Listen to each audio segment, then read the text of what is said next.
Hello everyone, welcome to the stream. I hope you've all had a great holiday, great Christmas time.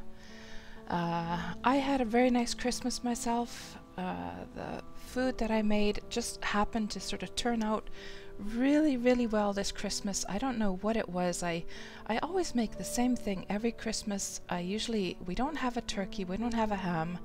Instead, I buy a couple of chickens, and then I treat them like they're miniature turkeys, and I fill them up with stuffing, and I baste them, and I bake them in the oven for like hours upon end. And once they come out, the meat just like falls right off the bones. It's so tender and soft and succulent, and yeah, I made some of that, and also made some sweet potato casserole, which they don't really do here in Finland. These are like the foods that we make at Christmas time, or what we used to have in Canada. But I make them for my sons every year, every Christmas, and they love the sweet potato casserole. And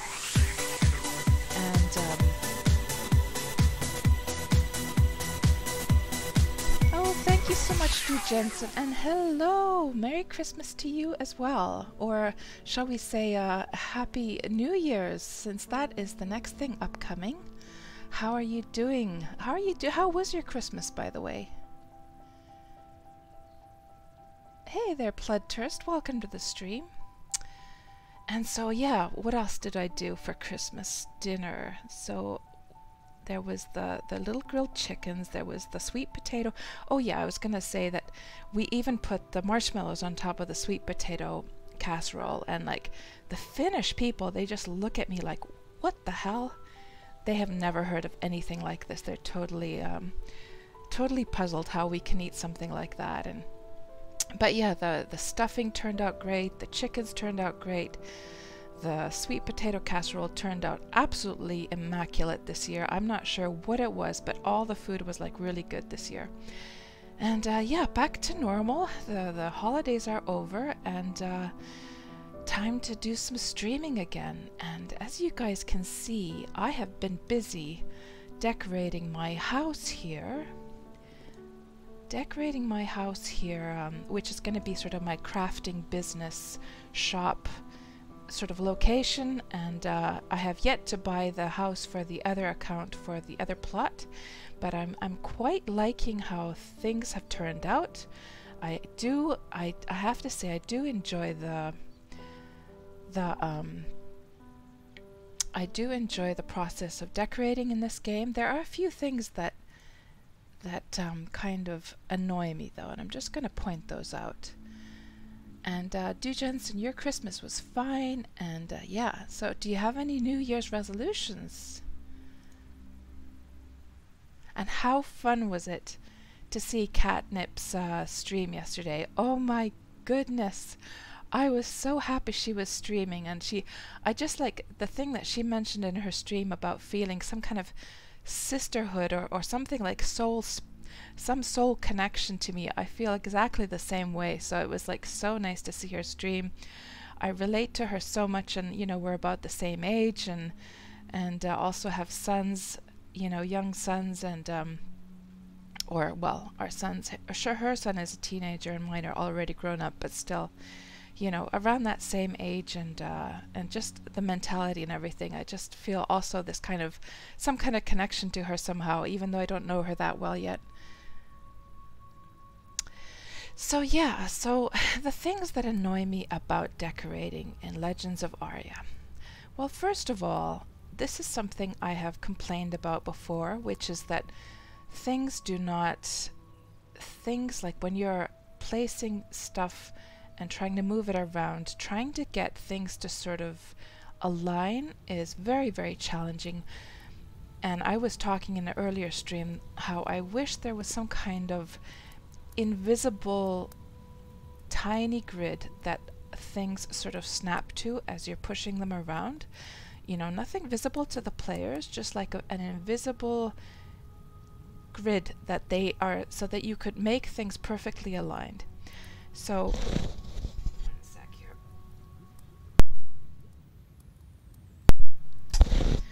So and then somebody actually in that stream, they were suggesting to me that, well, what you could try to do is when you're like putting stuff down before you start moving it around, try to like pick out a spot on the floor, zoom in, and place it on that exact spot every time. And that did help me actually get these shelves aligned, but still they're not completely perfect. Like you can see, well, it looks pretty okay, but like for instance, if we go, and is this guy still waiting out here? So there's this guy, he's been waiting for his friend outside. Let me just actually talk to him a little bit.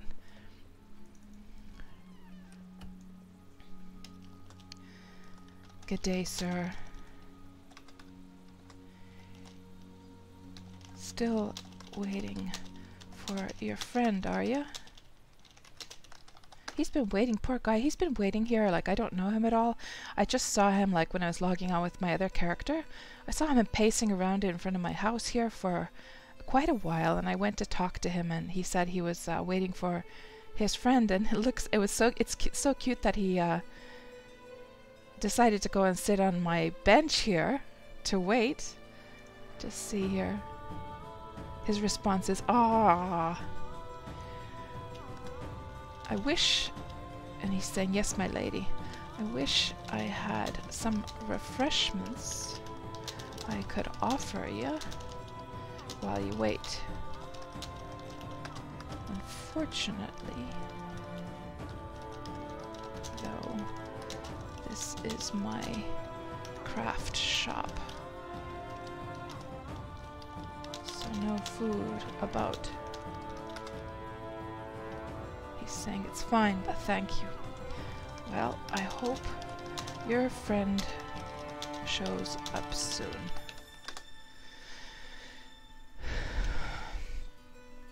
Oh yeah, so I was going to show the alignment thing. So that has been a bit of a pain. And as you guys can see, like in the last stream. Oh, he followed me. What is he going to say? Used to being hungry. So in my last stream, I didn't actually have this. I had there was a plot down, but there was not a completed house. So this neighbor, I did meet him yesterday for the first time, and it looks like he's gotten his house up completely, and it looks pretty cozy. I don't mind it. It's not close enough. Like I've seen some houses or plots that are like super close actually. Like, oh yeah, this is a good example. So here you can see like plot markers. Hold on. Is this all his spot actually?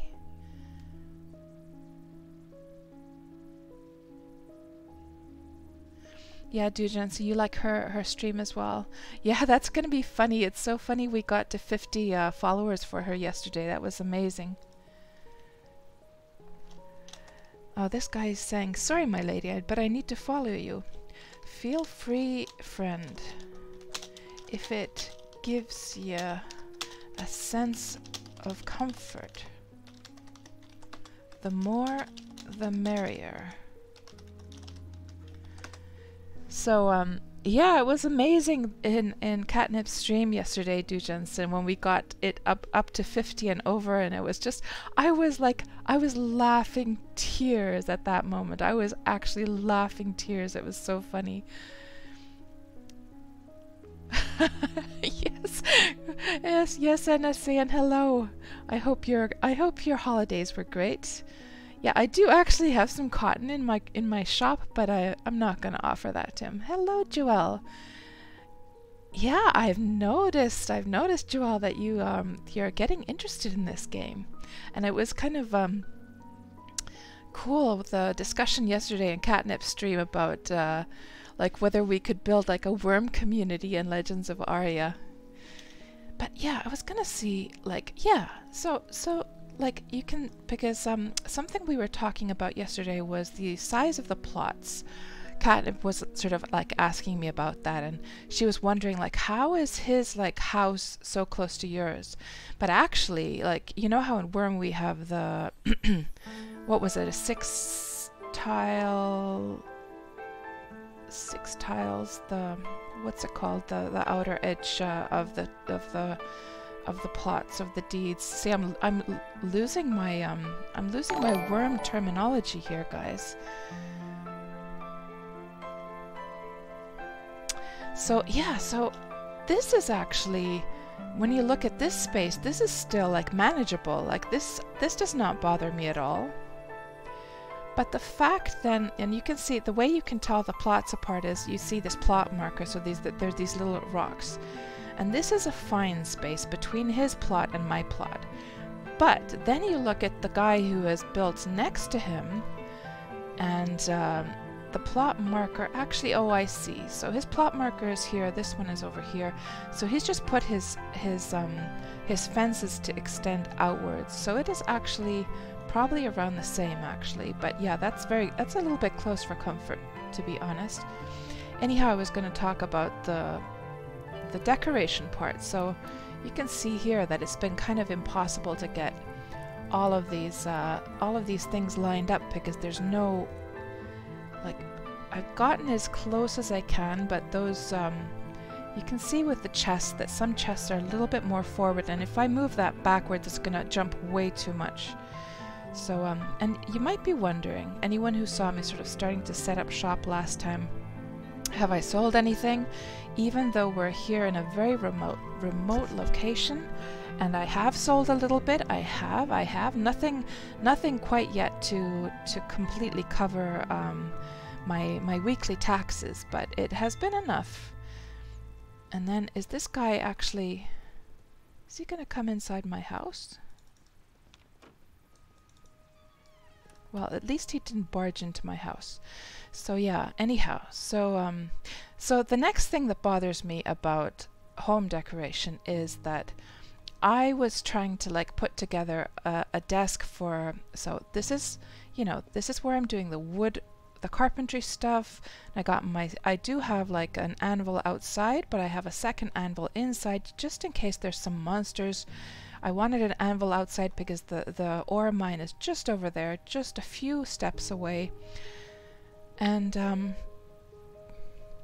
but I wanted a second anvil inside just in case there happened to be monsters outside, or in this case we happen to have somebody somebody hanging around for some reason. So yeah, so I think I got it pretty nice, but here's something that annoys me. So I wanted to make a desk, and I was trying out like the large tables, and then there was the ornate table that comes with the Lord pack, and that was just way too big for this space. And also these tables here that I'm using for the merchant stuff, that's way too big for this space. But I wanted this to be like the office of my sort of crafting shop, because you got your tailoring stuff going on over here, and then you got the smithing and the carpentry over there. And I wanted to get one of each of the appliances. So by appliances I mean, so for those who don't play Legends of Aria, to be able to do carpentry you need a carpentry table, which when you open you get like a dialogue that allows you to build all sorts of things, weapons, furnishings, like furniture, so forth. And same goes then for doing smithing. You open the smithing dialogue from an anvil, and then for tailoring you open a loom to do the same thing. And I wanted to get one of each of the appliances for this this building, even though I have not started a character who does inscription or alchemy. I wanted to get those, and then I thought, okay, then I got the inscription table, and I was like, oh my gosh, that's like the perfect office table. So part of the inscription table, everything you see on the table here is actually part of that, except for the money bag and the goblet, which is part of the Lord pack. So those are the only two things I put on top of it. But like, it's absolutely perfect for my little office. However, this is the problem, that when you actually place it, it's a little bit at an angle, and then I was trying to turn it to get it completely straight, and as you can see, it's kind of like lopsided. So you cannot actually get it completely straight. And I'll just show you guys. Let me just, I have to go outside, choose the sign, close that again. So I'm just going to pack that up. I'm going to show you guys. So let's release the pack and then place that on the ground again. So see how when you place it, it actually places at this kind of angle, right? And I don't know why that is. Is that a bug? Was that intentional? That it's sort of like a, I don't know. I don't understand. And then when I go to decorate mode and I go to rotate it, you will see that I can get it in this direction. And so you might be saying, okay, just rotate it one more, but then it goes too much to the other direction. So I'm not able to get it like, and if we just move that, let's just move that right up against the edge so you can really see what I'm talking about. So let's just move that up here. A little bit to the south, actually. A little bit to the west. And you see that. Now if I move it to the, if I rotate it one more time, it's too much to this direction. How annoying is that, guys? That is so annoying. It's like I found the perfect table for my office and now I cannot get it straight. I'm so annoyed by that. Because I wouldn't call myself OCD by any means, but let's just say that there's some OCD tendencies in regards to wanting to get things sort of aligned and, angled right, and things, I like some things to be symmetrical. I just want things to look neat. I guess that's kind of like a human thing to feel, right? It's just like a natural feeling. I'm pretty sure pretty much everyone else would also like want to get this table straight like that. Oh my gosh, look at that, guys. It's like angled. Go the other way. Hold on. This way? Too much to the other direction. Oh, so annoying. So annoying. So yeah. So those have been my adventures with decoration, and then I could actually just show another annoyance a little bit, which is that, well, not really an annoyance, but it's sort of like, okay, I'm just going to show you guys. So in the Lord Founders Pack, you get like two boxes. You get one with savage-like items and then one with the ornate items. And one of the things in the ornate items is the ornate throne. So this looks all pretty nice, like color-wise and balanced, like the colors are pretty balanced, right? But then you place this ornate throne and look at what a monstrosity this thing is. Look at this. Hold on. Let me just go into decor. Oh, I'm gonna have to go out here. This would be nice actually if you could double click your sign from inside the house, so you wouldn't be forced to go outside to access it. Because to decorate you need to double click that.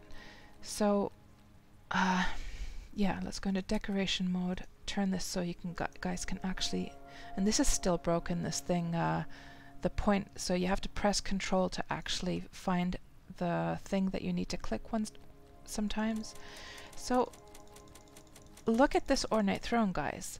Now if you look at the overall look and feel of Legends of Aria, you can see that everything else in this house, all the furniture, all the little items, everything looks pretty balanced and natural together. But then you suddenly see this like ornate throne and it's like, holy crap, like who put the neon lights on, First of all, the color of the blue is just over the top. I don't know, it's just like, I'm just never going to use that, ever. So I'm going to probably sell that off at some point. And I also feel that the mage statue, which was also part of the pack, is a little bit over the top in regards to shininess, like a little bit more subtle than it would have looked more natural. So yeah, those are my complaints so far about decoration. So what does this guy want? Let's go and have a look.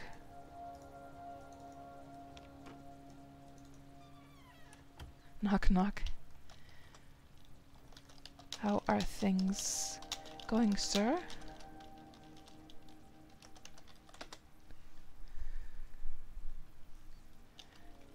So he's asking, will you be around here, my lady? For a while, as I stock up my merchant. Why? I'm guessing he's gonna say that if you see my friend, let them know blah blah blah blah. Because he's been waiting now for probably half an hour actually. Let's see what you guys are saying here.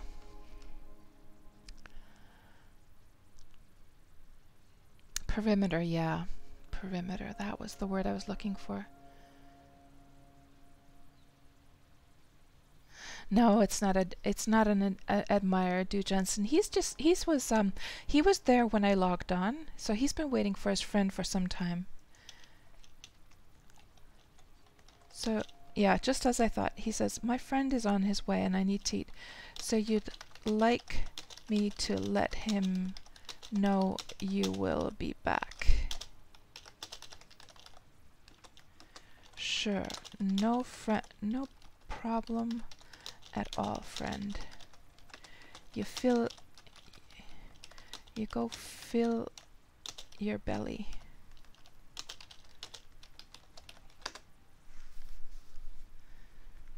Now, you know what I think they should do? Like, this was something that Valiance was also complaining about. They need to make the text when you're speaking. I don't mind that the other texts are small, but when you're actually speaking, that could be a larger font size, definitely, so that it would feel a little bit more, well, first of all, it would be more readable, and it would also be more noticeable when somebody's actually speaking to you. Like, it's sometimes very hard to notice when the text comes above. I think in UO they had a nice balance with that. And I do love that the text comes above the character, like in Ultima Online. That was always one of the great things about UO, and I've missed that from so many MMOs. I don't know why they don't do that more often. I love it. I absolutely love it that they have it here in this game as well. But the text just simply needs to be larger, I think.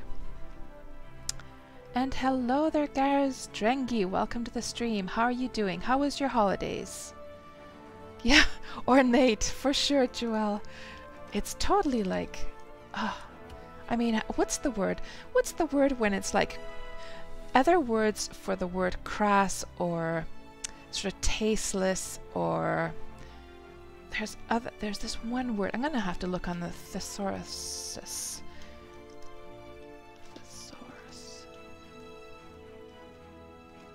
Let's have a look here.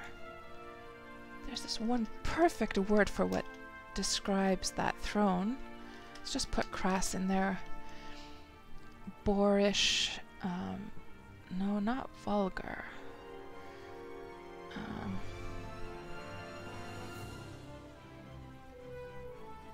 When something is of poor taste. Tacky. Tacky! Yes, Jolly Ruthless, and welcome to the stream. Tacky is the word I'm looking for. That is like...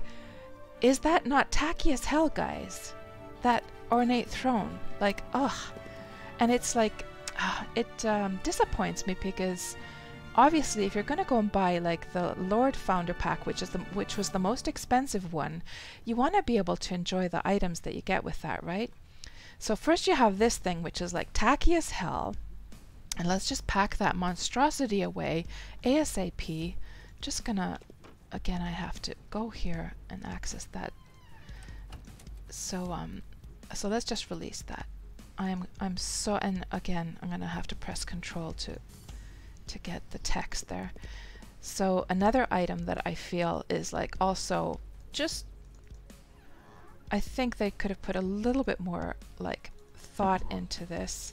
So that is the throne from the Savage pack. So let's just put that away and I'll show you the throne of the Savage pack, and it's like, what were they thinking? I mean, look at this thing. Oh, let me just go tell his friend.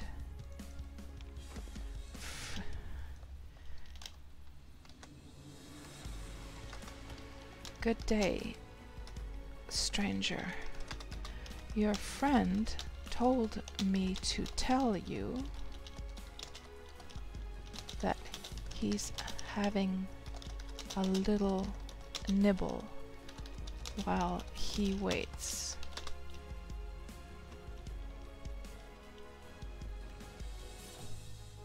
He's been waiting for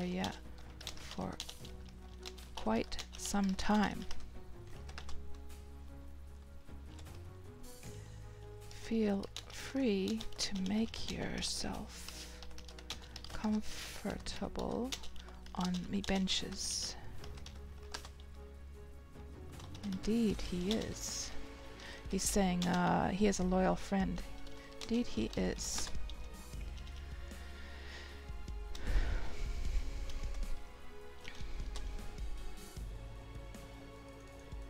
So now I have like two strangers sitting on my benches here.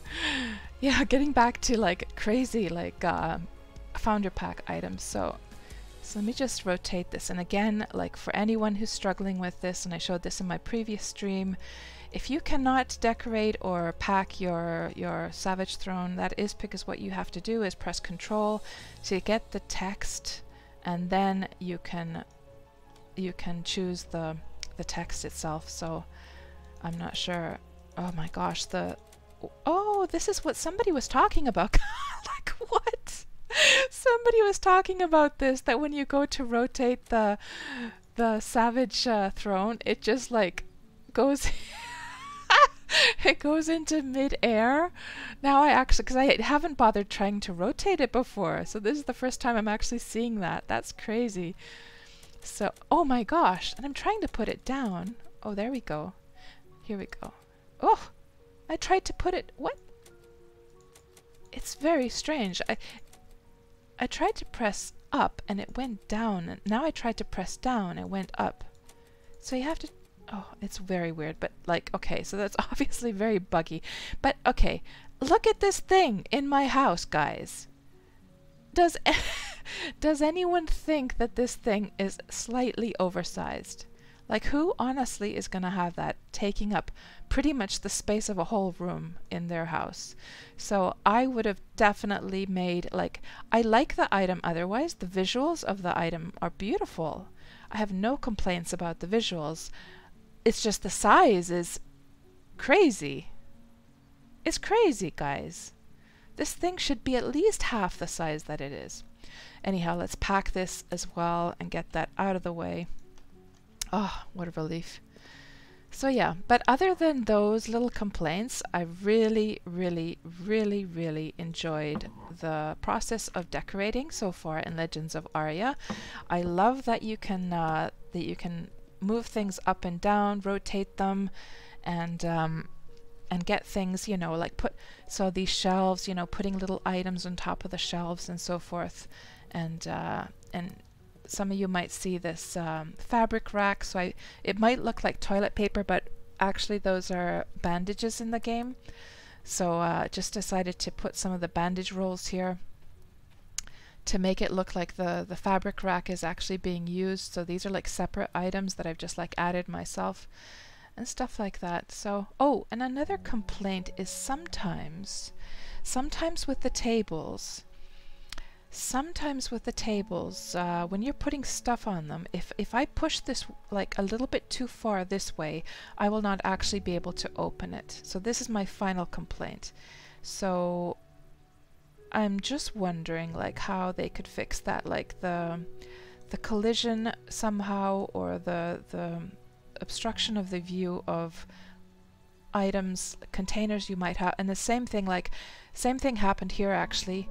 I wanted to make this little chest the spot where I put all my final items, like the best items, and I put it up on the shelf, but I cannot actually open it. You cannot see that because this table is in the way. So things like that are a little bit annoying. I'm not sure if they're going to do anything to fix that at any point, but otherwise I'm pretty happy with how this has turned out.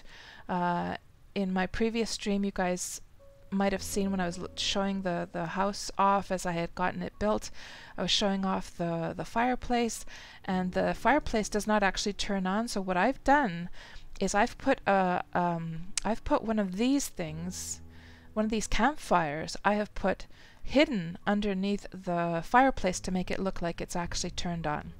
So I'm not sure if they're going to make them turn on for real at any point, but at least for now that's a nice sort of like way to make it seem like it is turned on.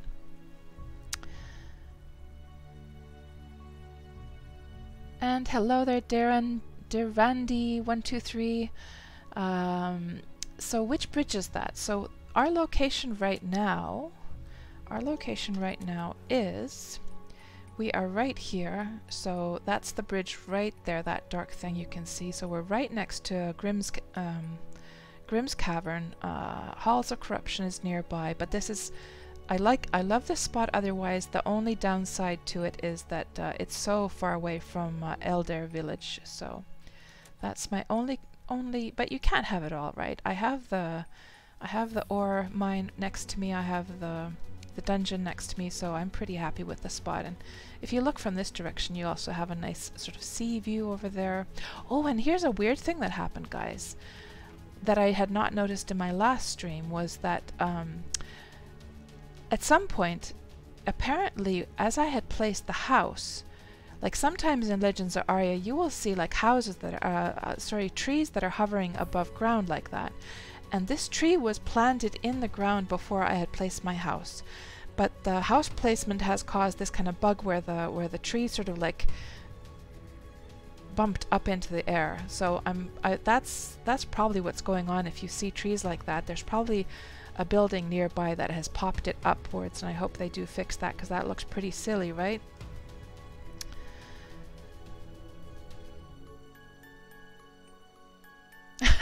A fat king for the large throne. Yeah, I don't know. That doesn't seem like it's intentional. It almost feels like a bug that it's so huge.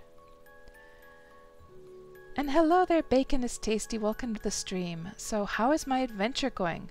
Well, guys, what we need to do actually so here's, you guys might be wondering like what's up with the title of the stream today? Revenge of the Salty Cotton Grabbers in Legends of Aria. And I am going to tell you guys, I'm going to show you what has happened to me yesterday. So yesterday I almost got banned from the game. So what happened was I was picking cotton, and then I was so fast that there was a guy there who was so disturbed by it that he decided to report me. And well, I'm going to tell the whole story later on. So so I will tell the story later on when we go to the cotton patch. It's a better spot to tell it. But yeah, a GM actually like quit my client. I had to keep on logging on until I finally got to speak to the GM, like what is going on. So that's the kind of drama that was going on yesterday, and I was totally innocent and I had done nothing wrong. So so I'm going to tell that whole story on a little bit later on when we go to the cotton patch. Oh, it was very annoying though.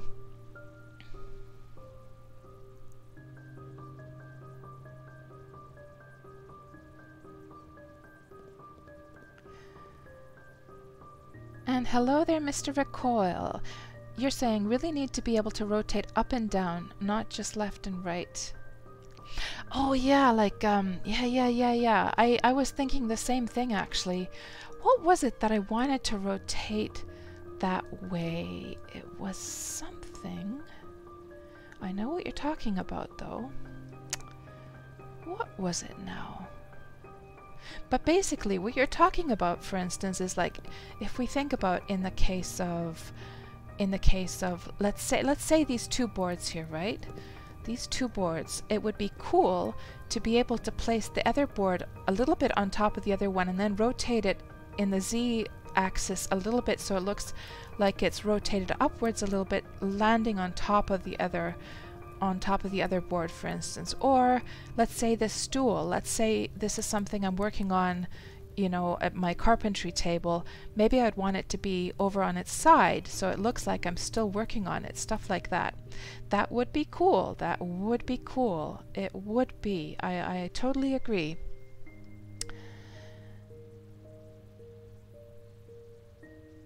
And Durandi, you can buy a bind stone and mark runes for Elder Village Bank.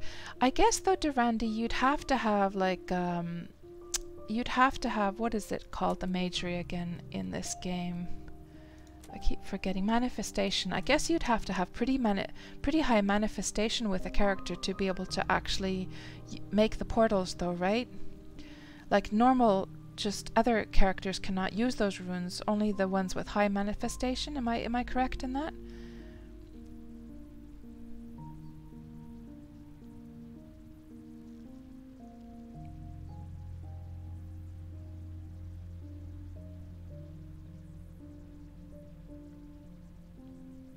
Oh yes, Durandi, I've been Emporio Amarni.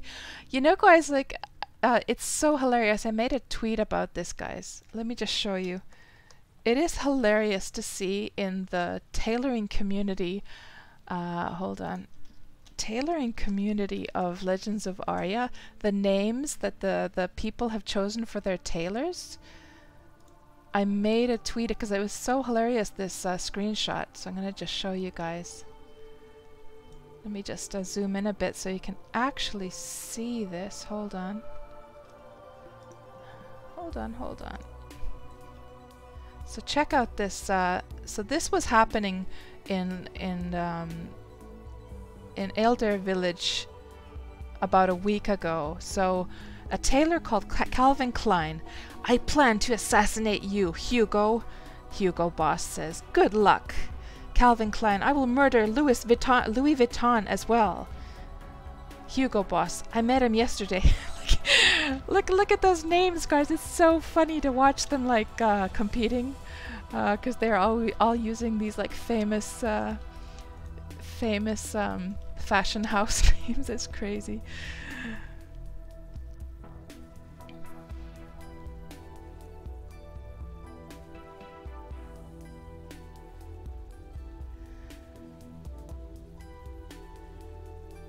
Oh, you're slow at picking cotton, Durandi. Oh, I'm sorry. Yeah, I have to say, I've been doing it now for a couple weeks. I've gotten pretty fast. I have. The people get pretty pissed off at me. And the thing is that the whole cotton, like, picking situation, I mean, in that game, nobody plays nice. Like, I will play nice, and when I'm talking about playing nice, it's like sharing. So if there's one other person and they seem like a nice person, you know, we can arrange, okay, you take that side, I'll take this side.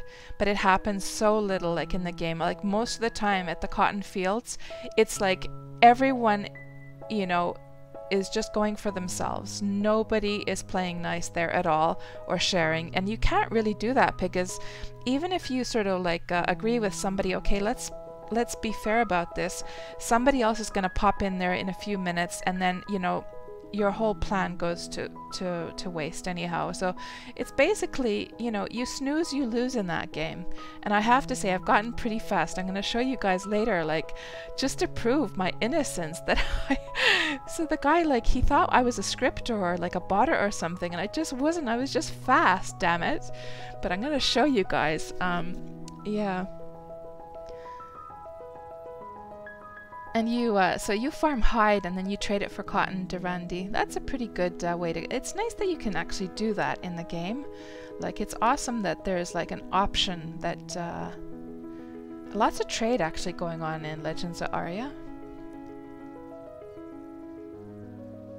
Oh, Mr. Ricole, I see. So you got a candle out of the catacombs and it's on its side, but you'd like to stand it up. Well, yeah, obviously. I would too. That's very, very true then. And that sounds quite annoying that it's on its side. So you only need high manifestation to mark, says Durandi. You don't need to cast a portal. Really? Seriously? Okay, that is cool. Jeez, so are you saying that you could do the same thing? You know, guys, in Ultima Online, how people had like, okay, we had rune books there, but also people would lock down runes on the ground so people could like recall off them and portal off them. So can you do basically the same thing here as well then? So let's just say, for instance, I had like runes to all the cities. I could lock them down maybe on my steps or something. And then anyone can use them.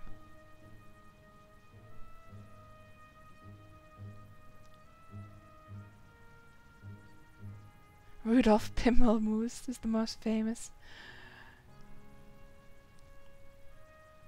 It consumes the rune. So the idea is to sell them. So they sell them for 12 silver. I see, I see. So, so it consumes it. I see. Well, I think I need to then make... Who makes the runes? Is it just those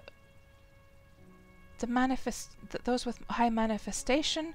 Or do you do that with inscription? Or is it any of the crafting skills that you need for that? Or is it just manifestation to make the runes?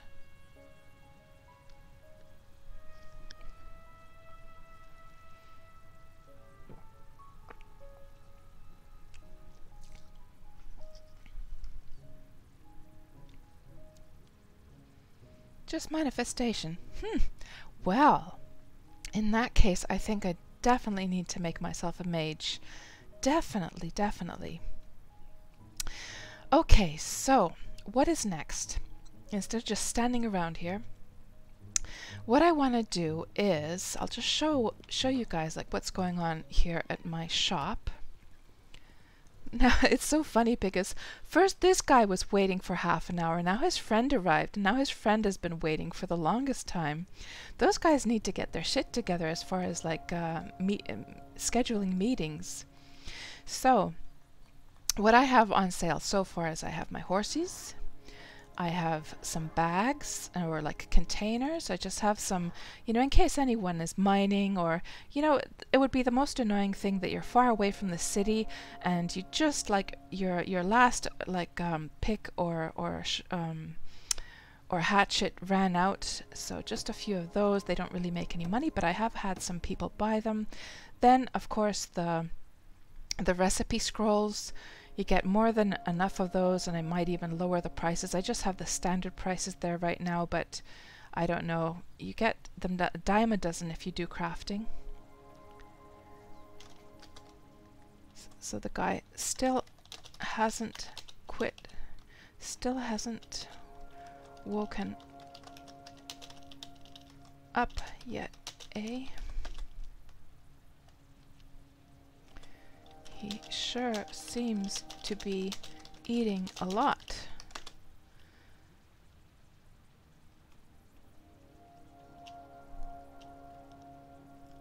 Maybe he passed out.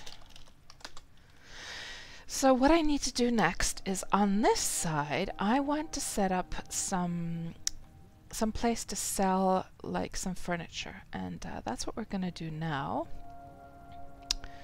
So, I think I have some chests in here to put on the tables. Let me just check. Let's just check here. So, yeah, let's see. Chest. There's 4 chests. Let's just start off with 1. I don't have that much furniture to sell, and I'll expand later on, just so you guys can see the process of like selling stuff in the game. And what should I sell?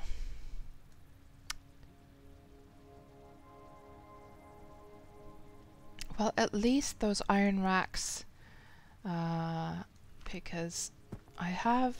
So these are the iron racks. Don't need more than 1 for my own house here. Definitely could sell those off. Large tables, I'm sure people are needing those a lot to get their merchants set up. Ornate drawer are those ones. And, well, I'm just going to keep that for myself for now. Let's see, shelves, I can always use some more shelves myself. Small fences. I should probably make some more small fences. I'm sure a lot of people need those right now. Do we have any wood? Not really, no. So yeah, I'm not going to bother with that now, but let's just at least sell those couple that we do have. And a wooden stool. And the wooden table with cloth, so that's the red one here on the right hand side. These seem to be pretty popular, and you get them from doing the fabrication tasks, like doing the big orders. I think since I only have one, I'm going to save that now for the other house, just in case I want it, because it is pretty nice. So let's start off with those ones, and then I will just set this chest here on one of the tables. And let's see. And then let's get out the decoration tools.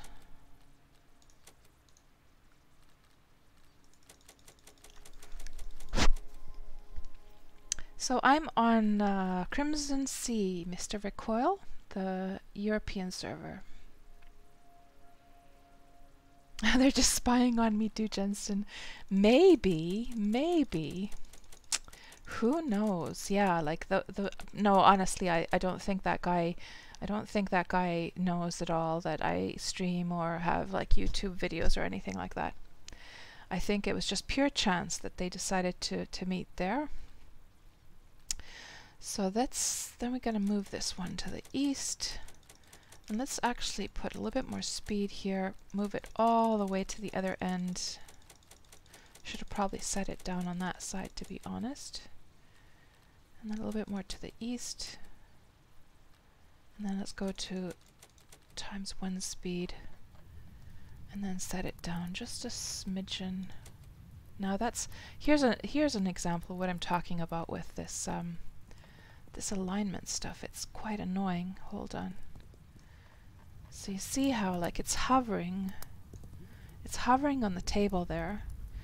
Now if I put it one more down, it goes into the table. Hold on.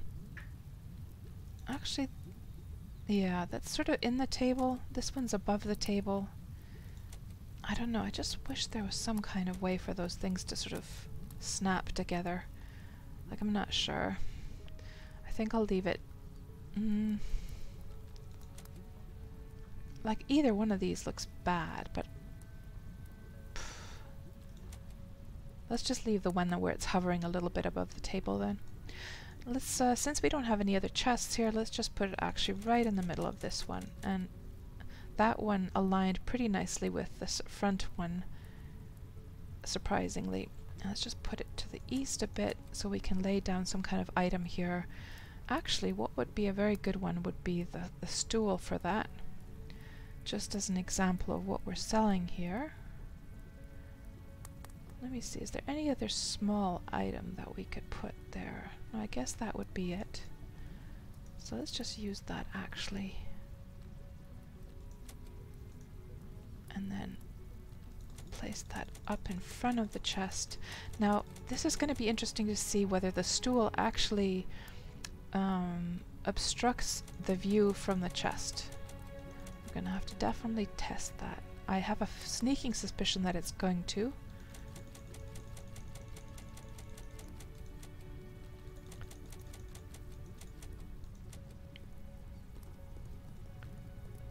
Now, did they finally find each other? Finally!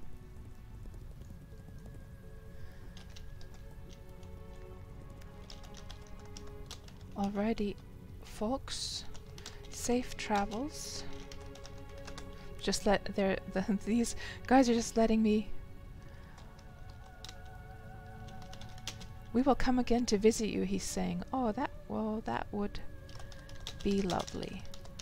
I'll be sure to have cakes and crumpets when you do.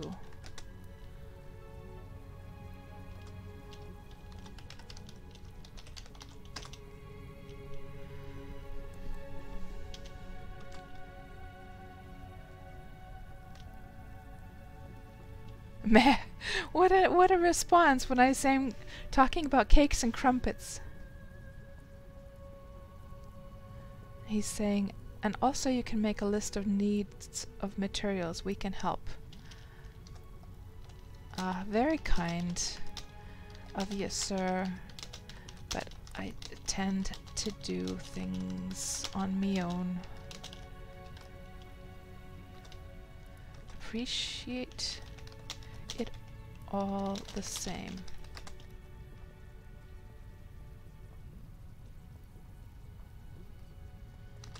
You be safe now.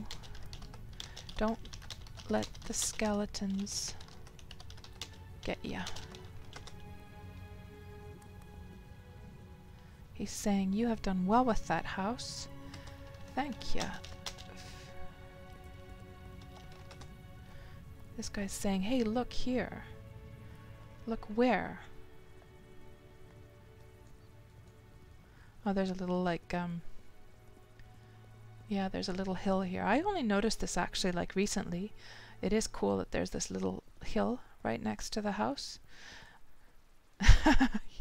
They're enjoying the hill. So what was I doing? I was putting the chest. Oh, try to Shockwave, and hello, welcome to the stream. Shockwave, you're saying, yes, so Shockwave, this is the same house I placed near the bridge. It is. And try to lower the table or raise it to see if that works. Yeah, but the thing is that the increments, so if I try to now raise the table, see, it just goes right into the chest, so that doesn't really help, I'm afraid. Now what was I was gonna try and see whether this little stool is gonna block me from the chest, so let's just lower that down a bit. Just to give it, I have a feeling. Let me just put it one more to the south. So now if I stand right in front, yeah, you cannot see that, so I cannot use the stool, I'm afraid. So I'm gonna just have to release that. Now, what else would symbolize furniture that would not be an actual bit of furniture itself? Because you see how I have like the little items here in front to show what I'm selling, right? But if I cannot put any furniture there because it's gonna block the view from the chest, what could be an item? Does anyone have any ideas what I could put down? Maybe one of these boxes, actually. I wonder if the packed box, that is what people are using, aren't they? They're actually using these boxes. So let's actually put that down there and see if that helps. Yeah, the box, of course. How come I didn't think of that? I'm sure as I'm saying this, you guys are actually saying that in the chat right now. I'm absolutely sure you are. So let's put that down. I totally forgot that people were using this one. And now, can I access the chest? You cannot see that. Now, is that due to actually the arch itself, or is it due to the box? So let's just move the box more to the north. Can I now access the chest? You cannot see that. Okay, so it's not actually the chest causing that, or it's the arch that is causing that, I'm pretty sure now. You cannot see that. So if we move the tables a little bit to the east, no, the west, or hold on, if I move the chest itself, hold on, maybe it's the chest itself that I need to move. So this kind of stuff is a little bit tricky, I have to say. Move that one to the west. Can I now access it? You cannot see that. Isn't that annoying, guys? Ugh.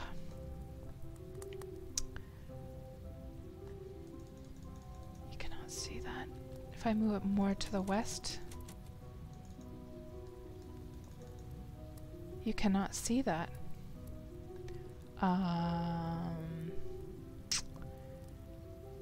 What is going on? Let's see if I move it even more to the west. Now I can open it. Is it because... I wonder if it's the table, like, rotation. I wonder if tables can only be accessed from one side.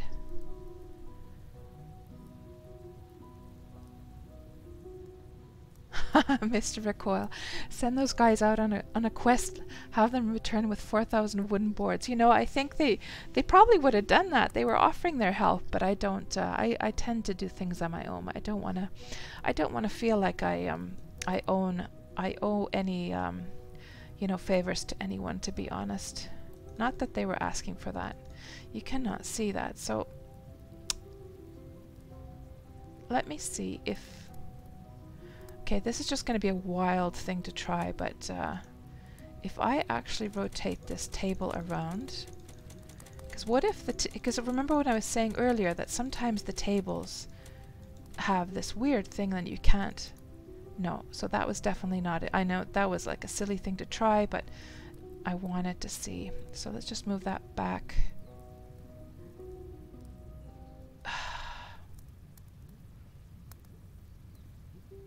I don't get it.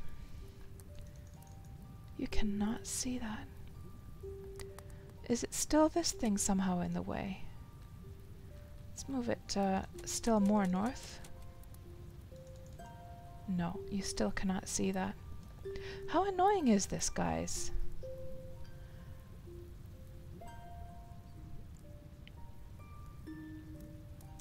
And Bacon is tasty about places to explore in PvE. I've been mostly grinding like my crafting stuff and everything to get, like, I've been in a hurry. I've been mostly focusing on getting my shop set up because, you know, having to pay taxes every week, I wanted to get some source of income that will be sort of flowing in that I don't have to then worry about while I'm adventuring. So this has been my primary like focus for the last couple of weeks.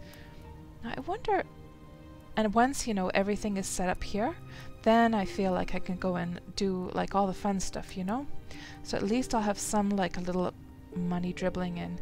Now, I wonder if it's... Is the table too high? No. Is the chest too high? Surely the vertical... No. Oh, what is going on? What is going on? Is it this I have to think that is it the arches? So let me just move those arches all the way to... Now, don't flip out, guys, but you're gonna see my or not, you guys won't flip out, but you're gonna... Don't be surprised if you see my merchant flip out. So if I move any items that are above him or through him, he'll go like zapping over to the mailbox and then he'll return. But I'm just going to see whether those arches, if I move them to the east, can I now open the chest? No. Oh, hold on. Now I can open the chest. But was that... I could open that... I got that open before. Hold on. Did I have the chest open all this time, actually? What the hell? And I just didn't notice it. Now I feel like a fool. Hold on. So if we put back everything... Move that back up. Now I can open that. So I probably had the chest open at some point. And then it was open all this time, and I kept on double-clicking it, thinking I couldn't open it.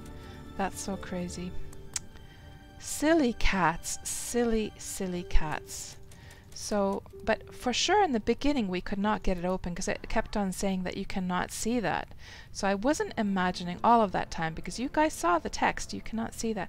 At least now it's working. So was it because the box was in front? And I saw one of you guys saying, put the box on top.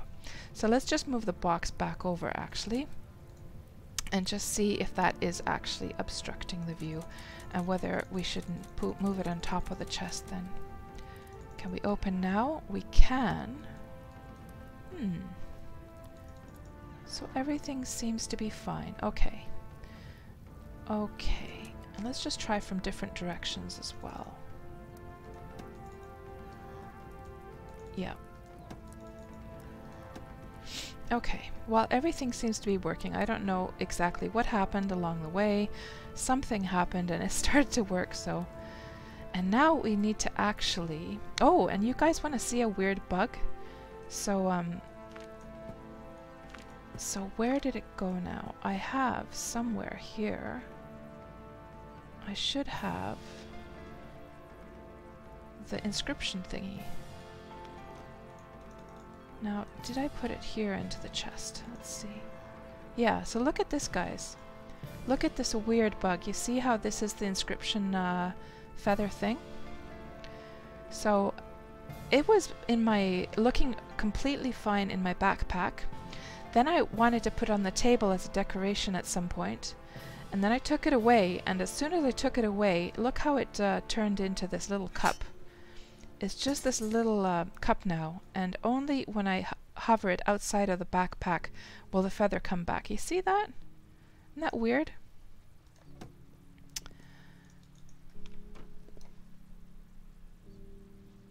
And hello there, Woolger TV. Afternoon to you as well. It is going fine, thank you. Had a great Christmas time, and back in the game, back to streaming, back to normal life. How are you doing? So, yeah, let's just rename this. So, let's name that furniture. Furnishings, actually, let's call it furnishings. Furnishings. And then we shall put some stuff up for sale. So for anyone who has not yet set up a vendor in Legends of Aria, this is how it works. So you have your little merchant, which you have to fetch from a city and have them follow you, and then you pay them 1 silver when you decide a spot for them. And then you have a dialogue here which has 4 different options. I have something for you to sell, which is what we're going to use. I wish to collect my money. Actually, let's check if we have any money. I beg your pardon, he says, but I haven't sold anything yet. Okay. And then the 3rd option, I no longer require your services, and goodbye. Now, we are going to use the first option, obviously, as we're going to put some stuff up on sale. And let me just check. I have been like sort of keeping tabs on the prices on Crimson Sea. So let's just see what prices I've been seeing here. So if we start off with the large wooden table, have I seen that one? Do I have that marked down? So the mid price about 10 to 15. I'm just going to put, oh, here we have large wooden table, 20 silver. And those I would imagine are quite popular because people need them for setting up their merchants. So let's just put that then for 20 silver as well. And put that down for 2,000 copper, which makes 20 silver. What else do we have here? Iron weapon rack. What price have I seen for that one? Here we go. 15 silver. Let's put that one down for 15 then. And we have several of them here.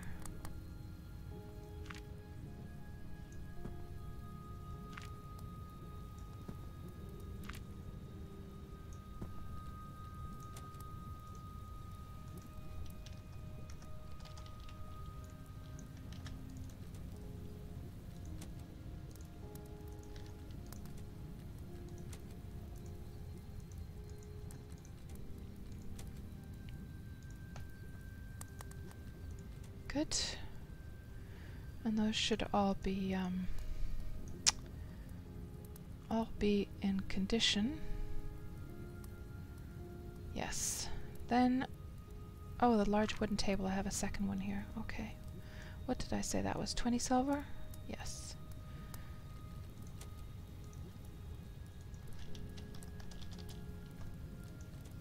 And then what else do we have? Small fence. What has been the price for that? Small fence around 5 silver. Okay.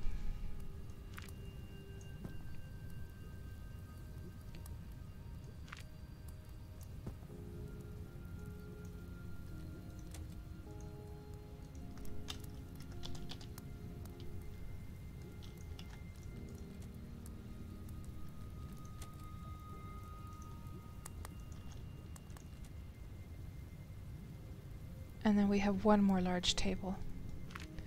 Let's put that right there.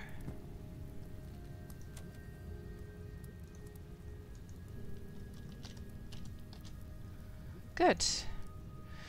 And I do believe all of this stuff is like it should be.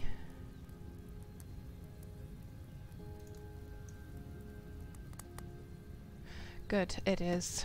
And we are good to go. So what's our next adventure?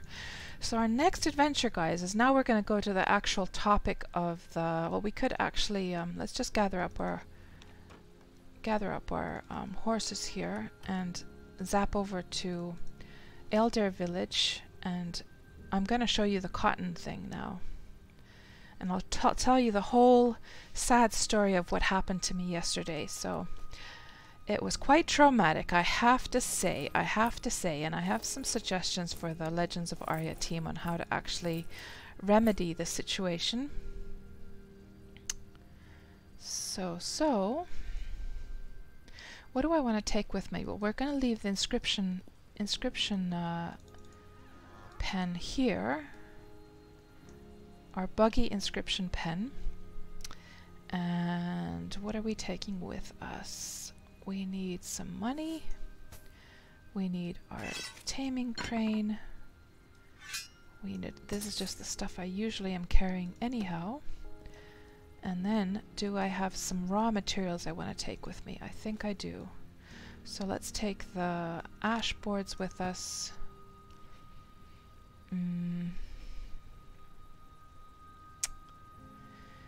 Oh yeah, I wanted to make some arrows, so let's take those feathers with us as well.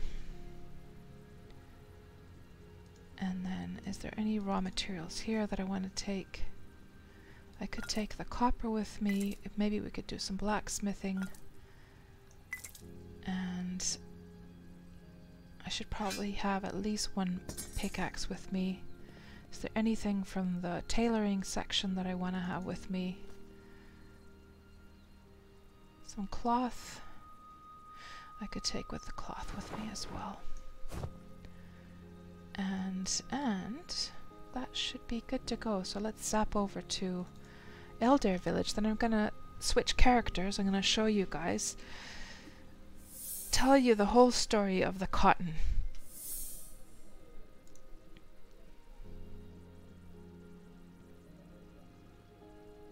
So Duranda, you were saying about a bug report. What is the actual proper way to make the bug report in this game? Is it through the help dialogue?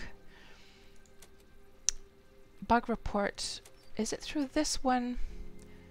Or is it through the forums? I'm a bit confused. I guess either one would work, right? I should, there's so many bugs though, it's I should probably start reporting those. So let's now log off with this character. Yeah, Wulgar TV, there have been so many problems with Crimson Sea for sure. I hope they've remedied them finally though.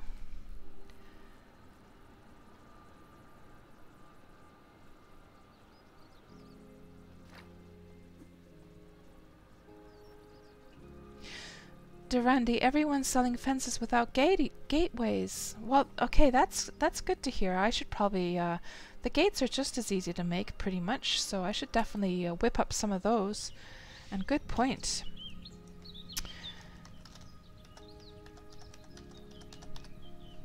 So we're just going to hop on to my other account here. And I got my character already at the cotton patch. So, and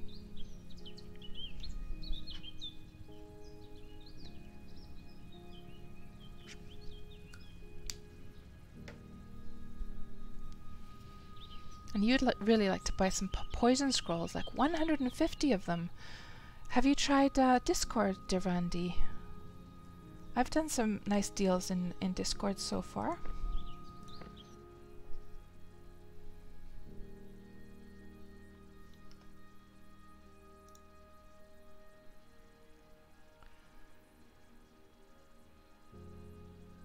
And I'm seeing a lot of new names here in the stream chat. Welcome everyone to the stream. So if anyone's wondering about the weird title, so we seem to be all alone here. So this is the perfect opportunity now. So for those who don't play Legends of Aria, and for those who are just starting out with Legends of Aria, if you want cotton in the game, you cannot grow it yourself like you can in Worm Online. Instead, you can pick it out in the wilderness. You will see like little bits of cotton growing in various places, and it looks like we have some competition here. So what's basically going to happen right now is we're all going to compete. So the cotton, like, it grows in these sort of waves. So it will start growing all at once, well, like one at a time, but in a very quick sequence, and it usually has like a pattern to it, and then the pattern changes at some point, and then you'll see like we're all sort of competing for the cotton here. Nobody plays nice here. We're all it's like first come first serve here, really. And basically what happened yesterday was I was here with this character, and I was so quick collecting the cotton that a guy decided to report me. He thought I was like a botter. He thought I was like a scripter or something, and I have seen them. I've reported them myself as well. And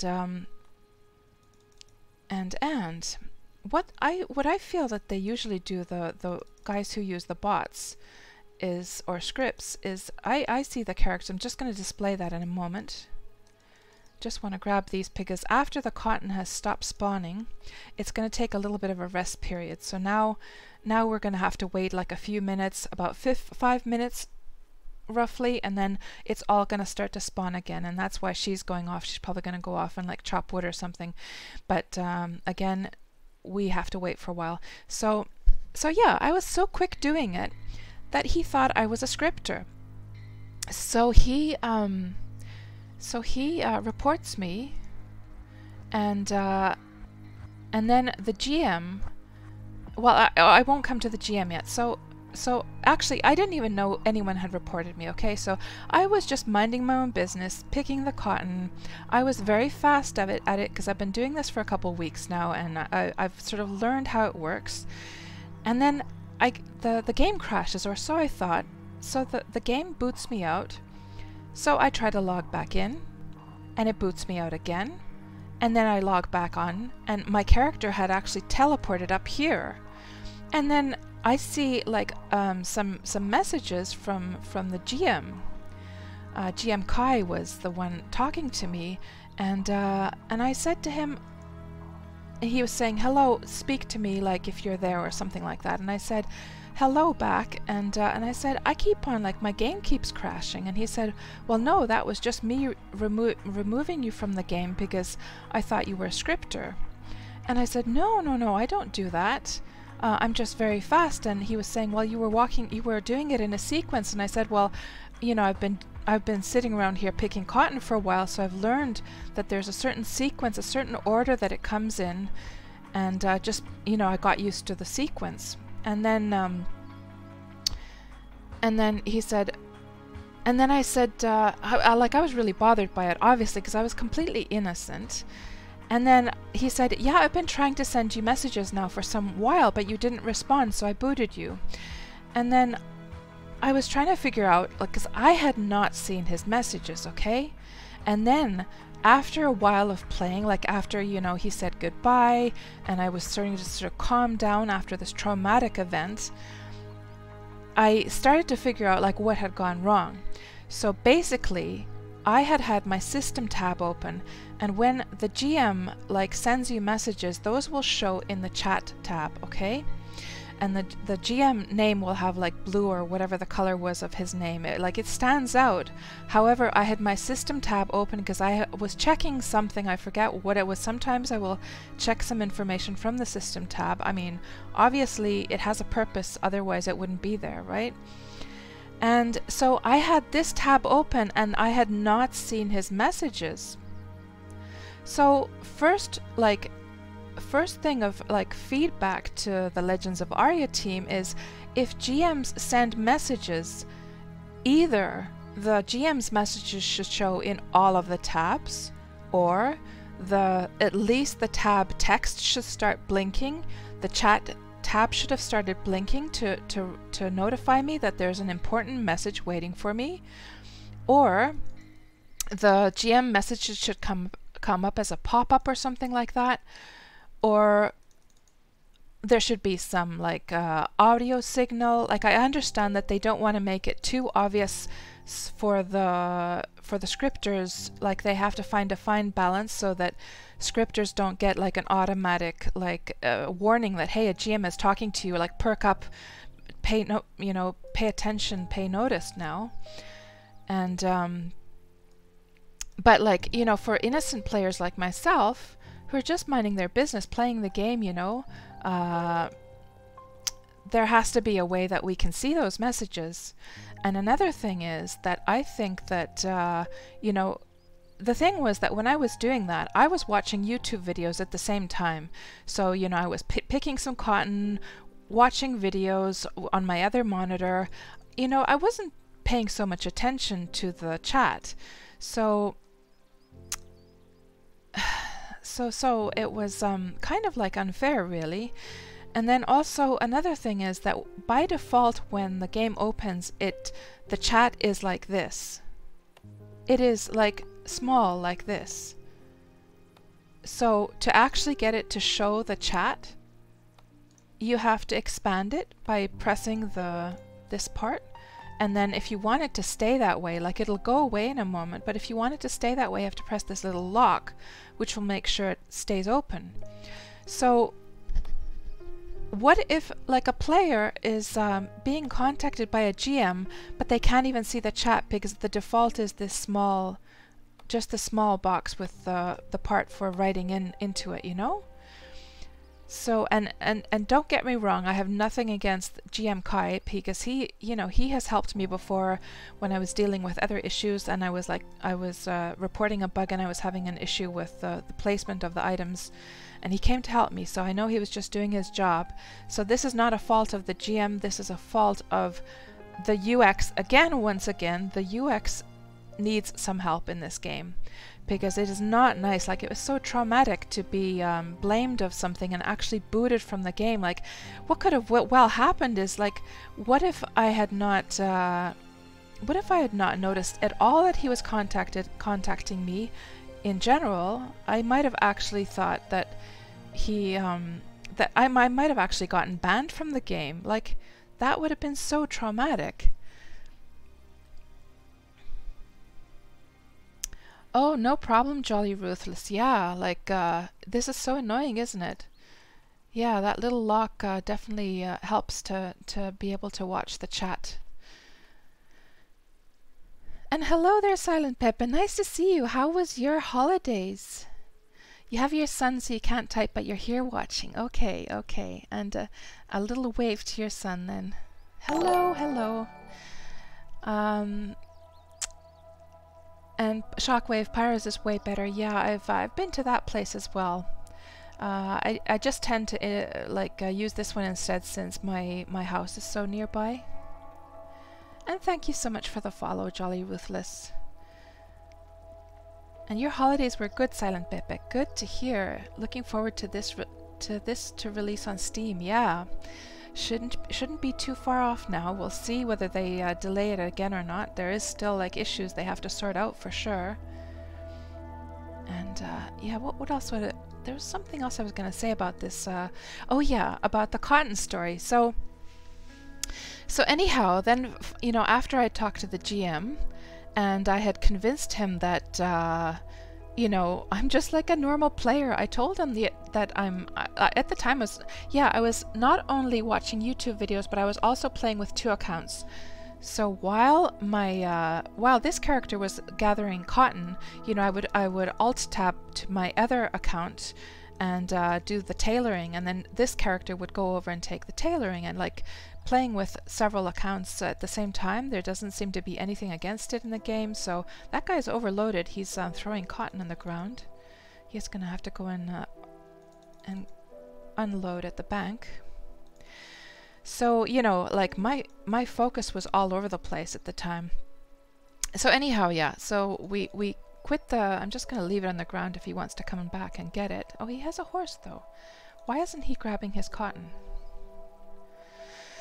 So anyhow, after the GM went away, the person who had reported me apparently, or was actually the same guy, not this guy, but there was the same guys who were here. Like it was actually a male and a female who had been like picking cotton when it all happened. And then so after the GM goes away, like I wasn't sure who had actually reported me.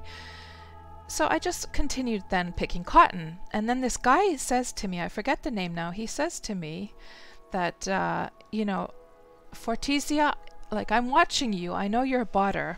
And so I turn to him and I say, like, dude, I'm not a botter, I'm just like a normal player. And I started to have a whole conversation with him, and I said, sir, I am a completely innocent, you know, I'm completely innocent, just picking cotton, just minding my own business. And he said, no, you're a botter and you're just like reacting now because I'm talking to you, but I'm going to watch you, and just if you slip up again, I'm going to report you or something like that.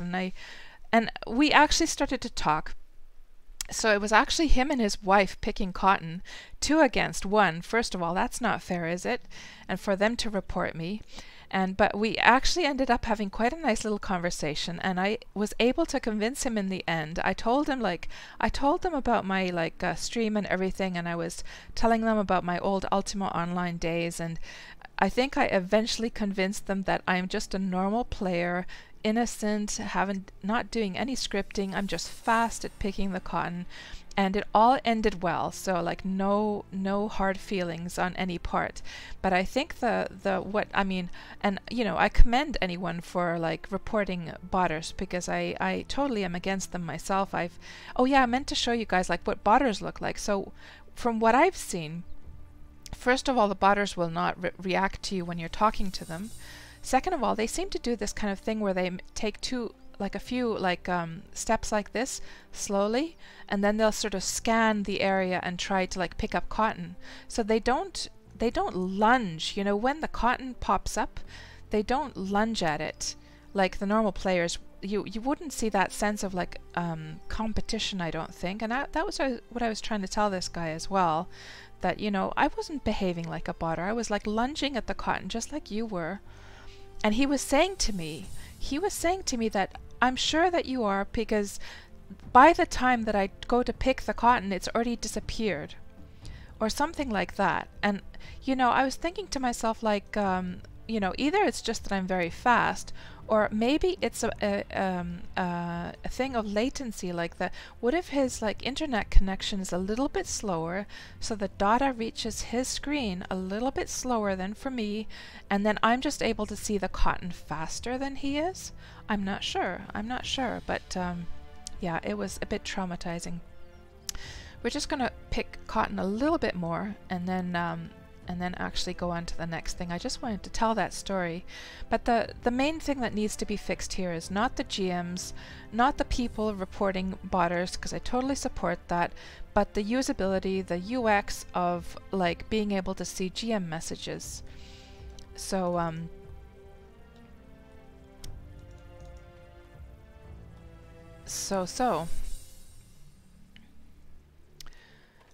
So if you get a message from a GM, you have to have a fighting chance. And if the GM, if you happen to have just a recap, that if you happen to have the system tab open, you're not going to be able to see GM messages. They should show on both tabs for sure. And also, if they don't want to do it that way, then in the very least have it so that the chat tab will blink. That has like an important message from the GM. So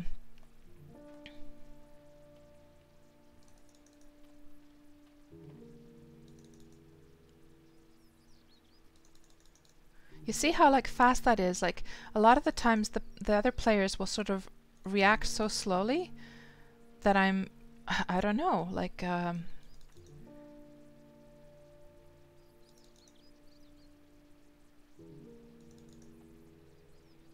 And then they'll get salty and they'll get like angry at me.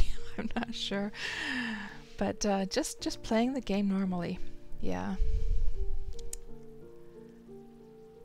Exactly, Chabney. You snooze, you lose. That's what I've been telling them when they get angry at me. You snooze, you lose. Really, it is true though.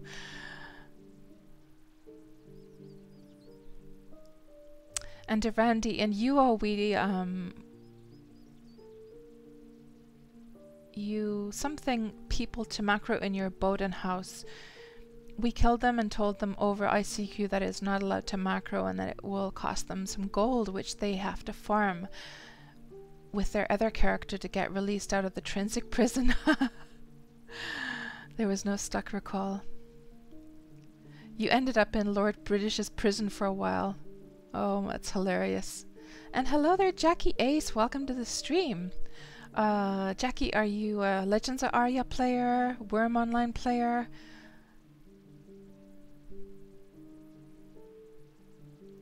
Duchens, that's why those guys are spying on you.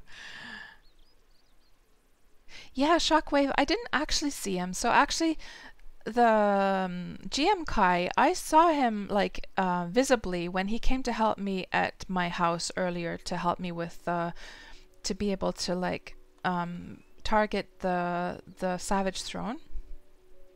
But at that moment when he was booting me out of the game with the cotton picking scenario, I just saw his text, so I didn't see him like visibly at all. But are you talking about just the surprise being able to contact a GM at all in the game? Because I know they are very like it's pretty slow. I've reported several things in the game, but it's quite rare to actually get a response. I'm guessing that's what you're referring to.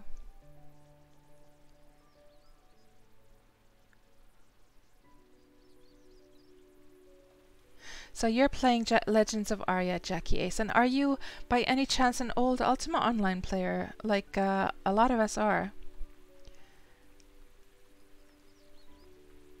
No, I don't have a German accent. I have heard that before though.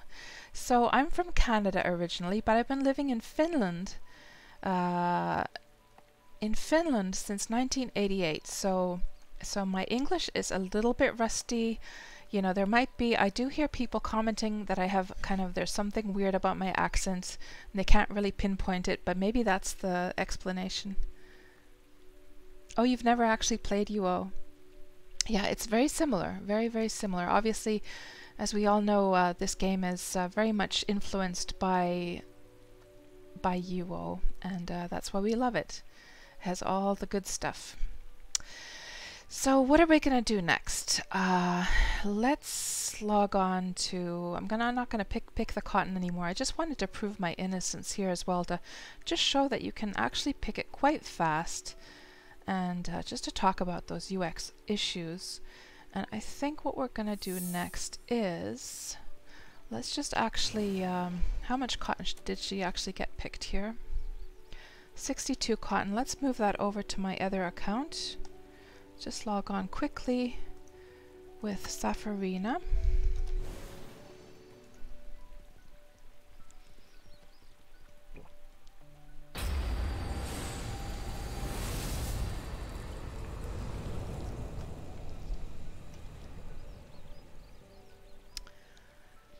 You lost your first plot, Shockwave, and you never got a response from anyone when you reported it? So how did you lose it? That sounds horrible.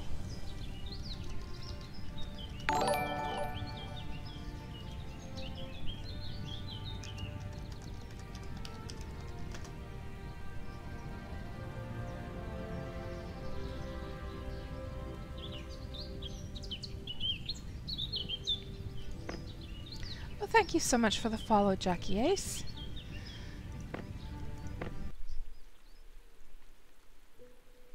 You know what else annoys me, guys? Like in the series of things that I think they still need to fix, like the graphical settings for 4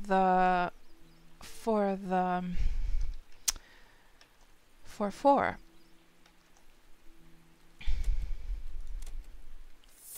the performance, like graphics quality. Even if I choose very low for this account or for this client, every time I log on, I have to put it back to very low. And I don't really need it very low right now, but when I'm playing with two clients, then I tend to put it down to very low, and I don't really notice like much of a graphical difference anyhow. So but let's just put it down to very low. I'm wondering actually if this is working. I could swear it was working, that the very low settings at some point had so that the shadows were removed. Let's just have a look. There's some shadows over there. If I put this to very low, apply, the shadows stay, and I didn't see any change.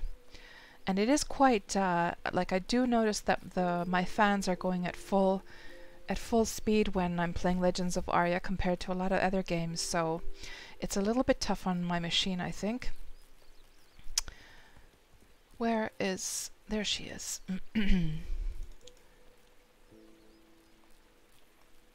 So I wish that the graphical settings would stay or work.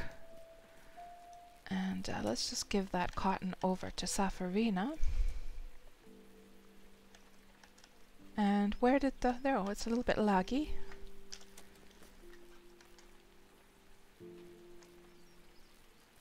Just put that over there.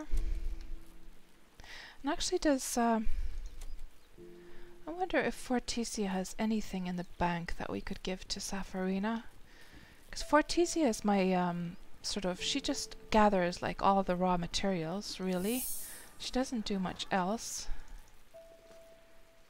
I don't think I have anything. Just an eyeball in one of the bags. Just an eyeball, guys. That's all we have here. Fabricant would love that. So we're just going to log off with her. And actually we're going to quit that client completely.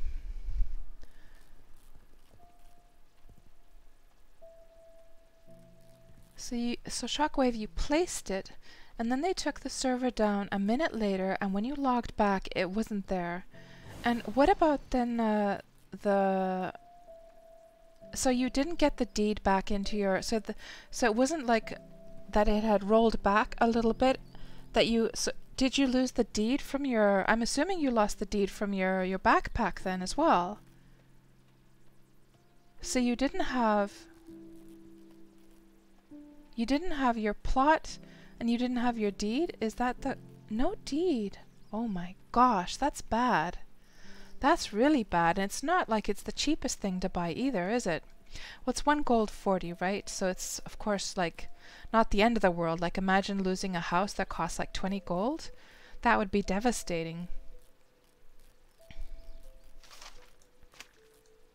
Do I actually have skirts yet? I guess I do. We can sell that off, though. So, here's our situation, guys. What I want to buy is a bindstone for my house. And right now I have, let's just add this money here. Let's see what's our grand total right now.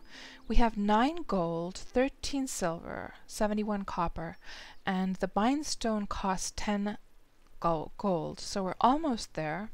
So I'm just going to do some crafting here and do some crafting orders, and let's see if we can get the rest of the money gathered. And I'm just going to leave. Let's start off with some blacksmithing. I haven't done any blacksmithing in a long time. I was mining a lot of ore the other day at my home next to the little Grimm's Cavern, so got a lot of nice ore here. We have 795 copper, we have 477 iron.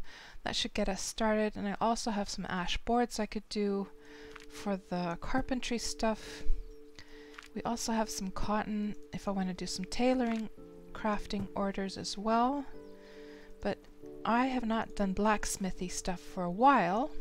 We have some more here as well, 175 copper and 406 iron, so that should get us started with some nice crafting stuff. Let's just put all of this stuff away. Put the ash away. Put that into the tailoring bag, since that is a tailoring recipe. We don't need our adventuring stuff here at all right now. Let's put that in here, just keep things tidy. Let's get all the extra weight off that we do not need. And what I need to also, what I would like to actually do is make a nice bow for my for my tamer. She has fallen in love with archery, so that would be nice to make. From blightwood, like a nice blightwood bow. And I don't have any blightwood at all right now, but you do tend to get that from the crafting orders if you do sometimes. So I might have a chance of making a nice blightwood bow. Let's see now. What are we gonna? We're probably gonna start off with. Well, let's do the smithing stuff first. So I'm not gonna worry about that yet. Just want to get some money gathered up now. Let's see. Adventuring stuff. Let's put this one away. Let's actually change into some nicer clothes as well. We don't want to be running around with our full armor on, for full plate armor. So let's just equip that. Put that in there.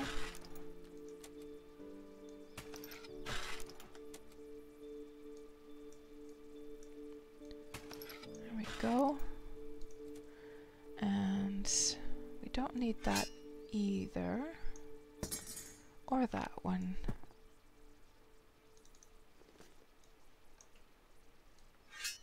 Let's put all our tools away. Just get everything nice and light to keep all the space that we need for the crafting stuff.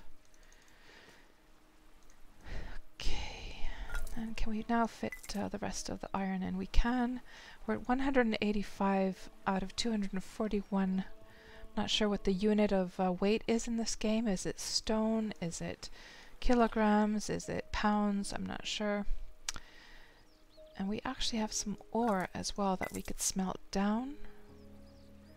So let's do that as well. Working orders now. Let's see, what do we have here?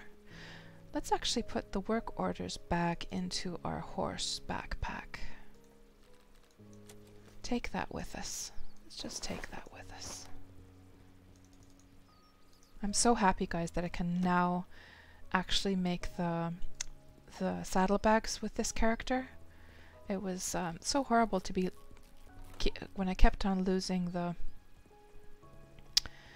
horses and then those expensive saddlebags, and it's so nice to be able to now make them myself. And Duranda, you're asking, how do the dyes work? I have no idea. I have been wondering that myself as well. If anyone knows, please do share with us. I've been wondering, does that happen through alchemy, or how do you actually make the dyes?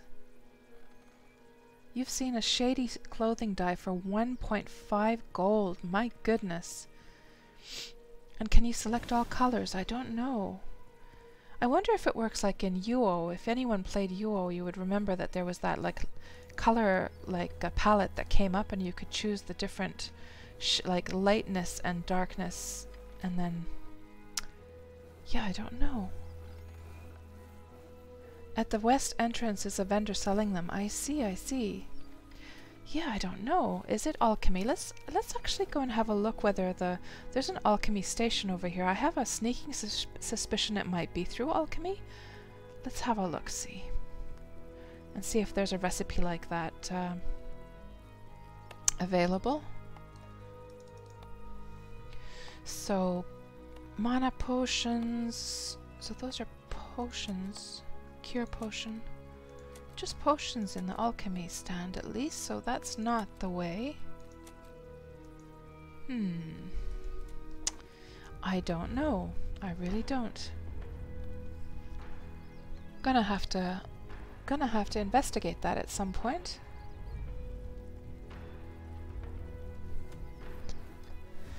Okay, so now for some. Oh no, why did I come here? Because I'm so used to going to I've been doing a lot of carpentry lately, so this is actually where we need to go.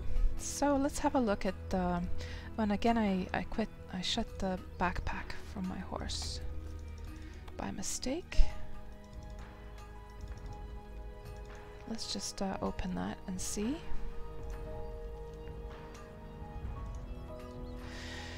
So, let's see. Let's just organize these a little bit. Iron, put iron at the top. These are a little bit in a mess right now. Copper, we'll put copper in this next row. Cobalt at the bottom. Obsidian, I can't even do those yet.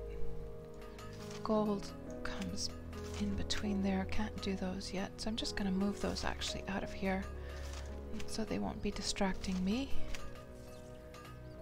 Oh, and here's a tip for everyone who's into crafting. So actually I should do that first thing. So what I tend to do is I tend to go, like, whenever I'm sort of like starting to play and I happen to be in town, I just go around with my crafter and I collect all the crafting orders. So let's collect one from, even though I'm not going to do it right now. What orders do you need filled? Let's go for 20 Blightwood ore bow. And then I'm gonna go over to the smith, do the same, and also the tailor. And then that way, you see, because I have so many crafting orders, that's because I go around collecting them once in a while, and they make a new. Oh, there's like 2 smiths here on top of each other. That's pretty crazy. And that way, you can collect a nice little set, and they tend to refresh. What was it in an hour? In an hour's time, they refresh their, even if you didn't complete the previous one, they will refresh it and like reset it, and you'll be able to get another task, another crafting order. And which one should we take here? Let's go for the small one. Let's go over to the tailor as well. And even if you're just out like doing other things, not even crafting, it's just good to collect them. And oh, and there's like a double fabricator as well. There's some weirdness going on here. And obviously something good to know as well is that you have to, the crafting orders only work for that particular character that it was like assigned to. So you cannot collect crafting orders with other characters and then all pool them together and give them to your actual crafter. So they have to be, you can only use your crafter to collect those. Or you could collect them with your other characters, you're just not going to do anything with them, right? Let's go for the linen chest in this one. Good. And we don't need that one. And we don't need that one for now. Iron. Iron. Copper. And the gold we cannot do yet. One of these days I'm going to have to venture back into the PvP area and try and gather some gold. But I'm going to have to, now that I know how things work over there, I'm just going to have to then go with very little anything on me and just make a risk, but I'm not going to do it on stream anymore because you're going to have the stream snipers who are going to come and like kill you as soon as they see you're in the PvP area. So that I'm too much of a wimp to deal with that, to be honest. And thank you so much for the follow, Brimmin Bolt Scream, and welcome to the stream.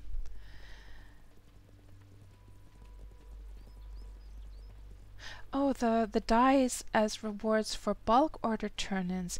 Maybe they are bulk, yeah, for maybe the alchemy bulk order turn-ins. That might be, I wonder actually. You can't share the crafting orders between tunes, I'm afraid. Brimmin Bold Scream, no. What you can share though is like recipes. Any recipes you can get, you can give those to other characters and obviously sell them off and stuff, but just not the orders themselves. So let's see, what are we gonna make now? I have a whole bunch of copper here, 970 copper, and that should get us started. And let's see, do we have anything that we could, anything that we happen to have on those, on these like extra items I happen to have? Chain tunic, okay, we'll start with that one. we will start with that one. And how many do we need? 2 more. So again I came to the again I came to the carpentry. It's like it's like embedded in my brain now to go to the carpentry because I've been doing that for many days now. We need to go back over here. Okay. And then copper. It's been actually a couple weeks now since I've done any blacksmithing at all. Chain, tunic, copper. Copper chain tunic, copper chain tunic. And we need 2 more of those.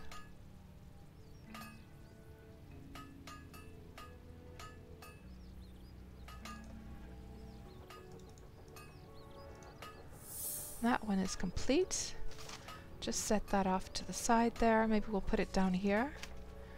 And what else? We have these copper scale helms. Craft order copper scale helm. We do have one. We do have one for that.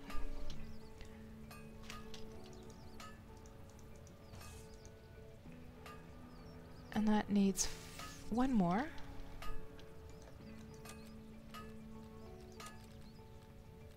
Scale helm, copper scale helm. Just need 1. And that is complete. Just happened to have some extra ones that I had made by mistake one time. I was meaning to make another one, another type, and what about these items? Copper chain helm. Do we have any for copper chain helm? Nope. I don't think so. Tunic. And what about copper hammer?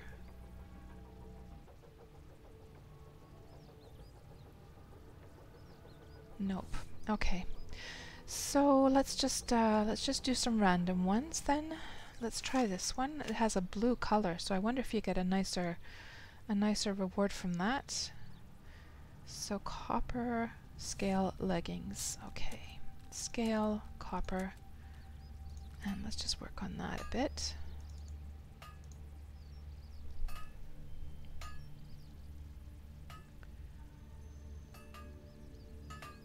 Durandi, you have a house to rent near a very lucrative PvP mine. Nice. Yeah, I won't be. With 2 houses already, I'm certainly not going to be renting myself. That's for sure. Have more than enough tax to be paying. But that sounds like a good little arrangement you have there. I'm pretty sure you're going to probably get. Maybe you'll get a guild to actually rent your house or something.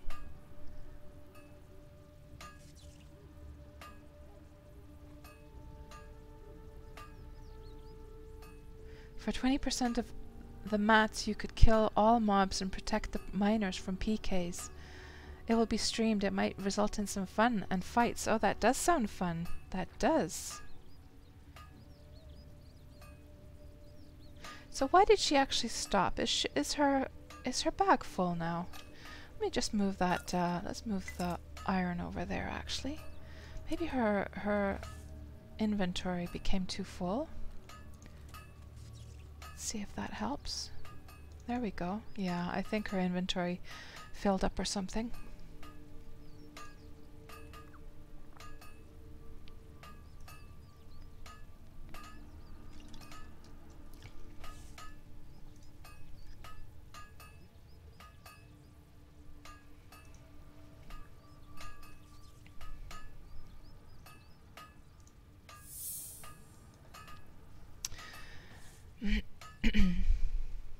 Oh, she kept on. It's so annoying, like trying to cancel when you're working on something and you want to cancel it.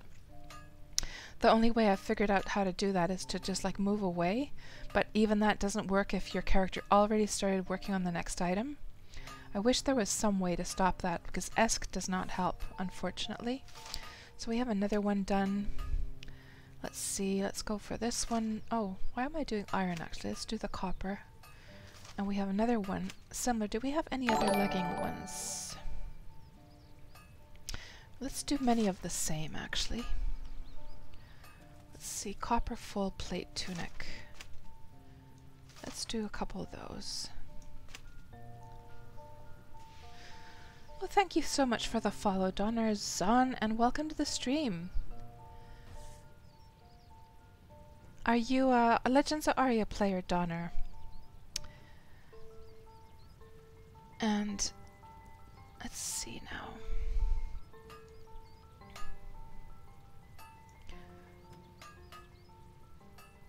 Copper full plate tunic. There's another one over here.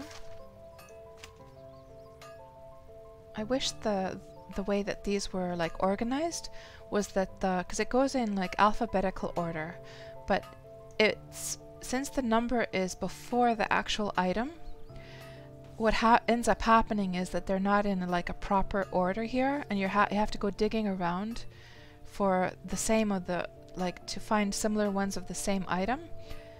So what they should do is have the number actually at the very end. So instead of craft order 10 copper blah blah blah, instead have craft order copper scale leggings 10. That way you could have them bunched together like many of the same type. So what was this again? Copper full plate tunic. I have to go digging around now actually. Full plate tunic. There's another one right there. And is there any others? Okay, so we're going to do a crap load of copper plate tunics. Full plate tunic. Yes. That should give us a nice little amount of skill in blacksmithing.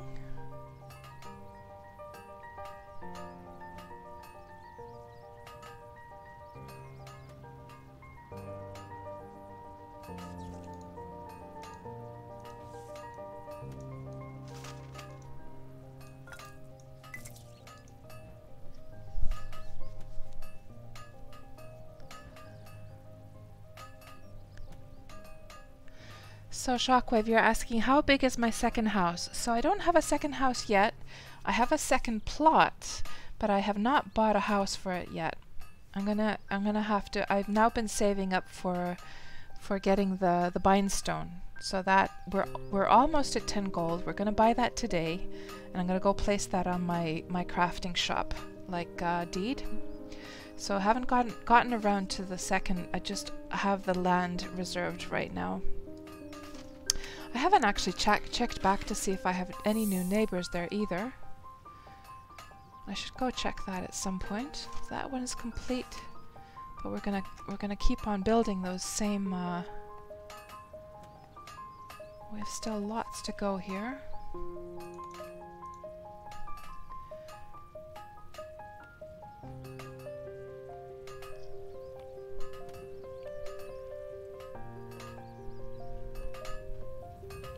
Might as well zoom in.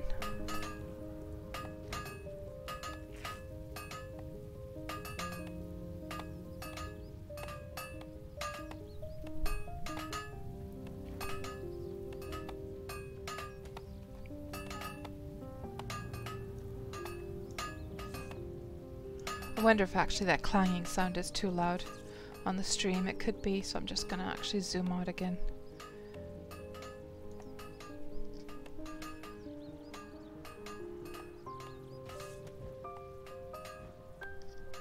So what are you guys all up to in Legends of Aria? Like, you know, now that we've been in early access now for a few weeks, has everyone already got a plot together? Have you guys been able to build your houses yet? Has anyone been selling stuff on your merchants, and what has been your success with that? What are you guys all up to in the game right now?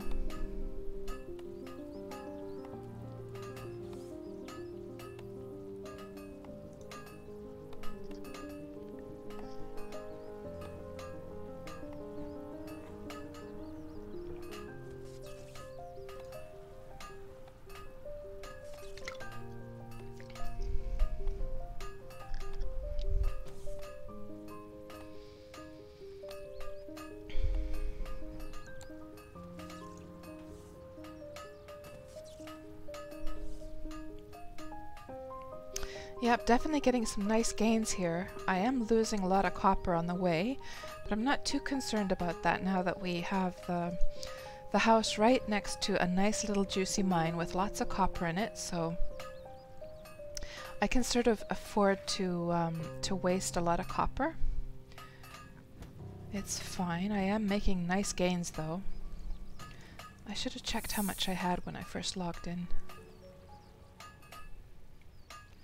That one is complete. And then we're just going to let her continue building and then press ESC to get the crosshairs off and activate another one of these.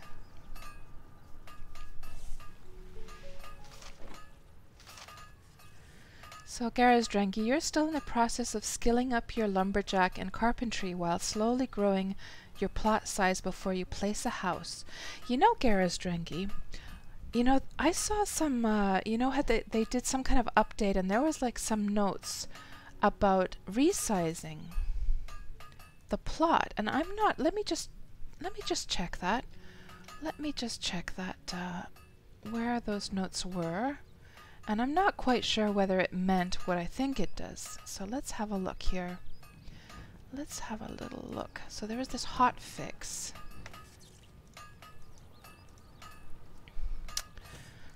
Let's have a little look here. So, and there was the full list somewhere. Hold on here. And then resizing.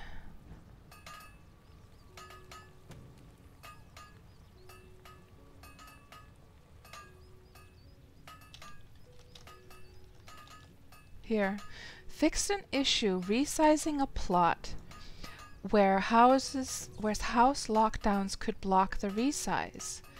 So I'm wondering, guys, do you think that this means that you can now resize your plot after a house has been placed?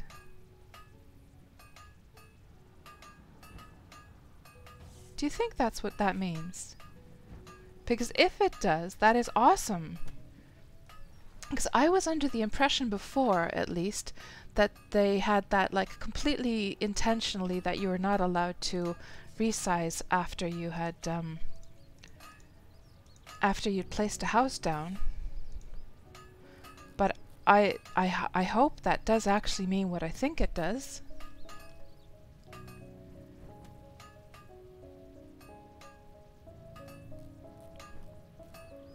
Shockwave, you made a blacksmith, miner, lumberjacker, master of all three. Also made a mage and used him to farm a plot. Right now you are gathering mats for your newly placed house. Nice, nice, nice. Very nice, Shockwave. Very, very nice. So do mages make a lot of money then? Because you would think somehow that that the cost of the reagents is so high that I don't know. Like, so do you buy the reagents? I'm guessing you buy those off the merchants in the towns, right? Off the NPCs.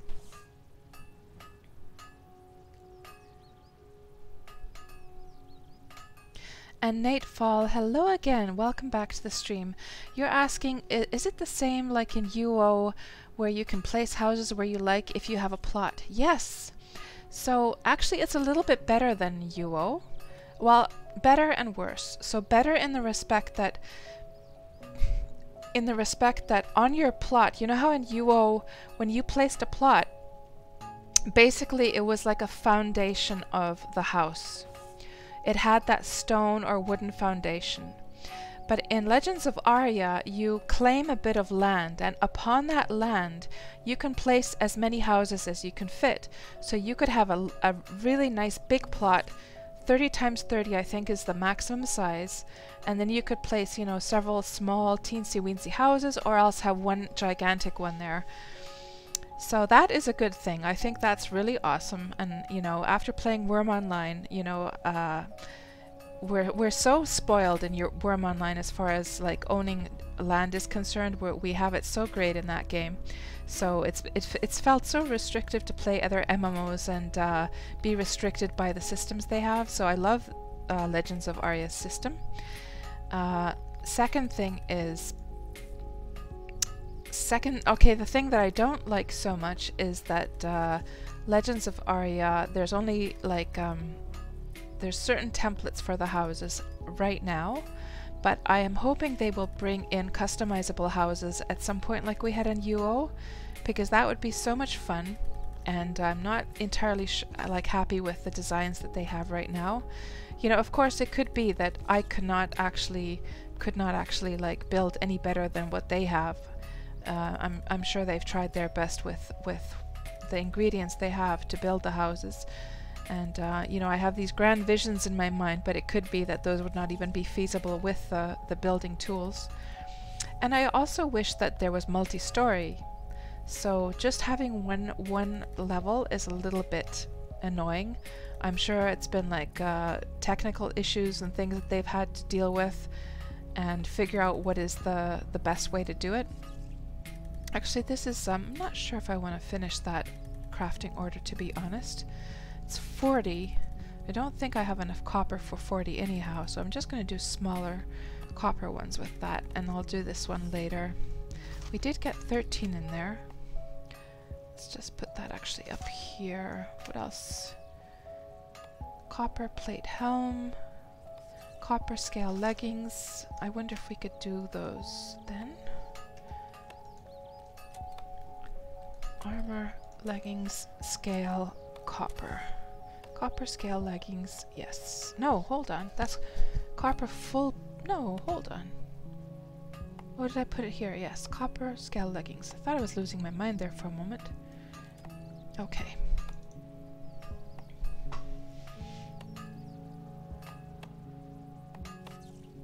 And Shockwave, have I seen more than one house placed on one plot? You know, I haven't actually seen that yet. I'm sure they must exist out there, but I have not seen that yet, no.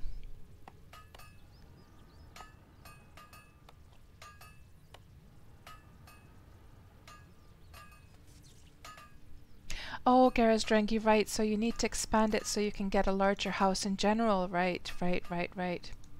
Yeah. Do you think that it means what I'm hoping it means?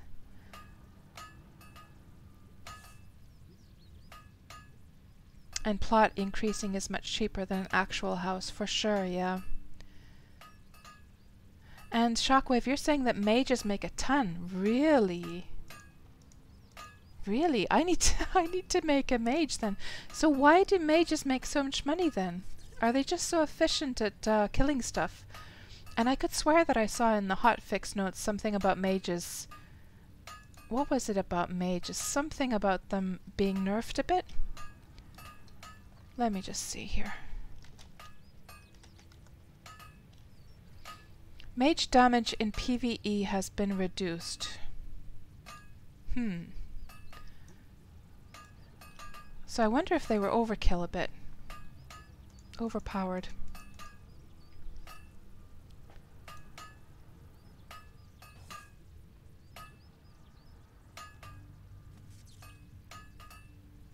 And hello there, Nothsack, and welcome to the stream.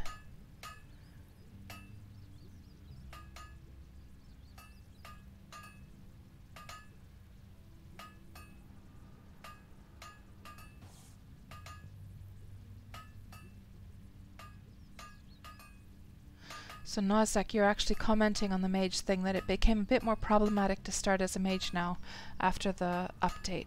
I see, I see. Oh, we're actually over. Wasn't paying attention there, but I'll have to save those for another craft deed. How much copper do we actually have left? We still have some. We could still work on those copper full plate helm. I wonder if we could get those in.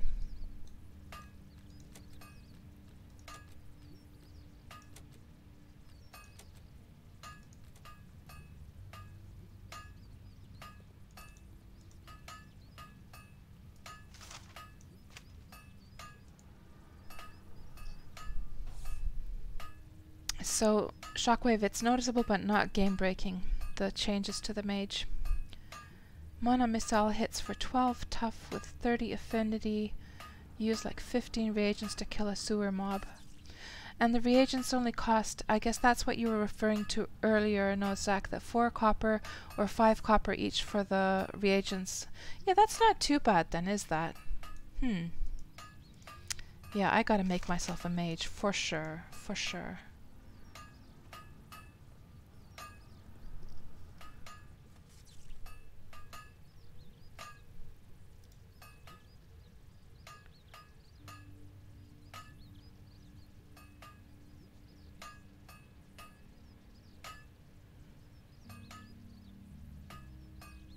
So you're pretty sure, Shockwave, that you cannot place another house on a plot, that it will tell you that there's a house already there, you think? From what I understand, you're supposed to be able to, though. I mean, obviously there must be, like, I wonder what the minimum space is between the houses. They must have some minimum spacing. I wonder.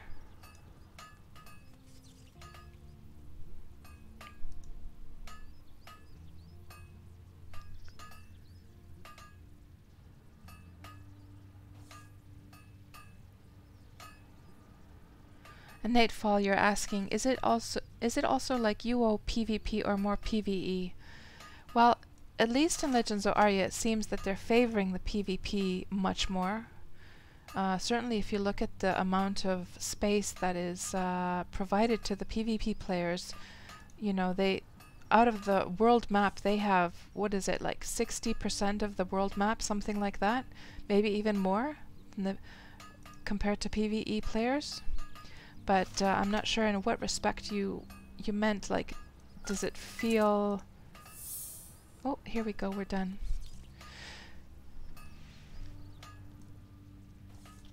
Like, does it feel like UO PvE and PvP? So, let's then, we have some crafting orders for you, buddy. I've completed an order. And then let's just grab a new one from him. It's really quite disturbing that there's like 2 on top of each other here. Twin Smiths. Are they even named the same? Oh, you can only like hover over one.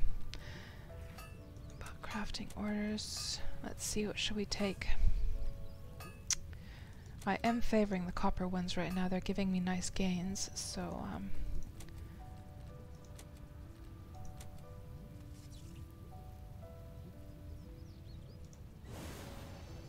what did we get? A gold? Oh, I've been wanting a gold blacksmith table. I do have one at my home, but I've been wanting another one actually. And are we getting any new recipes here? I think I have that one. And I certainly have that one as well. Always good to double check though, you never know.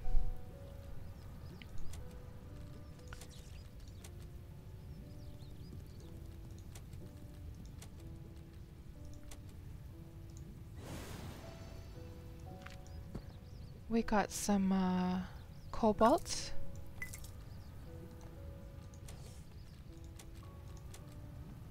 Huh, that's interesting.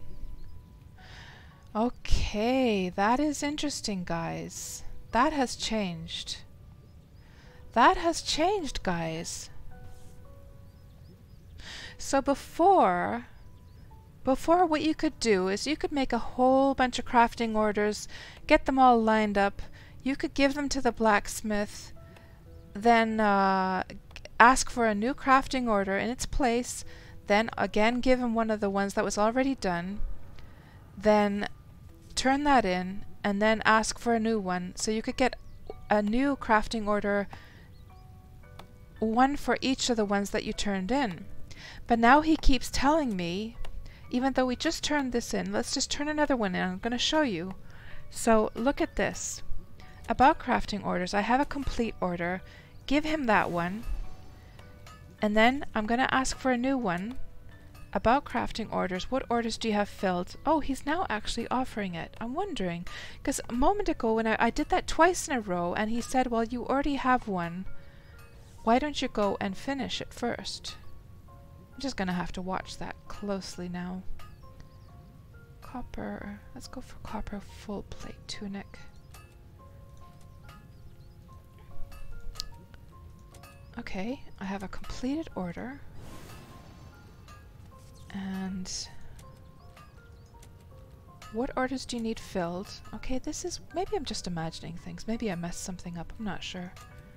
Seems to be working now, though.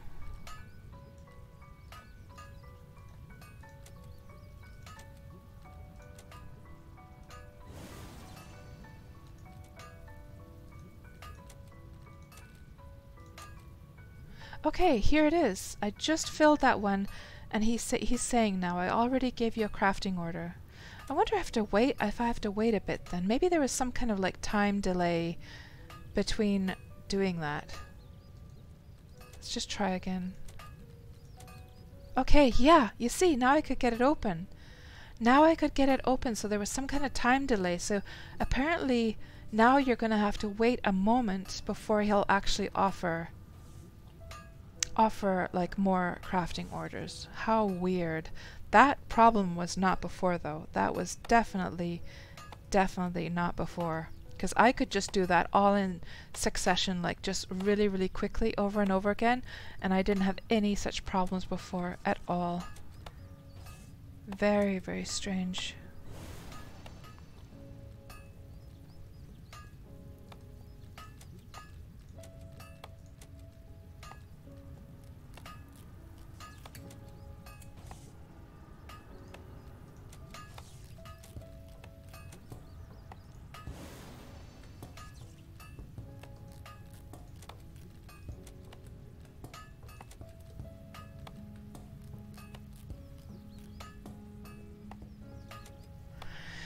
Okay, I think I turned all of them in now. So let's see what kind of loot we got from all of those. And I do wish that when something of the same type drops into your bag, like these money bags, that they would all pool together like automatically. Wouldn't that be nice? So let me see, we might actually have enough to make the full 10 gold that we need for the bindstone. Let's see. Probably not though. So how much money did we make? We made 46 silver. So we're not quite at 10 gold yet then. I think we needed something like, what was it, 70 silver, something like that. Did we get any new recipes? No, I think I have that one for sure. And saber, I think I have that one. Full plate leggings, definitely have that one. Bone dagger, I think I have that one as well.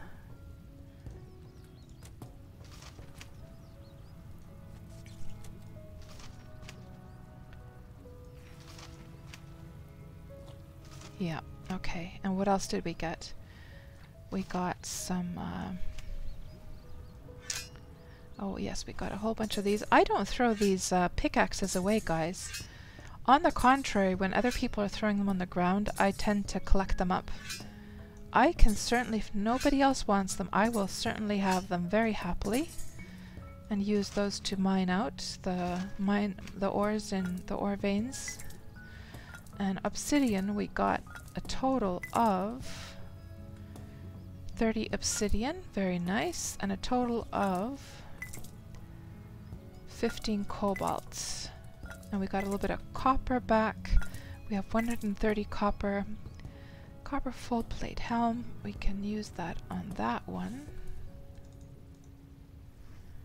And then what else do we have here? Gold. I'm going to save those for later. It's another gold one. Copper chain helm. I think we have one here. Yes. So let's actually finish off that one. Copper full plate tunic. Let's put that over here. Copper full plate leggings. Those are scale leggings. Can't use them for that. Good. And hello there, Sreth, and welcome to the stream. You like my layout? Oh, the panels on the right hand side there. Well, thank you very much. And what are you up to tonight, Threth? Are you playing Legends of Aria?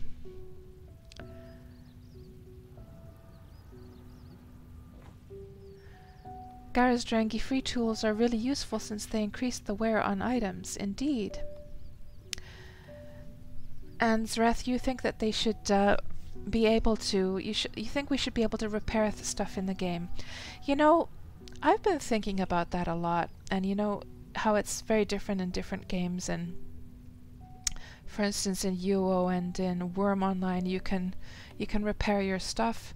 But I'm kind of attached to the system that they have here, actually, because it means that you're always, even though it's like a pain in the ass that stuff wears out and it can't be repaired, then it always gives an excuse to like work on things and to go out to collect raw materials and to have a crafter to make new items. Because imagine if we could just make a full set of like everything that we needed in the game and we could just repair it endlessly. Then you would, like, what would your crafter be up to? You'd have nothing to do anymore, you know? I like that stuff cannot actually be repaired.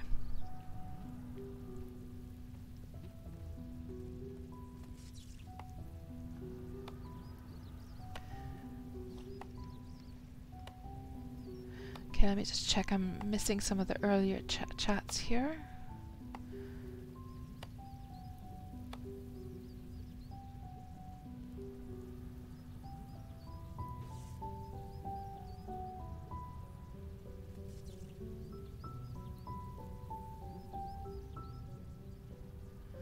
Shockwave with your mage, you made an average of 3 gold an hour? Holy crap!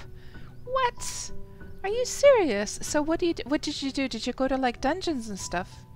Or how did you make 3 gold an hour?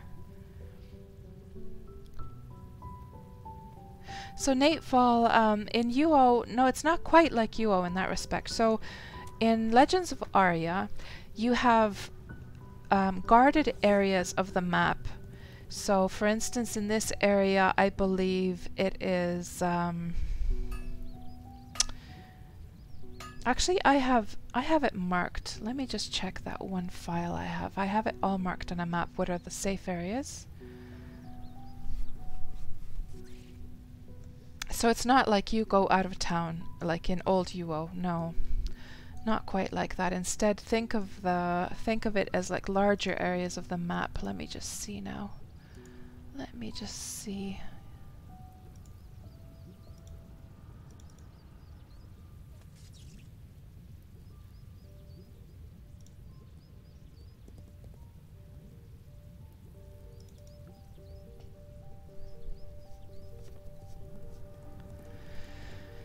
So, let's see.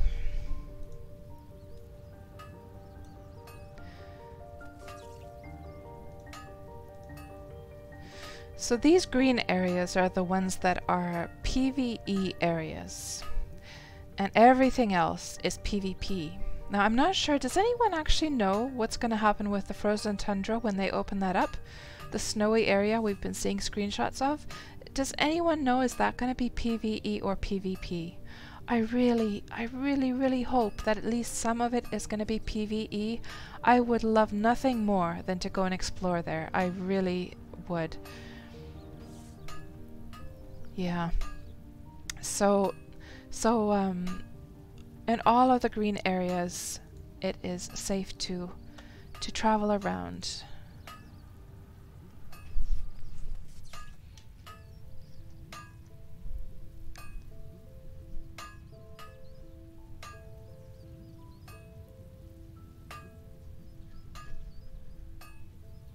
Yeah, Jojo48, exactly about stuff to keep the economy healthy. You want to have it so that crafters, you know, can make stuff that when stuff breaks, that crafters have some use and can well, you know, if everyone could just fix their items, crafters would totally be out of stuff to do, and it would, you know, there needs to be a money sink as well. So.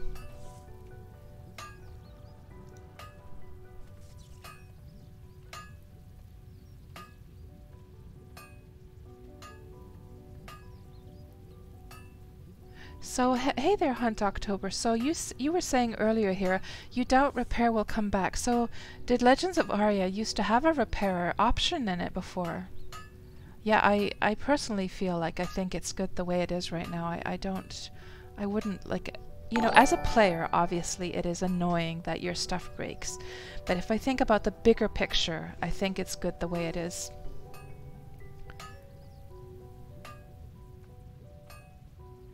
And Gareth Drangi, you went from using one hatchet every few days.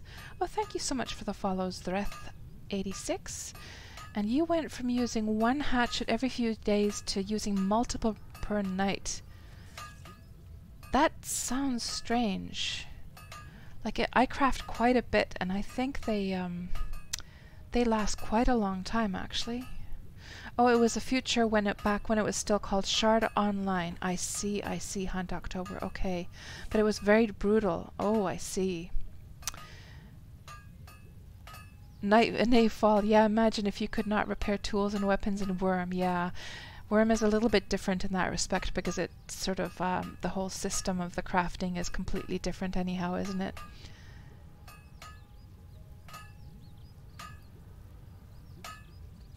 Now, Jolly Ruthless, that I agree with him when you're saying that it would be nice to be able to recycle old gear. So I would actually love to see that you could smelt old items or you know, harvest at least some materials from them. I would love to see that. Now that I don't think would, I don't think that would like, I mean, obviously you should not get the full amount of item, like raw materials back. So let's say, you know, a tunic was like 10 ingots. You should only get back from smelting, you should only get back maybe, oh, I don't know, 2 to 3 ingots, something like that, because you don't want to completely ruin the balance. But it would be nice, or at least something, if there was at least something you could do with old items that you don't want to lug around anymore. Oh, so Shockwave the mage was able to make that much money in graveyards, really? Wow, my goodness. Yeah, Zreth, so you're saying they should make it so that when you lose max durability, every time you repair, so eventually you have to buy new armor. So that was how it was in UO at least some point, right? So it would lose a little bit of durability each time. Yeah, that was okay. It was. Oh, thank you for the follow, Steamrolla, and welcome to the stream. Yeah, I just remember, wasn't it so that in UO to actually repair stuff you had to have a blacksmith that had high enough skill to repair, wasn't it? And let me just see this this link that you're sharing here about Celador. Maybe it was the exact same. Yeah. This was where I grabbed. Those green areas. Actually, I just put them in Photoshop because I wanted to, you know, they are like separate like images, but I wanted to overlay them so I can actually see, because it's not very helpful to just see it as a separate like image there, you know. So it's much handier to see them all together like that.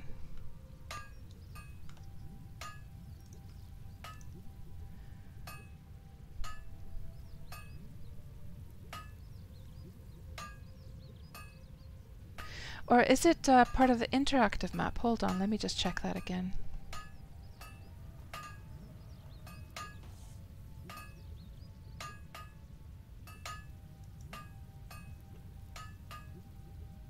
Show protected areas. Aha, I see. So here's this little checkbox. Is that actually showing for you guys in the stream? Let me just see, because I might have those panels in the way. Let me just check.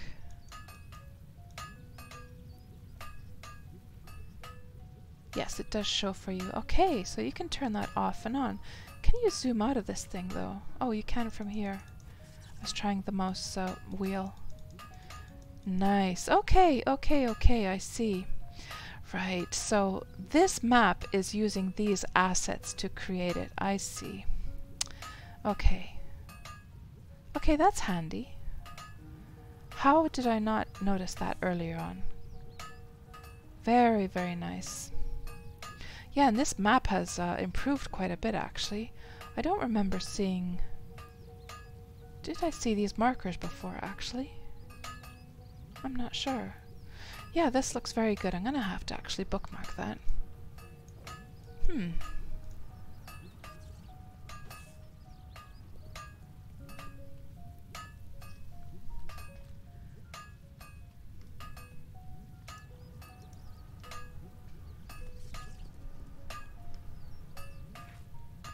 Oh, and salvage was also part of the game in the shard days, I see. And that might come back when...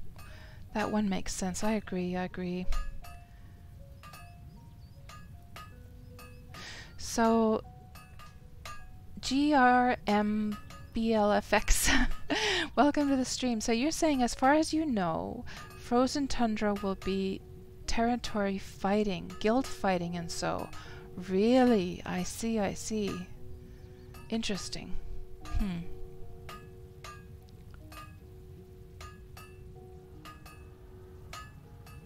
So October, you're asking, has anyone here did work orders for carpentry that have come across wooden bookshelf recipe? You know, I don't think I have the wooden bookshelf recipe myself. And actually, wasn't there in the hotfix, I haven't been able to get the wooden table or the wooden chair either, and I saw something about that in the hotfix, that now that like is open for everyone anyhow by default. So let's just see now. And why don't they have an icon here still? So yes, now you can finally craft the wooden chair, because I could not get the recipes for these two before. Now about the bookshelf, that was, where was that? Lockbox, no, dresser. Where was the bookshelf? Here. So I don't have the recipe for that either. Yeah, and I've been doing a lot of carpentry, like tons of carpentry, and I have not gotten that recipe either. I wonder if that's a bug, guys. Has anyone actually got that yet? And now that now that you mention it, I don't remember seeing this item like on people's plots either. You know how some people have the different furniture for display that they're selling? I have not seen that. So I wonder if that's bugged actually.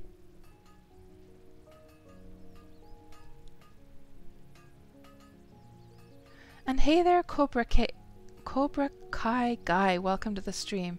You're asking if the main aim is most PvP or PvM. Well, considering the map that we just looked at, and let's just look at that once again, it really does seem like they are favoring PvP players in this game.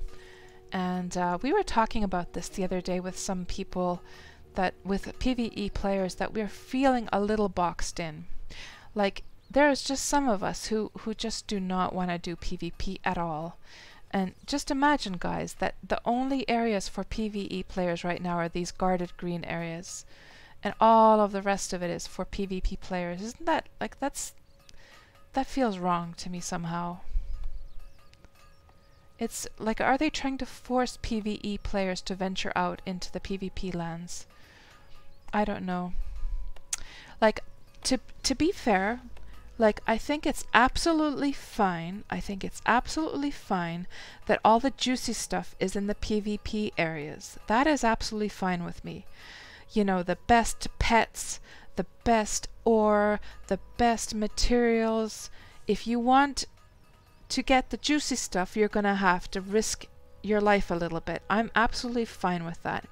What I am not fine with, however, is that there is so little land mass for PvE players. For those of us who just want to explore, to discover, to do stuff, you know, and for those who are just absolutely fine with not having the best of the best in the game. I just feel we're a little bit boxed in now. You know, now that I've explored more in the game, I'm starting to, you know, it's the same old areas, and I'm feeling it's a little bit on the small side. Does anyone else feel that?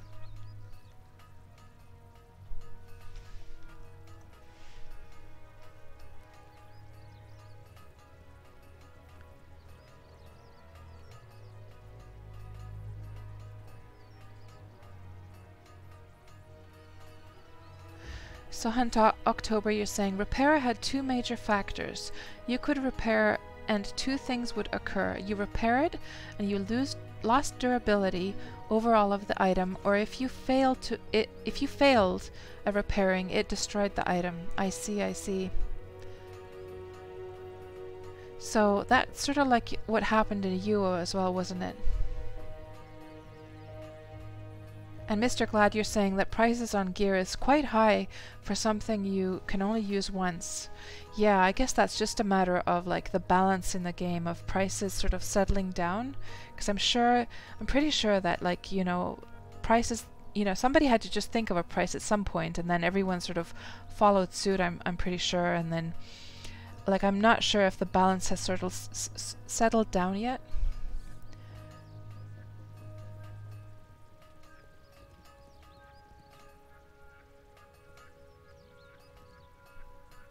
So Hunt October, you're saying that see that barrel that you're next to, look on top of it. That is what a salvaged iron would look like. So over here, I'm guessing you're talking about this then. So is this little bit of like garbage, right? I see, I see.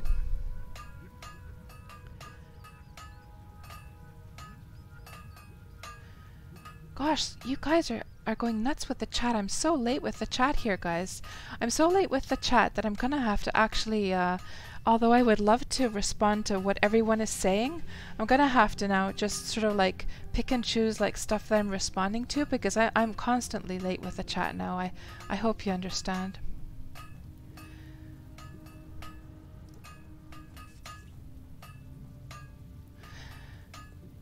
And then if anyone sort of asks like generic sort of Legends of Aria questions, I'm gonna hope that some of you can sort of respond to those as well in the chat. And if you want to direct like a question directly to me, just use, you know, put cat's purr in your sentence so that I will notice it. Because otherwise I'm just gonna stand here like scrolling the chat all evening, I'm afraid. I'm not used to having quite so many people on my streams.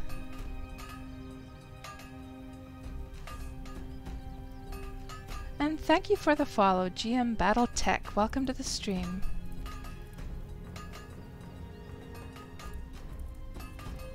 Yeah, no, Gara's Drink, you mentioned the round table.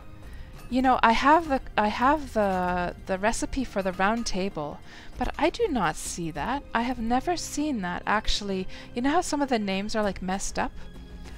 I have never seen the round table here in the, like, has that actually been added now? Let's see.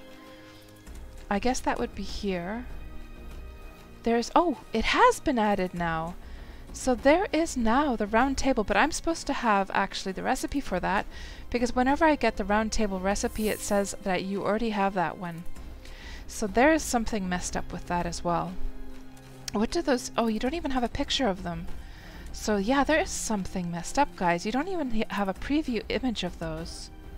So I guess they must have some bugs that they're still fixing. So any other new things here, actually? No, all of this other stuff is pretty much the same. And it looks like now you can finally get the crates as well. I was not able to find a recipe for a crate. I saw other people also complaining about that. Okay, interesting. But yeah, they still have some things to solve there.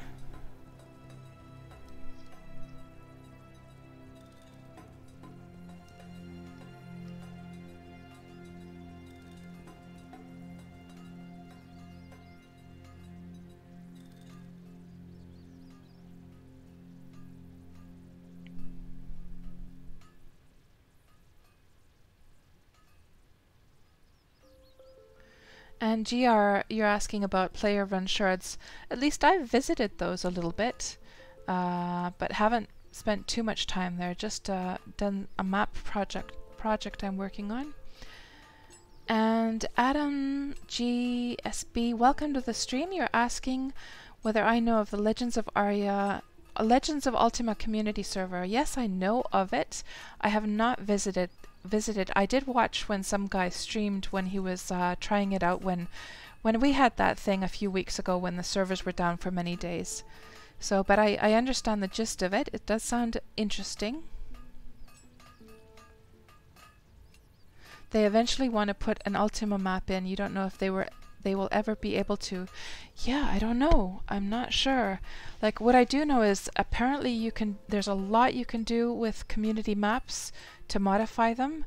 I don't know what can you actually create a map file though that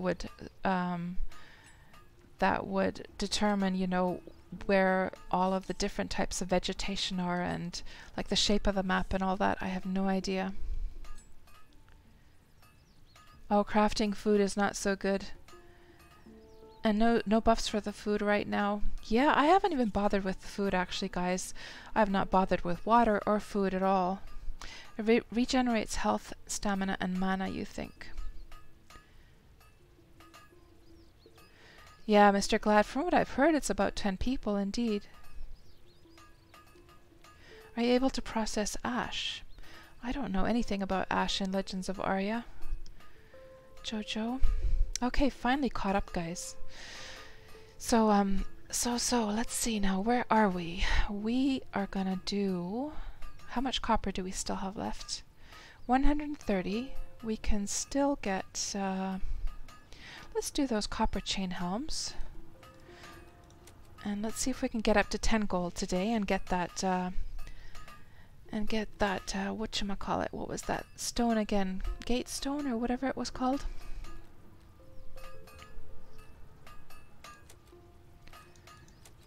So, copper chain helm.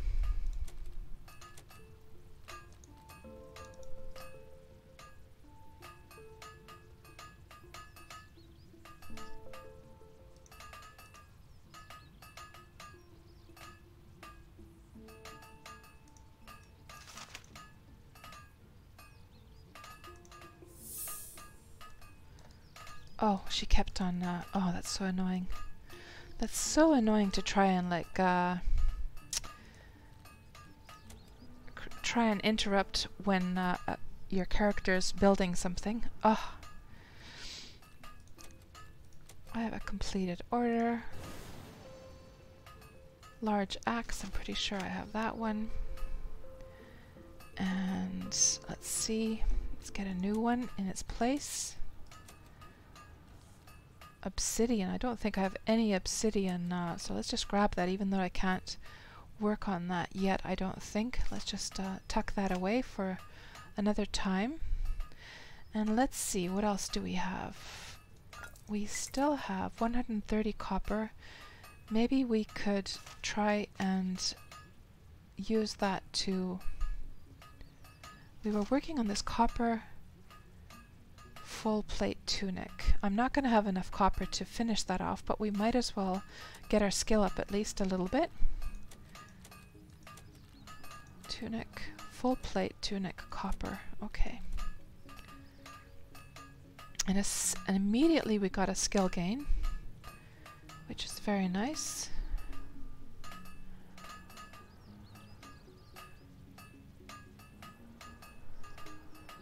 Oh, so originally back when it was shards, it was supposed to be more small and more based on community shards. Interesting. Yeah, well, I'm glad it went this direction though, because honestly, like, as much as I appreciate player-run shards and admire the tenacity that they have and the hard work that they put into making those, and you know, I have one of my own servers as well in Worm Online, or Worm Unlimited rather, that I'm working on. You know, at the end of the day, as a player, I don't want to really play on community servers, because I just feel with all the hard work, it's such a risk. Like, if somebody decides to shut down their server, there goes all of your work. So I don't think if Legends of Aria would have turned out that way, that it's just mainly player-run servers, I don't think I would be playing this game right now, to be quite honest. I don't.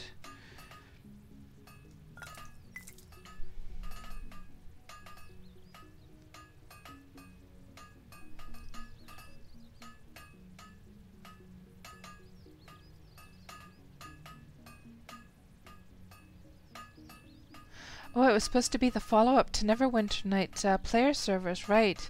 Yeah, I did buy Neverwinter Nights back in the day, but I never really enjoyed that very much myself. So I hardly played the game at all. Yeah, oh, we were talking about that, Durandi. We were talking about those old Ultima Online dungeons with my son the other day, because my sons have both played UO also.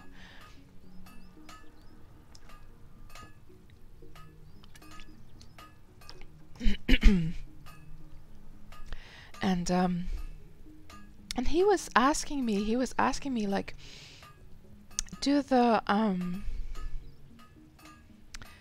dungeons have like many levels, and do they work in UO like you start on a hard level? Because I was telling him you're not going to be able to. He started playing as well. I was telling him that you probably don't want to go into the dungeon yet. You're probably not going to be able to stay alive there. And he was saying that, well, it was so cool in UO how like the first level was always easy and then it got harder and harder as you got deeper into the dungeon. That was very nice in UO.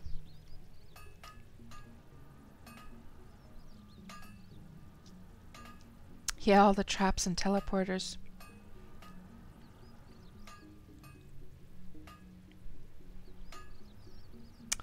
So, Mr. Glad, you're asking, is it smart to have one character that does gathering and one that does craft?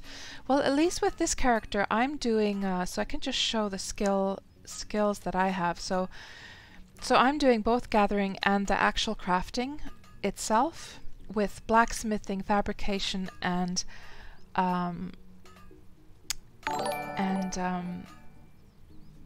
the carpentry. So, and of course with those goes the lumberjack, mining, and, well, actually for fabrication you don't need a gathering skill at all, apparently. So it seems to just fit nicely into the template. I will have to probably, oh, thank you for the follow, Marty GX, and welcome to the stream. I do have some extra skills here, as you can see. I have some animal taming. I'm probably going to get rid of that since now that I have a house, my tamer can just tame a whole bunch of horses and give them to her. For now I haven't removed that yet. And I don't know, I have a little small amount of like some fighting skills, just so if I'm going out like chopping wood in the forests, I can at least deal with a few bears and stuff like that. And that heavy armor, maybe that's something I want to get rid of at some point. Probably want to keep a little bit of healing, but we'll see how it all fits. I did make a plan for it, so I should be able to get a nice balance in there at some point. But in addition, I do have another character on my other account who is only gathering. It does help to have like oh, thank you for the follow, Borluck, and welcome to the stream. It does help to have, I have to say, it's helped a lot to have a second account that you can also do the gathering with.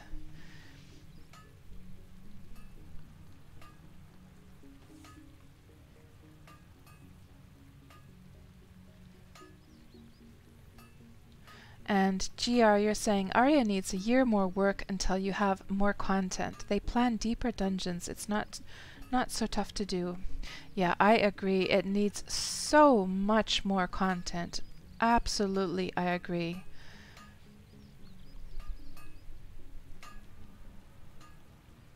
And Borluck, yeah, that would they could simply expand the existing ones. I hope they do that though.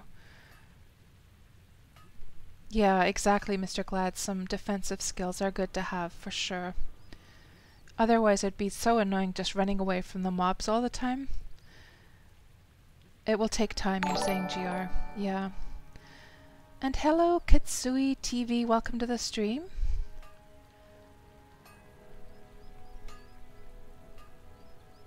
So they already have teleporters and lizards too. And oh, thank you for the follow, Kitsui. And yeah, exactly, Mr. Glad. Yep, yeah, and the bandits as well. How annoying they are. Indeed. So, what was I going to do? So, apparently I don't have enough copper to make any more tunics. So, now we're just going to return our copper stuff over here. And I should have some iron. Yes, we have a whole bunch of iron here. Let's just do some iron. Let's see what kind of recipes, or rather like work orders we have.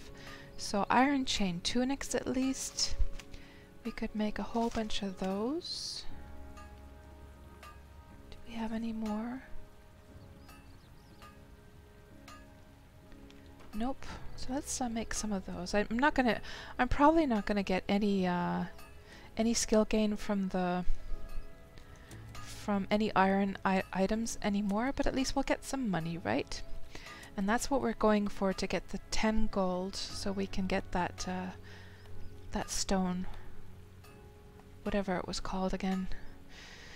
So iron chain tunic, and both of these were the same. Yes, iron chain tunic. Off we go.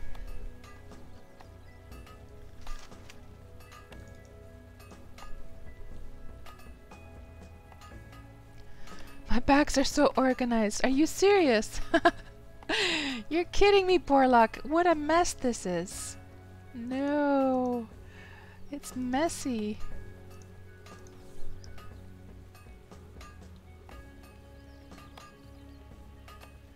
Katsui, so you made your gathering character as a Dexter with mining and lumberjack. Also means that they can get leather. Yeah, true. I'm gathering leather right now actually with my tamer. And then I just haul it over to Safarina because she has a little bit of like combat skills, but not on, like she can definitely kill a bear, no problem, but it just takes forever. And she has to do a few heals on the way, whereas my tamer can just instantly kill bears, so and horses, and I don't know like what's the best source of leather, guys, but I've just found that the brown bears and up, and also horses seem to give 2 leather. Whereas everything underneath those, like I don't really bother with the hearts or the black bears or wolves or hinds. They just don't seem to. They just give 1 leather each. So I've just been killing horses and brown bears. What do you guys do to get your leather? Do you go into the PvP areas to get something bigger than that, or what do you do? That's 1 down, and 15 more to go with this one.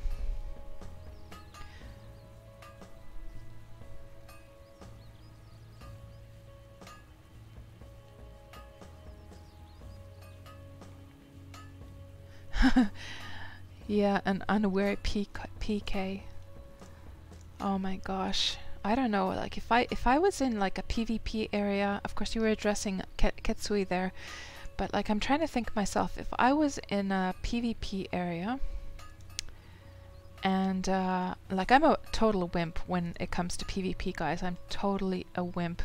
But if I was in a situation where I noticed that there was a PK just standing there, a red, just standing there, and clearly like sort of like AFK, would I go and try and kill him or not? I don't know. I don't know if I could do it, guys. I don't think I would, actually. I wouldn't want to get on his bad side, would I? But then again, he's going to just relentlessly kill me anyhow, isn't he? When I think I finished already.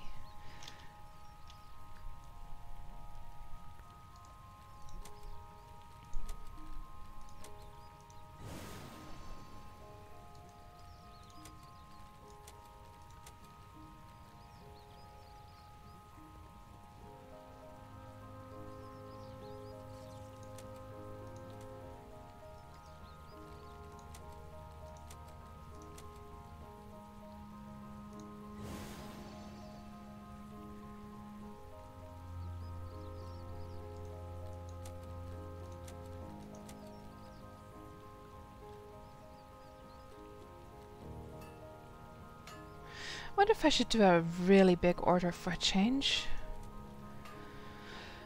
Let's see, let's do a big one and see if we could get another another nice little juicy box. So let's go for a 40 iron scale helm. Let's try that one. I do have a lot of ingots, so it should be enough. Iron scale helm.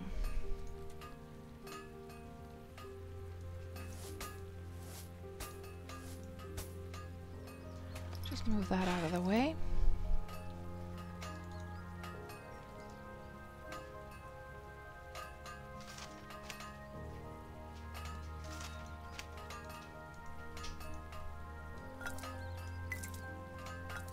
Looks like we got some gold as well, which is very nice. Get that out of the way as well. Actually, let's move those as well. Not going to be using them.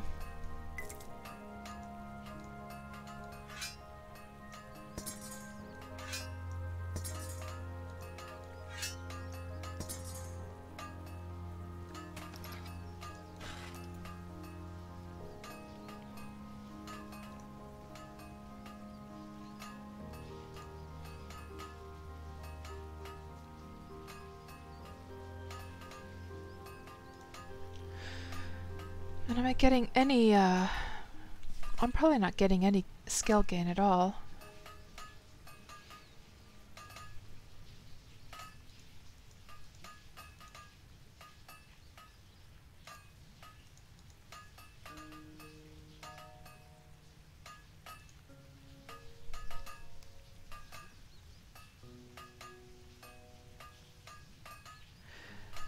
So Nemesis, about the 2000, that is just completely a bug. So yeah, you see this sometimes, that's just a visual bug, that does not actually mean 2000. So for instance, if I get off my horse, I can just show you. So if I get off my horse, if I shut that, get off my horse and open it again, you will see that the amount is, oh, it's actually here. So now it's, no, it's still showing 2000, but that is not, I don't think that's actually real. I have noticed, like, sometimes you can reset that so it shows the proper amount. I'm not sure, but that's not,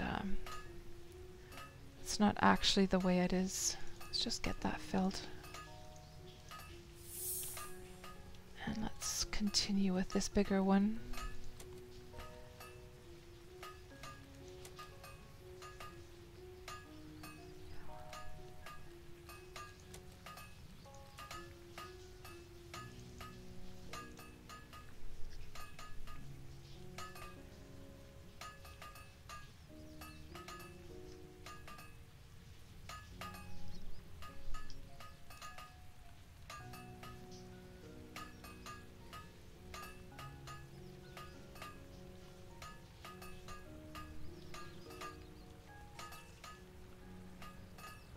Oh, the elks give 2 leather too. True, true. Yeah.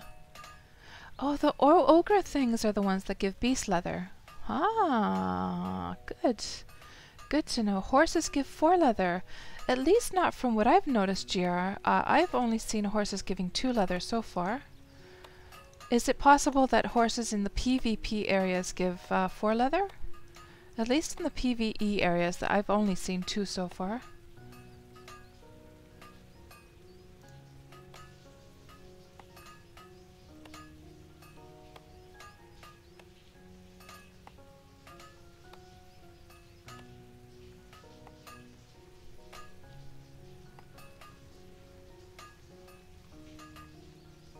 And hello there, Finsua, and welcome to the stream. So you're saying hearts give 2 leathers and can be one-shotted. Oh, true, yeah. They're quite hard to find, though, aren't they? They're quite rare. You see them, do see them once in a while, though.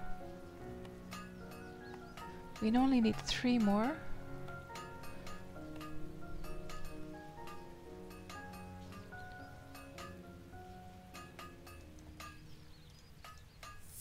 Okay, now.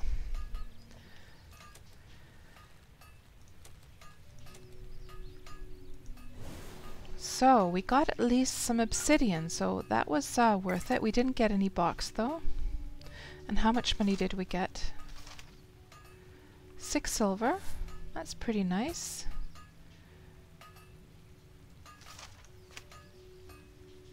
Still have a lot of iron here. Let's turn that one in as well. Oh, let's first get another work order in its place, though.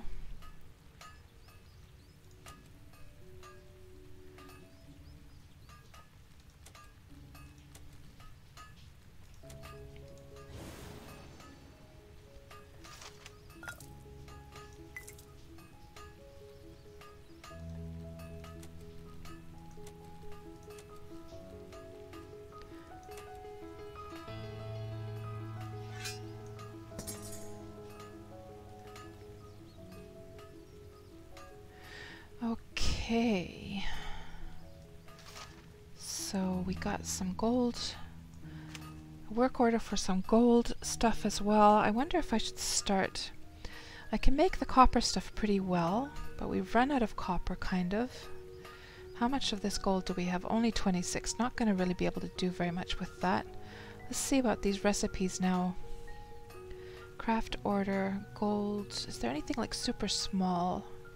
5 gold scale tunic, but the tunic is probably going to take a lot of material. Is there anything else? Gold. Full plate helm. That could work. Let's just try and see if I can actually make anything from gold yet. Don't think I've ever tried before. I'm not sure if I'm going to have enough skill. We'll see. So gold full plate helm. Okay. Helm, full plate helm, and gold. Let's see if we can do this. You fail at least. I'm probably going to run out of the gold before I even get there. Oh, we did make one already.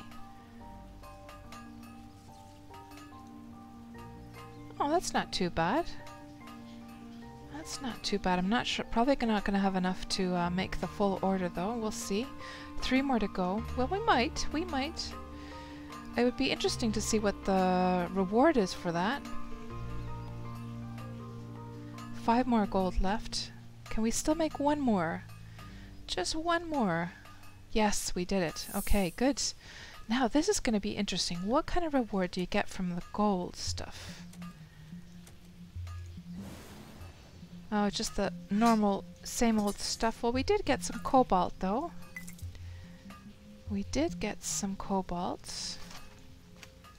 And what was the money like? 4 silver? 4 silver, which is, okay. Now, we have 61 silver. I want to go and check, like, how much we were still missing from that bindstone, if that's what it was called. Because that's the whole goal for today, is to buy a bindstone, go and place it on my at my deed. So let's see now. Add that together. And we have 9 gold, 79 silver, so we still need 21 silver roughly. And then we can go and buy a bindstone. Okay. So let's go and continue some crafting. We still have 685 iron. So 21 silver is what we need. I think we can make that with all the materials I have.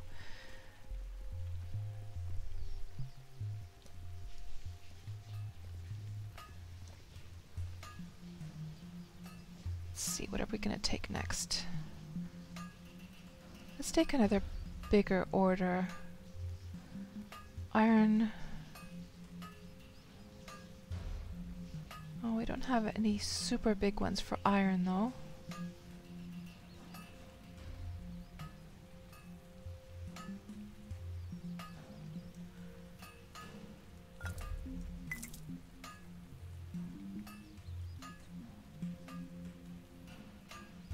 Oh, and did I already ask for a new recipe from this guy, or a new craft order? I didn't actually. Okay, good that I checked that. So we have a whole bunch of little miniature ones here. Let's just get them out of the way. Let's get all of the small iron ones out of the way for a change. These are all like 5. Okay.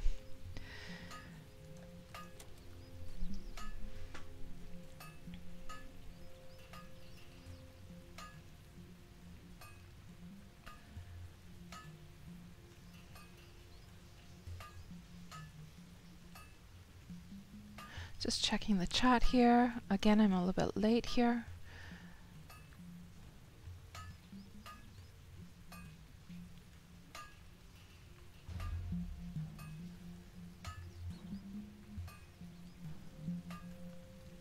Yeah, you guys are talking about the graveyards. We could actually, like, if I get that bindstone set up, maybe we can go and go to the one of the graveyards as well with my tamer after that.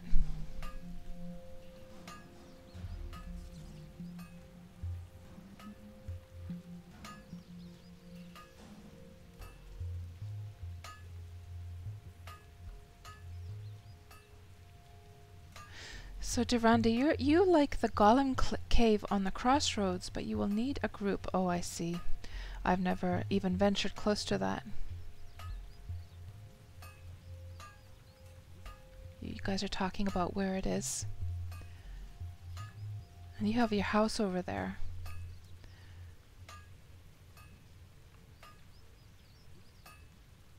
And there's still some house spots next to the cave as well.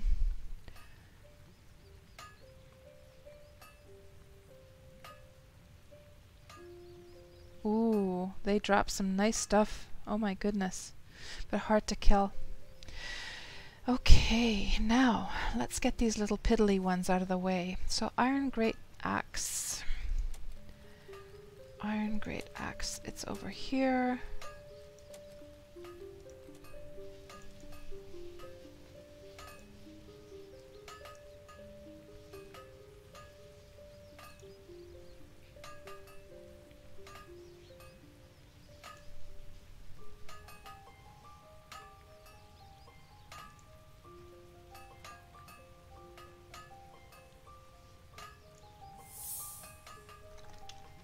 Oh my gosh, this is so annoying to try and interrupt that.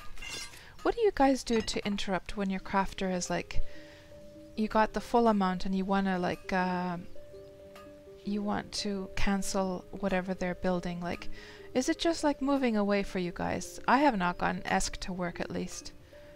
I think ESC should, I think it should be that you could like press ESC a couple times. Like, I understand that ESC is for getting out of the first target, crosshairs target, that's fine, but then like maybe 2 ESCs in succession, like really quick, could be like that it first takes away the crosshair, and if the crosshair has been taken away, then it attempts to like cancel the building. That's how I think it should work. Maybe there's some reason they just couldn't make that work, I'm not sure. Oh, we have actually another one over here. So that was not even a lost cause.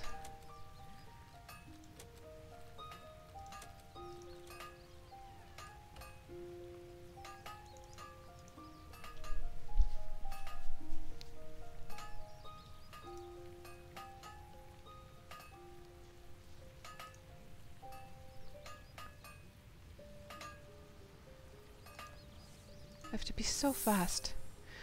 What's the next one? Oh, that one is still iron large axe. Really? I could have just kept on making those. I should check next time. Now hold on, that's those were great. No, they were iron great axe. Iron large axe. Oh, so it is a different one actually. Okay.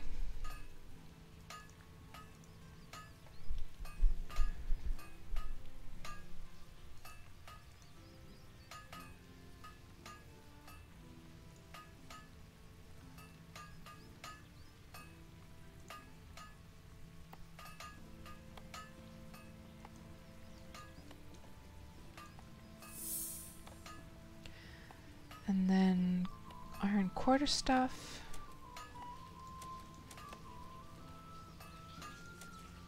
Where was it again? Here we go.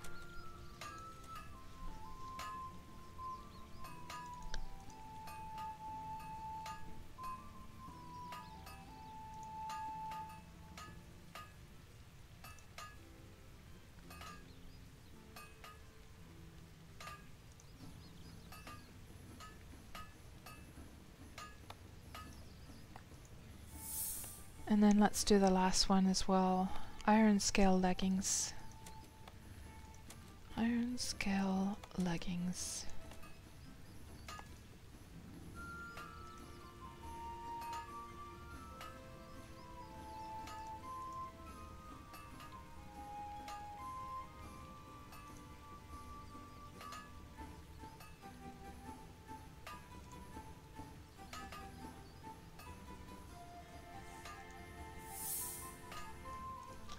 Come on, stop, stop. Oh,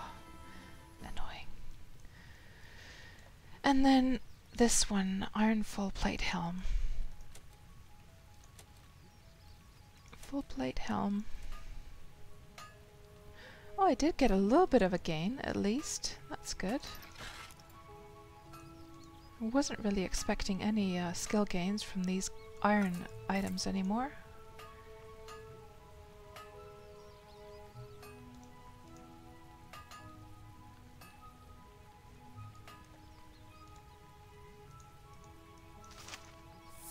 Okay, now let's see how much money we can get together from these. I'm assuming maybe, probably maybe 6 silver in total or something. We'll see.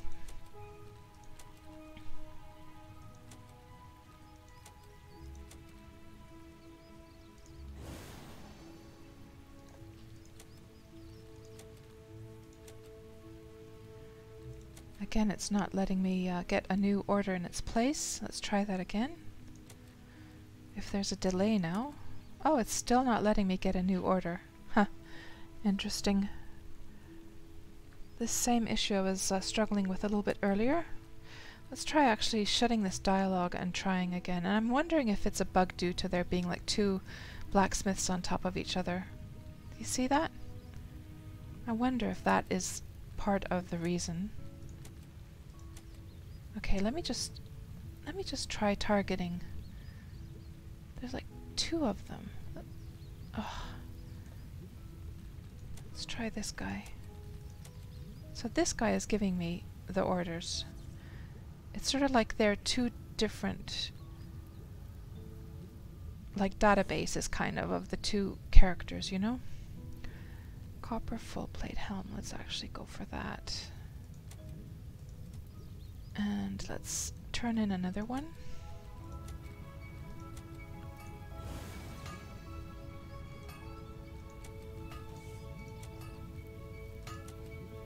And this guy will not give me a new one. I'm gonna have to try and mouse over to get the other guy once he moves. This is so annoying. Yeah, he refuses to give me a new one. So I have to... Okay, there's the other guy. Quickly, quickly! Oh, now he moved back into his spot. Let me see if I can try from the back here. No, that guy is not giving me anything. So you guys, for anyone who's like wondering what the hell is going on here, you basically have two of the same NPC. Oh, he's turning now. Let's try from this guy. And they seem to have kind of like a different database in a way. Like some are... This guy, you see, now I got them finally from the other one. So there's some weird bug going on. Some very strange bug going on there. A little bit annoying.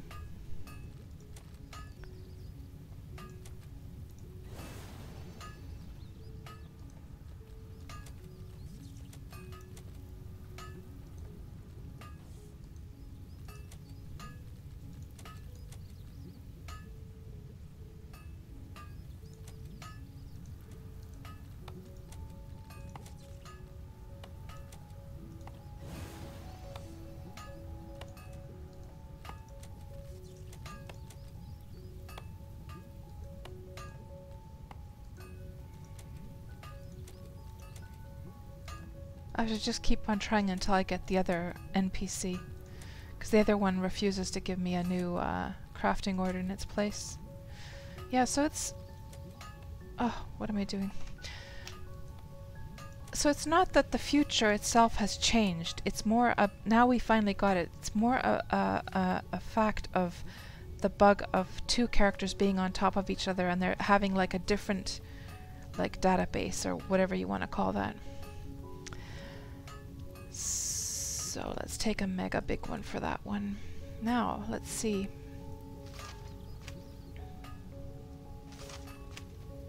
I'm not even sure if I'm actually missing any, I should check whether I'm missing any recipes actually.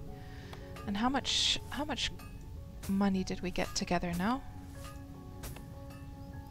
So, only 156 copper.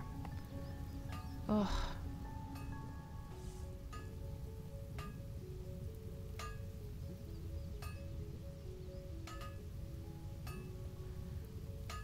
So that's like 1.5 silver, isn't it? It's hardly anything.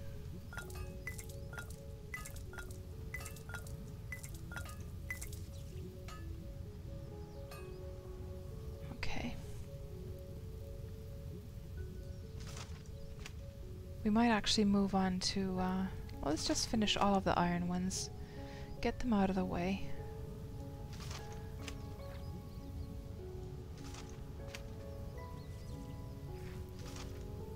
Is there any other iron work orders here? Iron scale leggings at least. Okay.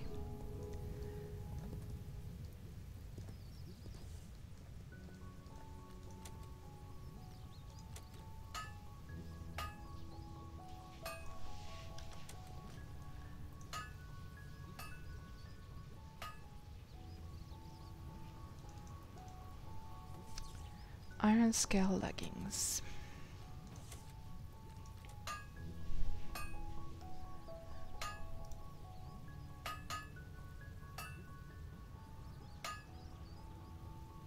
And Shockwave, you're asking, does anyone know how to craft the market tents, red or blue?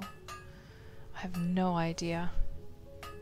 I don't, at least I haven't seen anything like that in the fabrication, like, fabrication menu at all.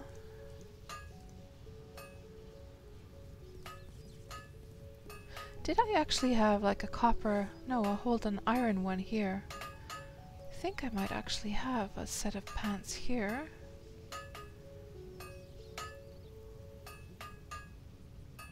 Oh, it was an iron chain tunic only.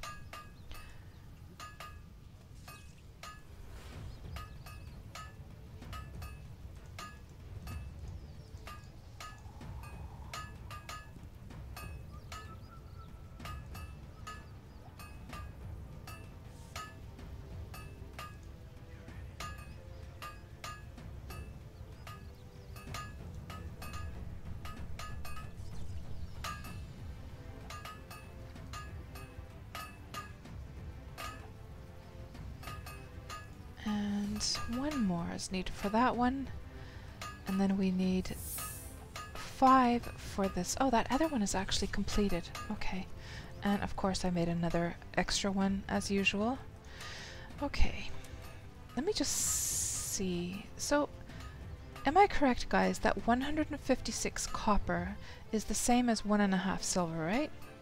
I always think of it this way, that I drop off the 2 last digits to make like a full silver.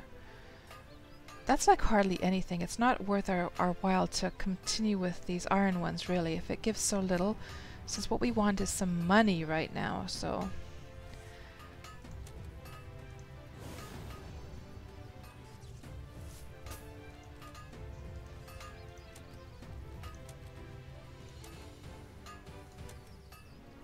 Again, I can't get him to give me new, because it's the other guy.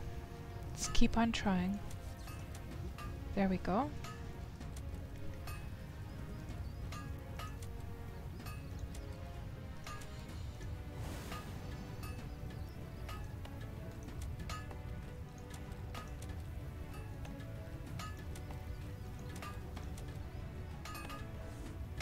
And actually, I just realized that if I move out of place and have him address me, like turning around a bit, then I can at least mouse over the other guy.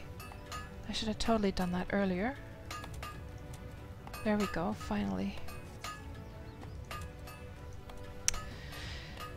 Okay, now... get these out of the way. Got a little bit of gold. A little bit of copper.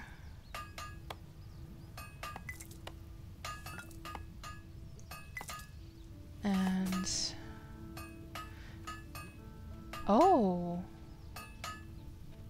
Holy smokes, guys. Do you see this? They have actually made it now that it's not just like a full amount of copper, like that they have it that it bunches it into the different units. Am I imagining things, or was this not, I somehow remember that this was not before, that before you, like if you, to actually get like the currencies bunched into their units, you had to take it to the bank. And now we're actually seeing 3 silver, 1.99 copper. Huh. Is that new, guys? Is that like a fix that they've done? I hope it is, because that's like awesome if that has actually been fixed. So you don't have to take it to the bank to see like the different units. Okay, that's good. Now, do we still have some filled? We have one more filled. Let's just give this guy still. Let's go do something else after that. Maybe we can actually go and... Actually, you know what I need to do? I need to go and I have to make that nice bow. So let's actually do that after. I'm just gonna gather one more recipe from this guy, and let's go and do some ash carpentry stuff. And let's see if we can get a nice juicy bow done for my tamer. Hold on.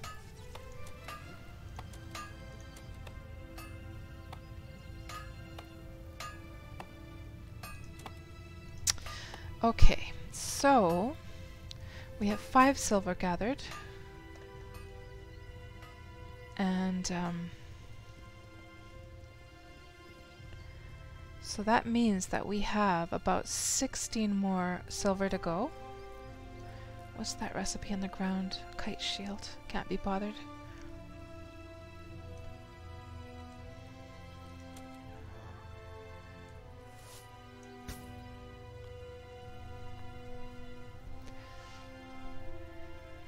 And let's put all of this metalworking stuff, this smithing stuff away.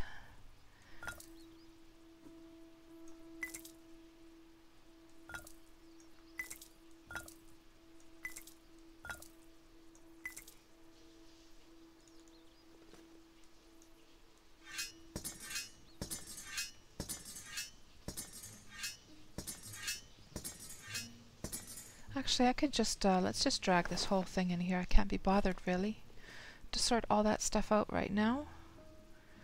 Let's at least put that here, though. And let's put the work orders in here as well.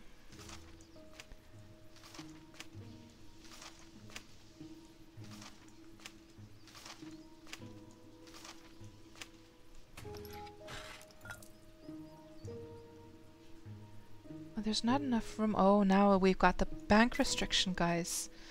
So, contains 200 out of 200 items. Okay. Yeah, we got that now. Okay. So, which I think, you know, completely, I totally understand why it is. And of course it's needed, isn't it? So let me just grab something out. Is this my horse's backpack now? Leather saddlebags, yes it is. Okay. And hello there, Bzukes55. Yes, I am on the EU server. And thank you so much for the follow, Farinan. Welcome to the stream.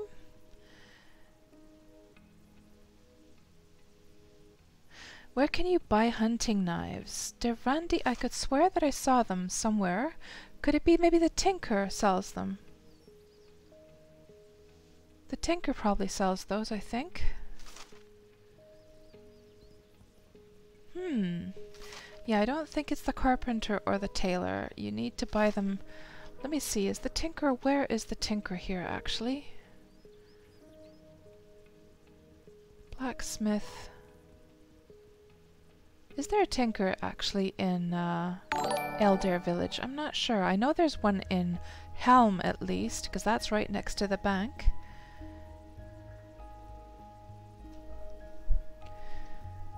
Okay, so now that we have this restriction actually working for the bank, I'm going to have to be much more careful. And thank you for the follow, Bzukes55. So, I'm going to have to be more careful about like the stuff that I fill my bank with. for sure. So now at least we should be able to get this stuff back in here, yes. And at least get these work orders in there. And I'm gonna have to start watching this from now on.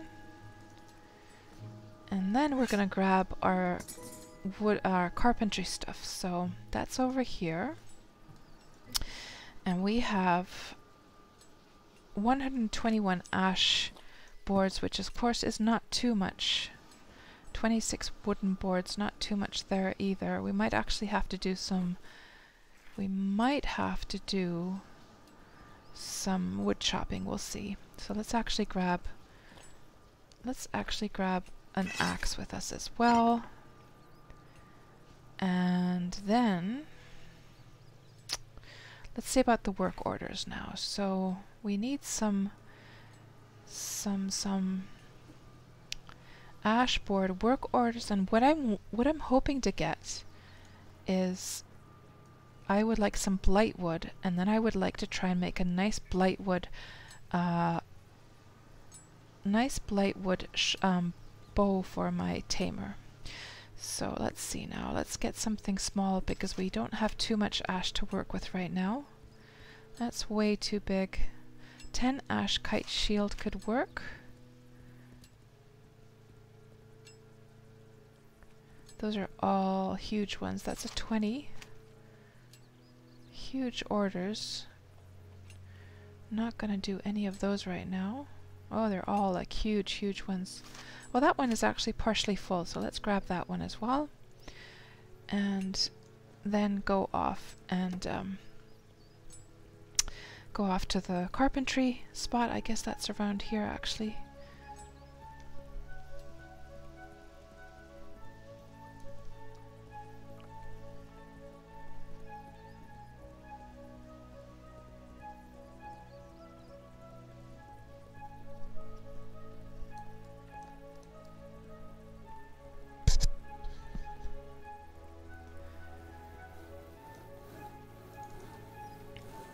Okay, and has anyone noticed that they have clearly adjusted the audio of the sawing sound at the carpentry table? I could swear that it's a little bit softer now and not so as annoying as it used to be. So let's fill up this order at least, and we should probably check. I'm pretty sure that now an hour has passed, so there's probably a new order we can grab from here before we even start. Yes, there is. Let's just take that teensy gate one actually. And then... oh, look at this, guys. Look at this bug. Craft order 5. 5 of what? Like, I know it was a fence that do you see that bug though? Because this one says craft order 20 ash war bow. This one says 10 ash kite shield, and this one says craft order 5. And just because I happen to know that it's a fence, I know that that's what it is.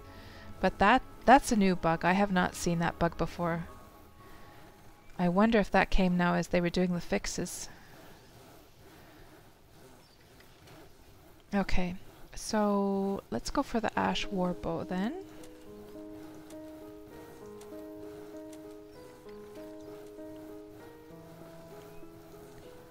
And that should give us some nice skill gain as well. Yep, immediately started to get nice skill gain there. My carpentry, I know you guys can't see my carpentry, but right now it's 82. And if anyone was interested in how much blacksmithing I had when we were doing that, I have 80 blacksmithing right now.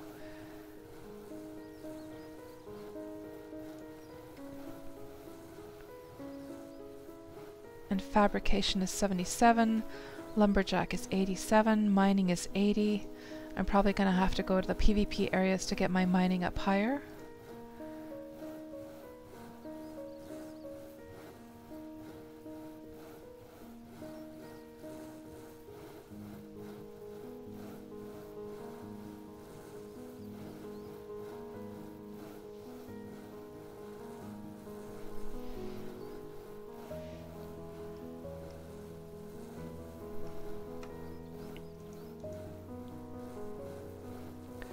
So Durandi, were you here on the EU server as well? Because if you need some like hunting knives, I can make you some if you want. If you're here on, I can't remember now because different people were like mentioning their servers earlier. But if you're here on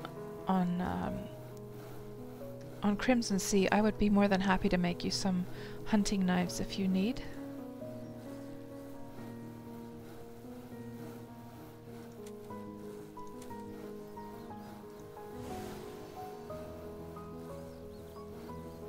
We got an iron weapon rack, very nice, very nice.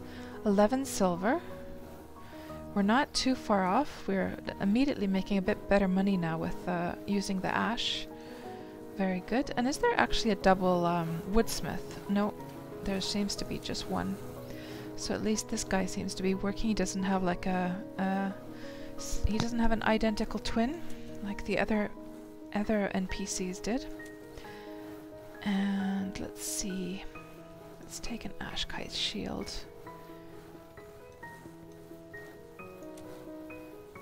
And let's actually do that one next.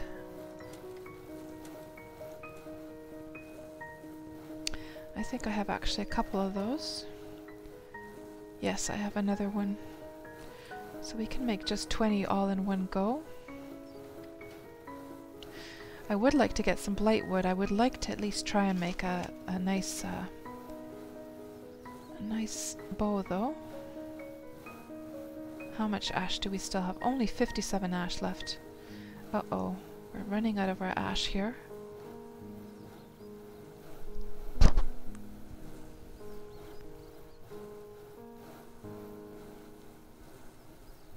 Can I create a tailor's workbench? I can create all of the different workbenches. The only problem is that they require a lot of materials. And I don't have any on sale right now, and I don't have the materials to make one. And the thing is that when you fail making one, it eats up tons and tons and tons of materials. So unfortunately, right now I would make one for you otherwise, but I just don't have the materials right now, I'm afraid. But I do know of a vendor who sells all of those things. So if you go to, I've seen this guy selling all kinds of furniture.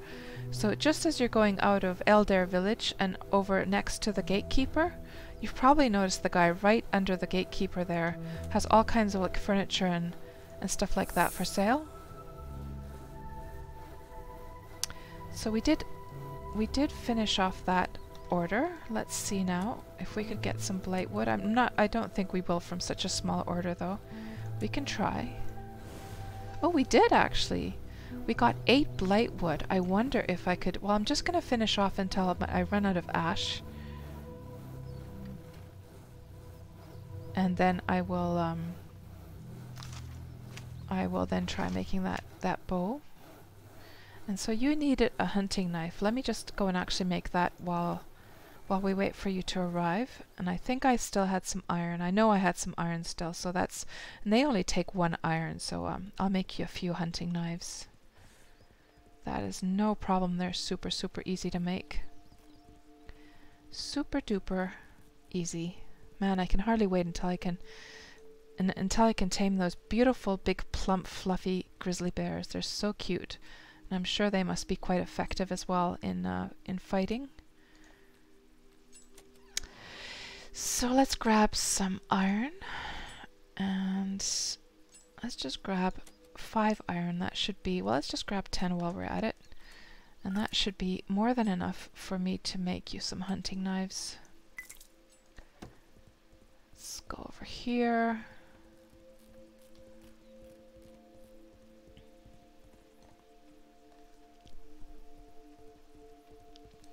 Zukas, I do not have a guild. I have been invited to a few guilds, but I tend to be a loner. I tend to be a bit of a lone wolf these days in MMOs. I like to just sort of do my own little thing and not feel any obligations when I log on, you know. And a lot of times I'll log on and I just want to do my own little thing and not socialize at all. So no, I do not belong to any guilds. So you need a hunting knife. I'll just make you a few of those.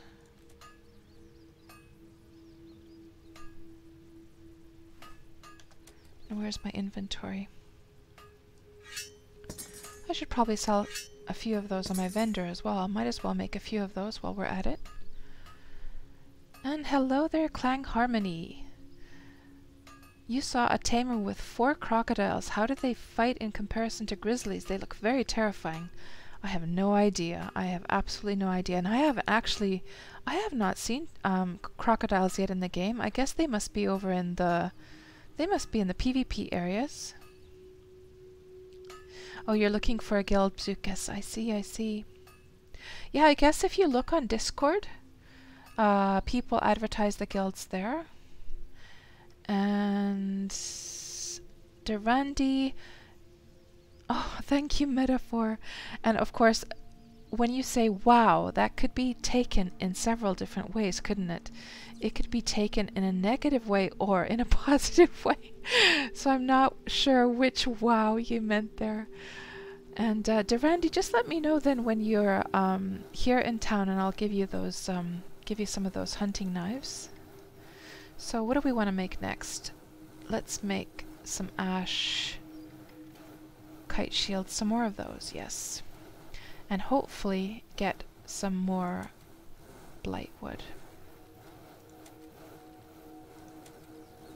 Over here, kite shields.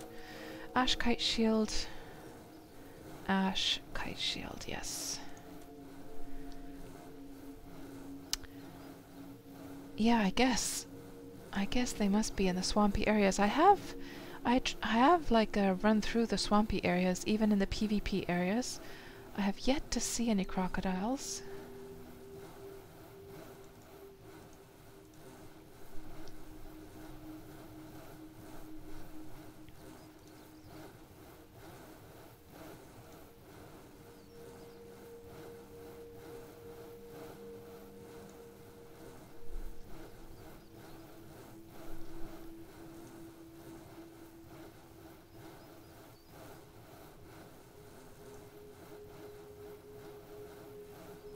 I guess we need 3 more.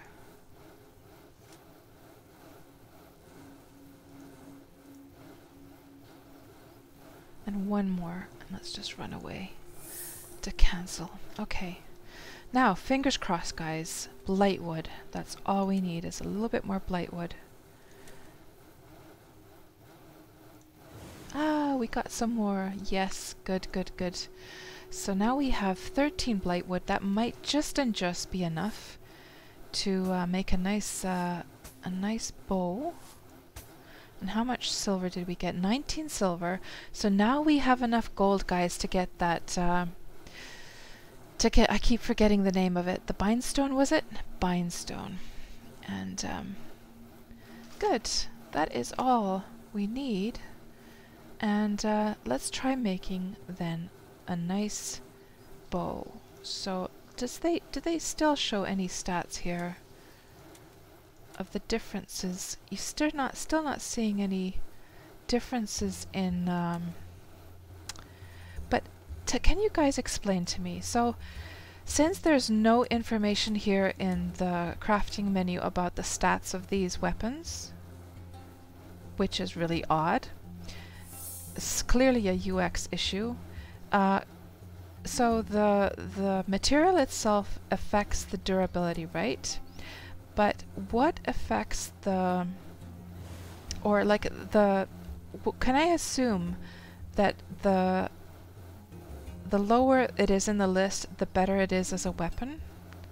Or will you find weapons which are really low in the list, which do a lot of damage, but then they're very much slower? Because I would love to know the speeds and the damage and the accuracy of these. Well, of course, the accuracy that comes from when you're crafting and you get different accuracies, right? So, but the damage and the speed is something I'd really like to be able to see. Oh, you're outside, Durandi. Okay. And is that you, the anabolic ass man?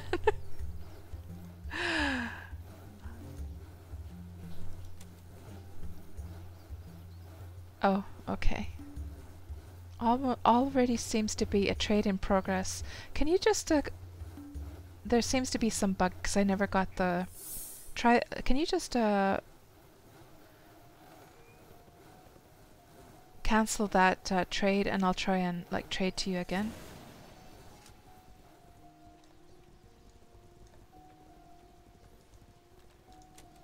Okay. The target already has an active trade in progress. I'm not seeing any question here though.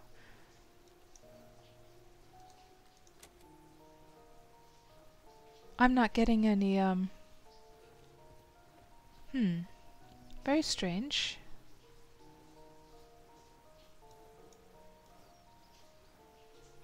Very strange. Hey, if we're where did you go now? Oh, and look how it's sort of teleporting me around. Very strange. Let's just do this since the trade window is not working for some reason. Let's just go off to the side here, and I'm just going to drop them on the ground for you, and you can pick them up from here. Let's just go up here a bit. Over here. This should be safe enough. And you can just grab a few off the ground here. That's very strange that we couldn't get the trade window to work, and that should be enough for hunting knives. Okay, good luck with your hunts. Good luck. And what else do we need to do? Oh yes, we're gonna do the. I was asking about the qualities of the bows. And they're huge, Clang Harmony. The crocodiles, right? Oh, wiki, there are the stats. Okay, let's actually true. Let's have a look at that actually. Very, very good point. I should check there. So.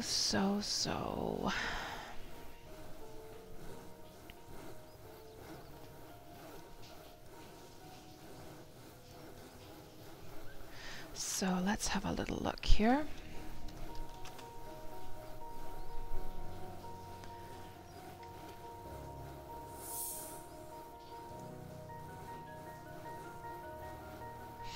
Okay. Oh, so the war bow is very slow speed. Oh, that's annoying with the tamer though. I want a nice short speed. But of course you also lose with the attack power. So how are there only 3 bows? Because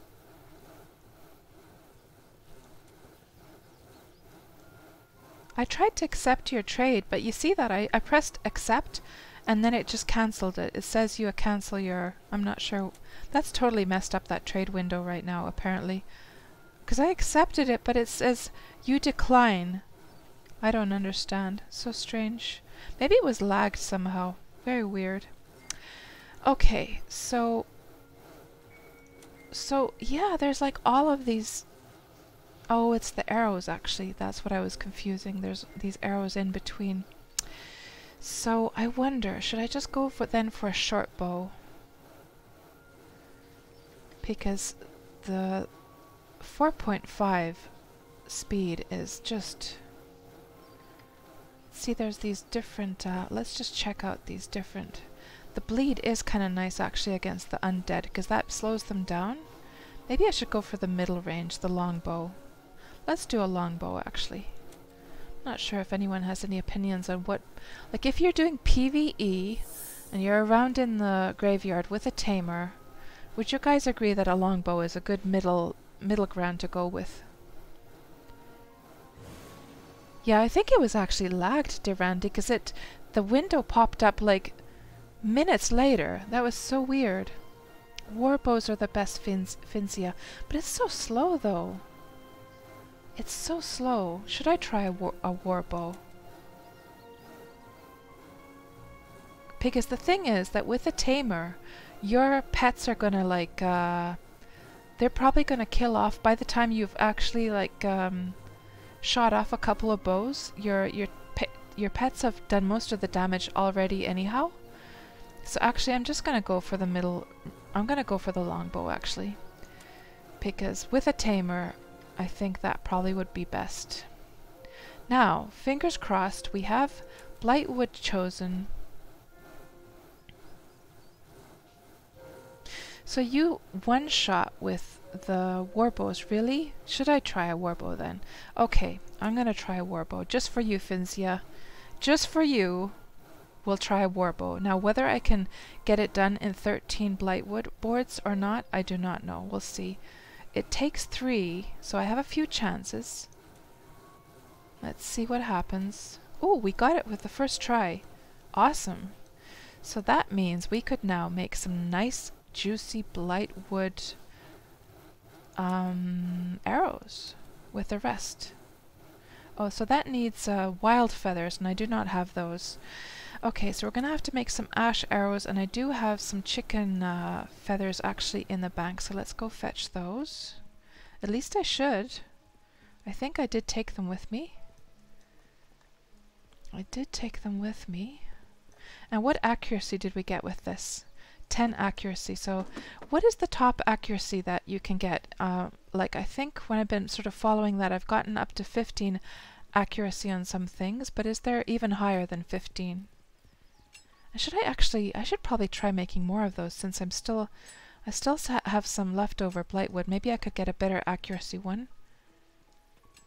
And there's some arrows right on the ground there, just what I need. And let's see, do we have some feathers in here somewhere? We do. Okay, and we have some ash boards still. Let's just take those wooden boards with us as well, and just use the rest of them to make some more arrows. Yeah, let's try making some more of those war bows. You've not had anything above 15. Okay, so 15 is the top. Yeah, okay.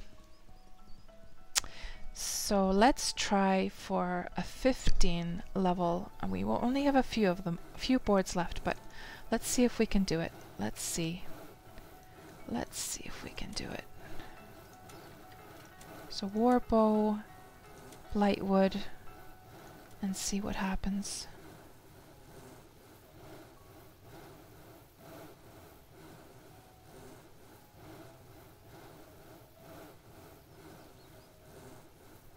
Yeah, I think I'm not going to be able to make another one. Yeah, I ran out of blightwood.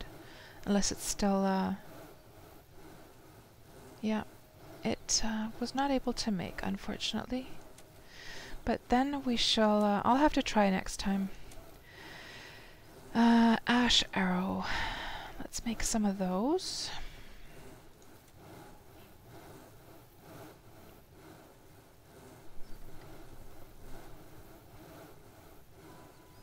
And hello there, Next Level Play. Welcome to the stream. So 15% accuracy and 60 damage is the max. So does the damage amount also change with the different, like, crafting tries? Here's a good site to play with your build. Okay. I will check that. I will check that link later. Thank you.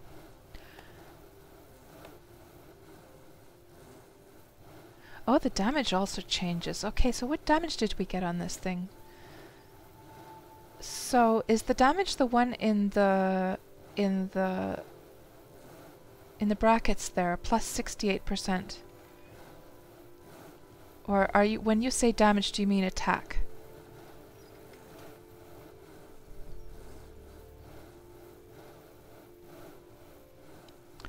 Clang Harmony, you're saying, for example, the normal speed for short bow is 2.5 with 15 to 29. You had like 2.25 with 30. You had 1.9 speed.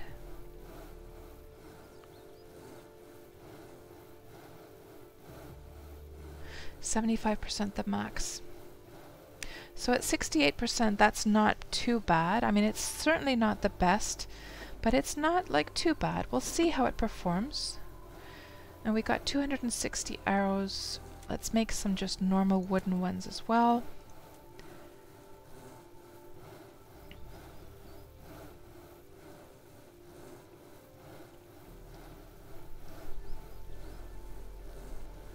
Oh, that is a good bow. Really?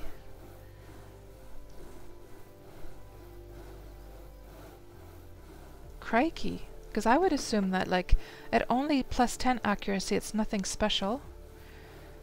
But we'll see. We'll see soon how it performs. So the next thing to do is, once we get these arrows done, is we will go and buy the bindstone. We'll go and put it on my house on my plot and find a nice spot for it, and then we will log on with my tamer and then go and try this bow out.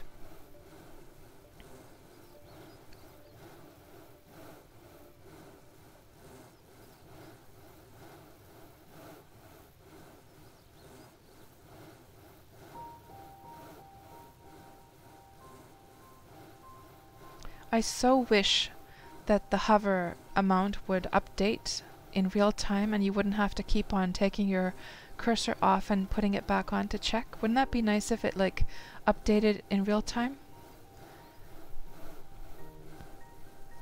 What level is my archery with my tamer? I don't remember actually.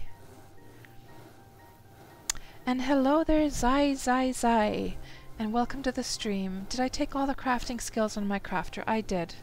Well, except alchemy and inscription I did not take. So I have I'm doing the carpentry stuff, the tailoring stuff, and then the smithing stuff with this character, and then I'm gonna make a separate character to do inscription and alchemy, sort of like one that's more like focused on magical things, you know.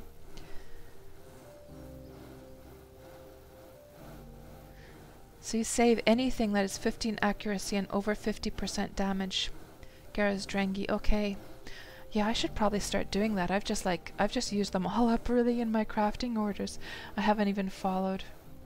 Yeah, that's a little bit silly, isn't it? Maybe I should start. But then again, of course, it's only now that I've started to get higher skills, so. So, look at all that juicy cotton, guys. And did Lametta here come to get it? Yeah, came to grab it as well. But there's enough for the both of us, right?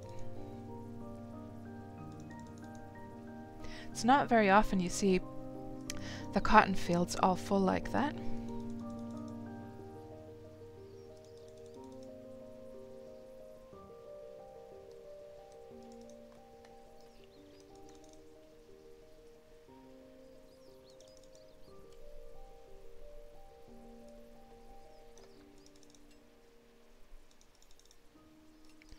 What's going on? Why can't I click that? It's so weird. Maybe it's a bugged one. Sometimes you know how like some things are a little bit bugged and some like mobs are bugged as well.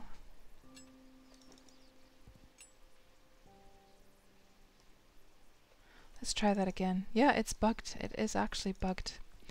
Okay, so what were we gonna do next? Get the money together, give the bow over to my tamer, and we'll check her archery skill as while we're at it, and she should be in this town actually. Ooh, there's some ash on the ground. Well, it's only one. And tattered map. Somebody's like, oh, you know what this is, guys? Can you actually do anything with the blood and the bones, guys? So you know what's going on, of course. Now that they actually implemented the restrictions to the bank, people have to like throw stuff away. So this is like the perfect day to just sit around at the bank and wait for people to like drop stuff on the ground. Oh, everyone like, really, do you have to all stand right on top of the banker? People, come on. Okay, so let's put this money together, and now we have over 10 gold, and we can go and buy let's actually go and buy that right away. Let's go and buy the bindstone. And that was over at the at the carpenter's, wasn't it? I think it was. Let's just run over there. Where am I actually going? I'm completely lost here. Yeah, the old UO style. You know, for some reason, like, although I always use that in UO, for some reason I have not gotten used to using that here. Just like typing out bank. I don't know why. I should probably make a keybind for that. Let's just actually do that while we're at it. So if somebody does not know how to make a keybind, you write in /custom, you get this window. You always have to put the word say in it, so I guess you can do a full sentence, can't you? Like in old UO times, like as long as it has the word bank in it, I think it's supposed to work, right? So let's just try this. Banker. Let's do it in Old English style. Would thou please open... let me think of a nice sentence here.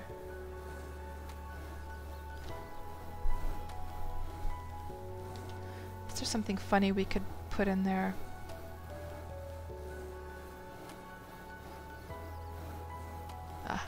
Let's just put... oh yeah, it has to be quite short. Okay.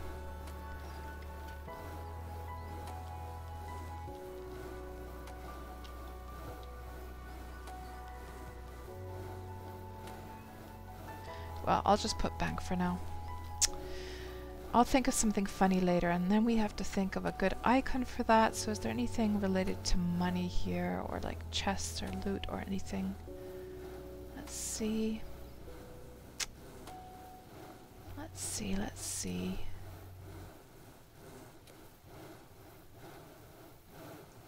Well, this seems like a nice generic one. Let's go for that one. Update. And try for that one. And we'll try that when we go back to the bank. And why did we come over here? Oh yes, to buy the bindstone. So here it goes, guys.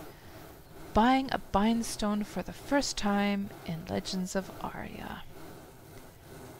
And yes, we have it. We have it, we have it. Awesome, awesome, awesome.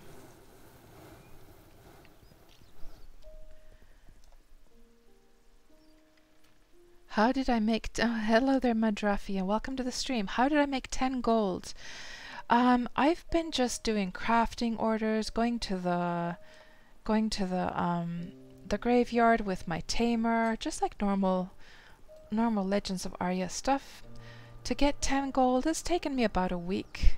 I'm not very good at making gold, to be honest. So I'm sure, like some people were mentioning with their mages, they could get like several gold in 1 hour at the graveyard. So I am not that fast, I'm afraid.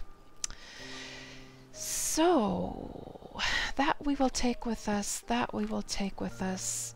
And then let's just log on with another character quickly with the other client and use that other character to move the stuff over to my tamer. Just 1 second, guys. I will be right back.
Not the same account, Zai. You have to have different accounts, so I have 2 accounts. So we're going to log on with this other one.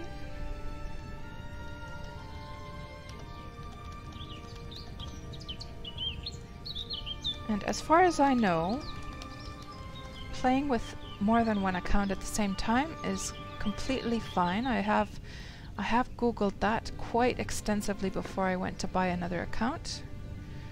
So that should be fine. And yeah, let's log on with her actually.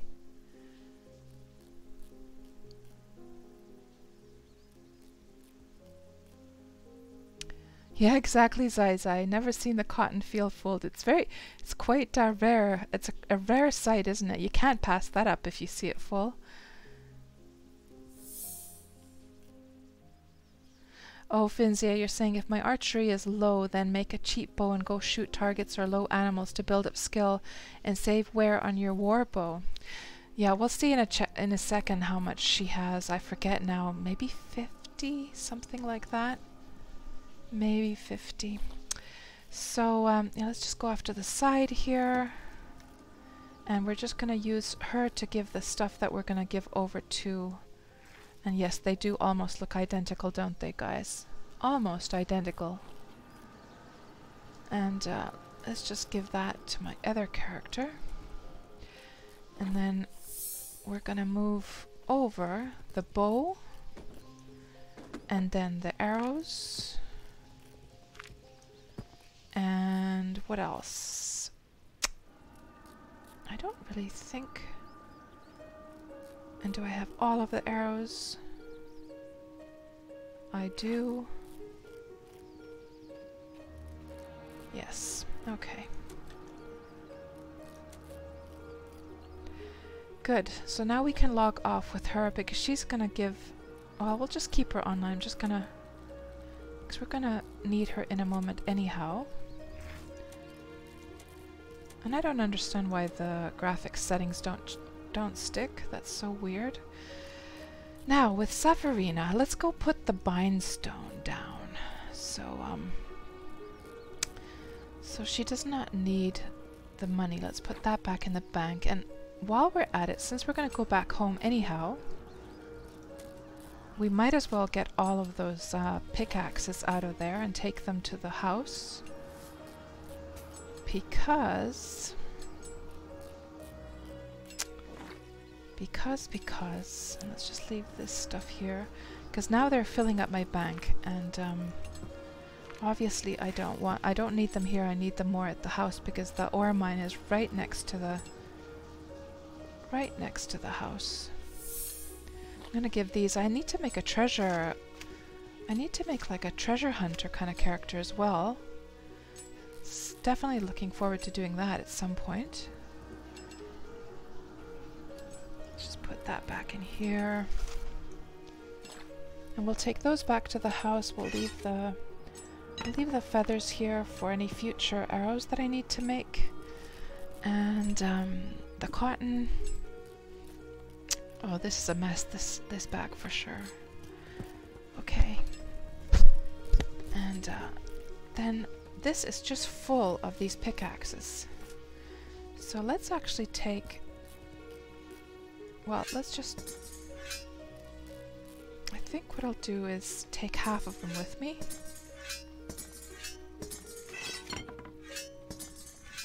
Now that she's going to go into the forest, I will definitely want to get back my adventuring gear back on. Although, to be honest, it's quite a short little trip. It's not too bad. But, so this is a bit overkill. Don't really need to for this trip, but she might stay there anyhow. Get our hearthstone and our katana, and in case she needs to tame something, and our engraving tool. Okay, now we are set, guys. We are off to place a bindstone.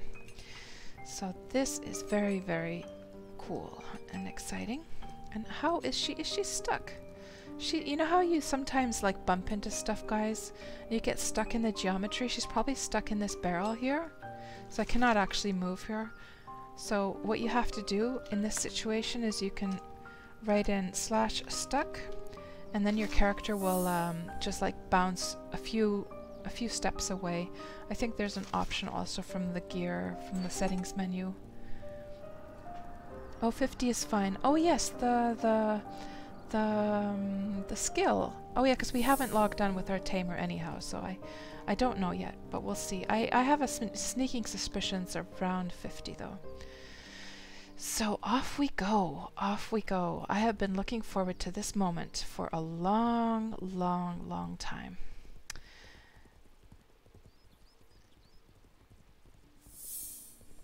Now, I wish there was some way where you could, like, bind yourself to two different locations at the same time. Like, wouldn't it be handy that you could bind yourself to a city and also your home? Or else to your guild house, to the guild house and your home. Like that you would have two sort of bind slots. Maybe they could be different types of like bind stones or something. What a lot of lag. I think that's probably because I have a second client open there in the background. And actually, just so that I can shut the second client, I think I'm just going to log her off very quickly. Log on with my tamer and move that stuff over so I don't have to keep two clients open. Let's just do that very quickly.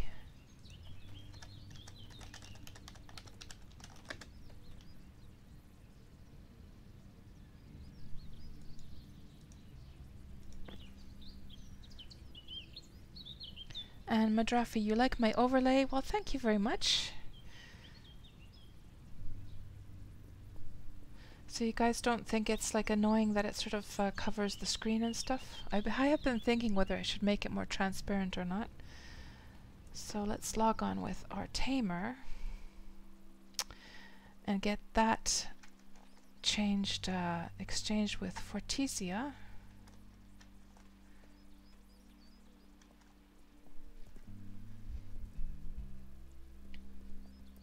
Oh, blood and bones are used in alchemy, Finzia. I see, I see. And hello there, Power Gamer TV. Welcome to the stream. Right, so I've been collecting them when I've seen them on the ground, and I've thought to myself, I wonder if I even need those for anything. But if I'm going to make an alchemist, I will need them then. Good to know. So I will make sure to collect those. So how much archery? She has actually 59 archery, so it was more than I remembered. So that should be, I guess, more than enough for the war bow, which is good.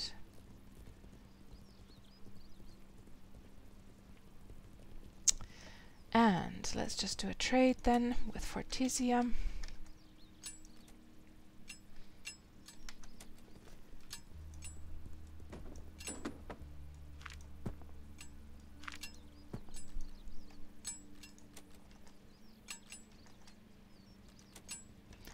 Good. And then we can log her off, or just shut the client actually completely. Log off the tamer. Go back to Safarina and go put the bindstone. And then we'll go adventuring with my tamer after that. And try out that new bow and see how efficient it is. We'll go over to the graveyard in Valis and see how she fends with that new bow of hers.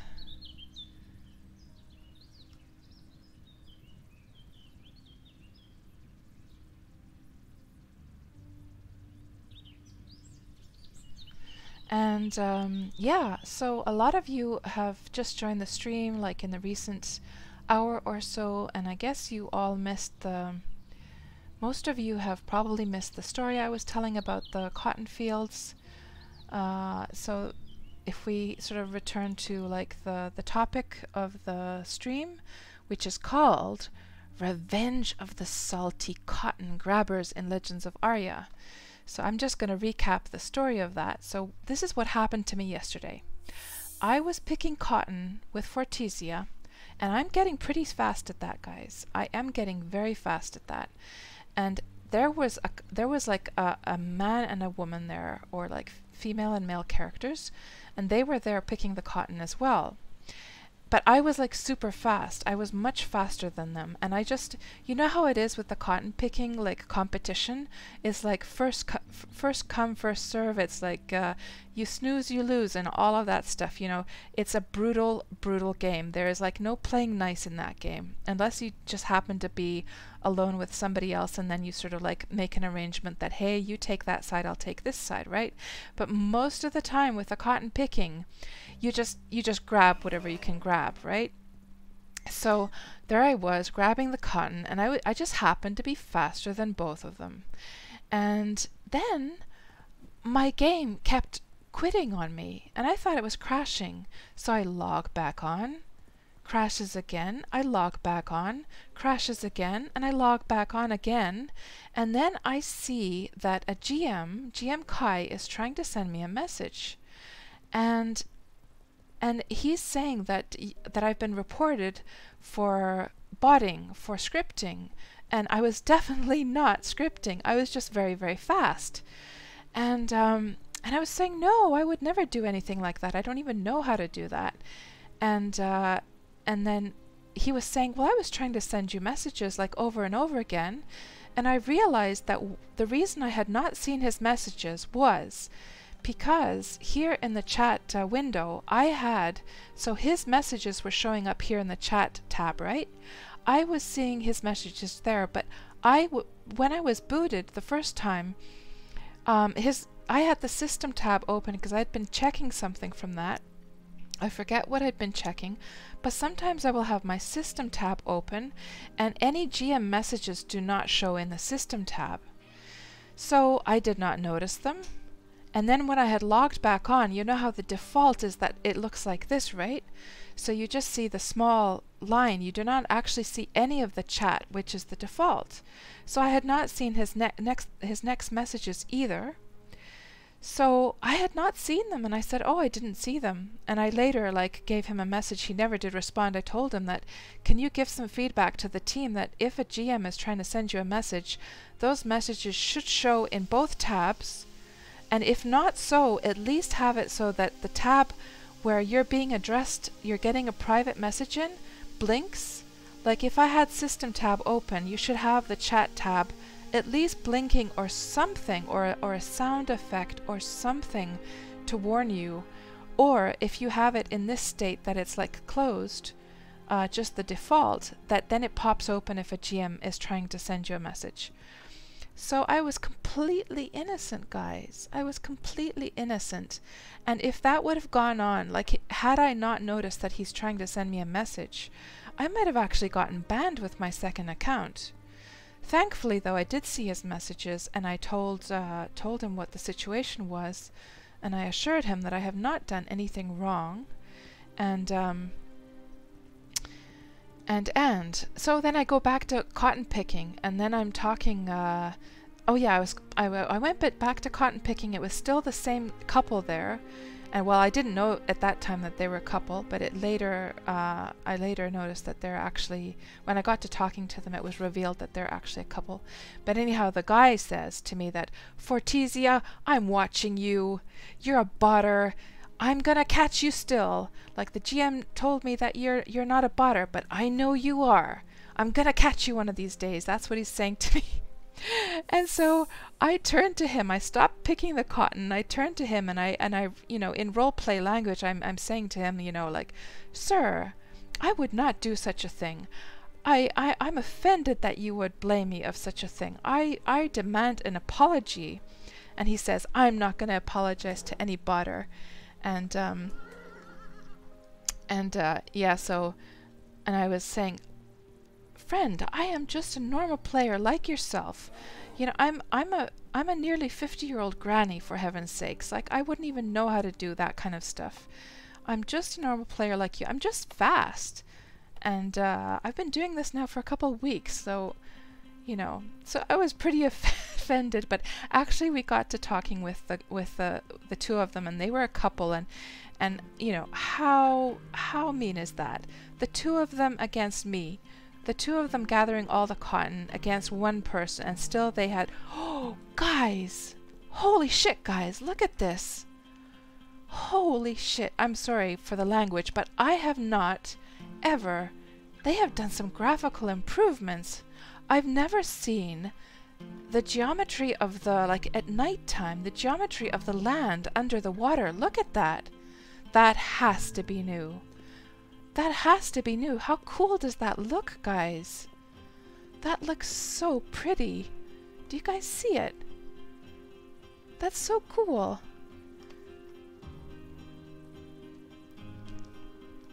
Yeah, so anyhow, I got to talking with the couple, and they seemed absolutely...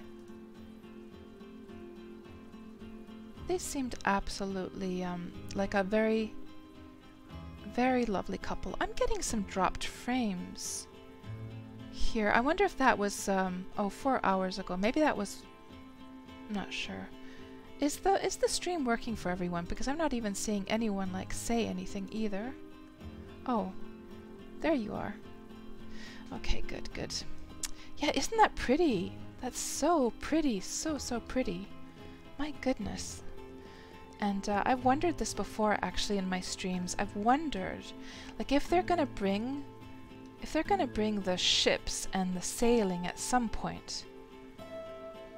Isn't that cool? You know, what are they going to do with the seashores? Because there's only a few sandy beaches in the game. Otherwise, it's all of this rock, you know? Like, it makes you wonder whether they're going to, like, take away the rock from some of the seashores and make them actually, like, proper beaches someday. That looks so nice. Very nicely done. I have to say I do love the visuals of this game. So, here we go. Here's our house. For anyone who wasn't here earlier on the stream, I'll just show off my house to you. So this, I have 2 plots, one on each account, and this is my sort of crafting business location. And I've got a little nook here with some carpentry going on, some smithing going on. I do have like a forge as well out here. Of course, it's more decorational. You can't actually do anything with a forge, but I got a little anvil out there as well. And then I've got this is the office area, using an inscription table for that. Then got a little tailoring area over here. And yeah, I have been enjoying doing some decorating in the game for sure. I think it looks very cozy for a business. And then behind the house we have, and actually these benches, as we started the stream today, it was so cute. It was so cute, guys. So as when I logged on today, there was this guy and he was pacing around right in front of my house. So I was saying, like, excuse me, sir, are you actually looking for me? And he said, no, he's waiting for his friend. And then I said, you know, well, I wish I had some refreshments to offer you while you wait, but I don't. But he made himself comfortable by sitting on my bench. And then later on, so he had been waiting for half an hour, and then his friend still hadn't showed up. So he just asked if I could tell his friend that when he comes that he's eating something. So I did. And his friend comes along, and the first guy is still sitting there AFK, right? And so the other guy goes to sit down as well. It was so cute that somebody was actually using my benches to sit down. I loved it. I loved it. So cute. And behind the house we then have this little merchant spot over here. So selling some stuff so far, selling some horses. Oh, I hate this. So it's the arch is causing this, that you cannot see that. You have to, I think I'm gonna have to move that arch back. Let's just move that. I hate that when that happens. Let's move that one west. And then let's move the tables one west as well. And this table one west. And that. And that's fine where it is. And now I should be able to access. I think it, there we go. It happened when we were like doing some modifications earlier today on the stream. So got some horses going on, got some pouches of course, and saddlebags, some tools, and this is actually where we're going to put all of those hunting knives that we were just making. So let's actually place those on the vendor in case people need them. So let's see now. What have I put as a price for these one? 30 copper? Let's put 30 copper for these as well.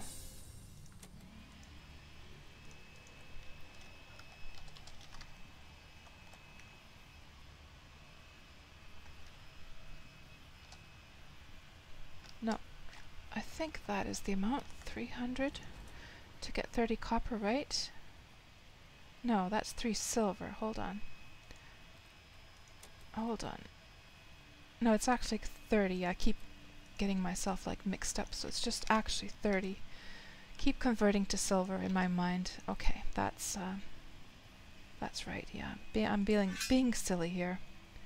Oh, interesting. You see how it's going in a different direction? How weird. How weird that it's going in a different direction, that other one. How strange. Huh, interesting.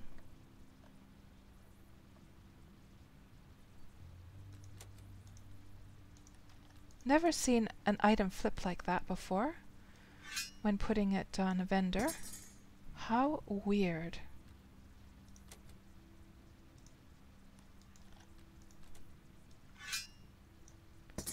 Now the only thing I can think of really, is it possible that that one hunting knife, this one is actually like a newbie hunting knife that you get when you first start. I'm just going to remove that actually, because maybe it's a blessed one. Let's remove that. I might just now if I put these other ones, yeah, all of the other ones go in the same direction. That's the only thing I can think of why that one was like in a different direction. Very, very, very strange.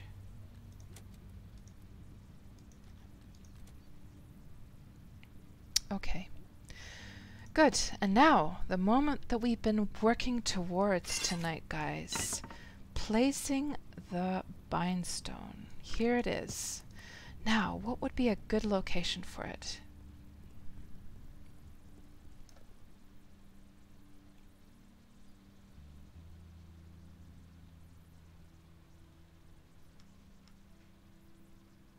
Oh, Madrafi, but the house itself? Yeah, the house cost, what was it, 21 gold or something like that? The only reason I had enough money to buy the house was because when I bought the Lord Founders pack, I sold off the cloak. I sold that for 20 gold.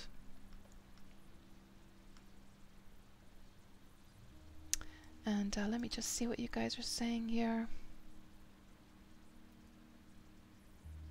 Oh, it's all working the stream. Good, good, good. And hello there, Cygnus. Okay. Clang Harmony, yeah, I agree that more content is needed. The core is fantastic. I totally agree. And you're leveling some stealth right now, Bzookas. I need to do that as well. Probably, what do you think? Like, I was thinking of combining a treasure hunter with like stealth and hiding for like stealthing into dungeons and stuff. I'm not sure if that's very wise. Yeah, it looks so funny when people are training the stealthing when they're walking around naked.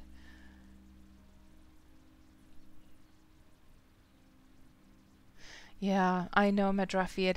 It's a real struggle to make the gold in this game. It really is. At least for me, it has been. Believe me, every gold I've made has been a long struggle, other than the 20 gold that I got for selling off that cloak. Yeah, more of everything. I agree, Clang Harmony, in every respect. Yes. Yeah, the early access is definitely like. This is the time to, there's still very many beautiful, like, guys, when I was out looking for spots, okay, I was like I was taking screenshots of them and keeping track of all the spots, and then I chose my favorite spots.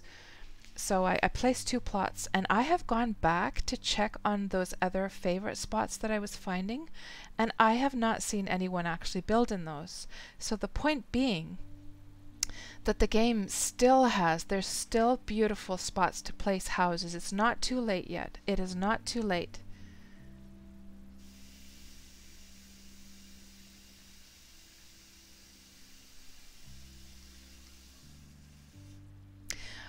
A rare right-handed item. Oh, so is that a thing, Hunt October, that you could like sell them as rares if they go in the different direction? Ah. Check the tooltip. Good point. So let's see now. Crafted by Safarina. Crafted by Safarina. I'm pretty sure all of these were the ones that I was just building. Let's see, hunting knives.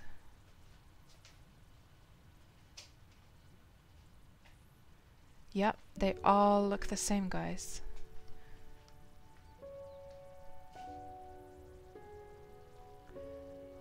So Madrafi, you took the only plot that you found was empty and was hard and it was in a red zone. So Madrafi, what server are you on? Because at least here on Crimson Sea there's tons of beautiful spots still.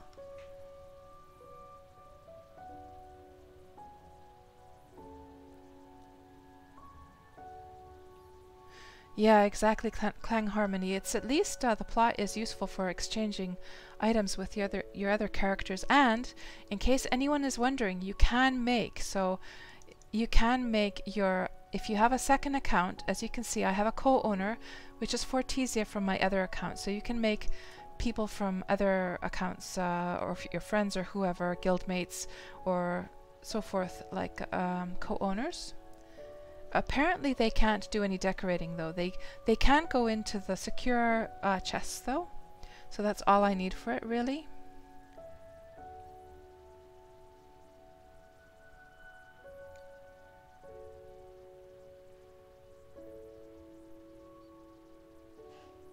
Oh, Madrafi, you're also on Crimson. I see, I see. So, guys, now to figure out a spot for the bindstone. Now, I wonder if I have to actually be standing on my plot when I'm placing it. Let's just see. Or is it just enough that it's placed on my land? So I'm sort of like thinking like a natural spot.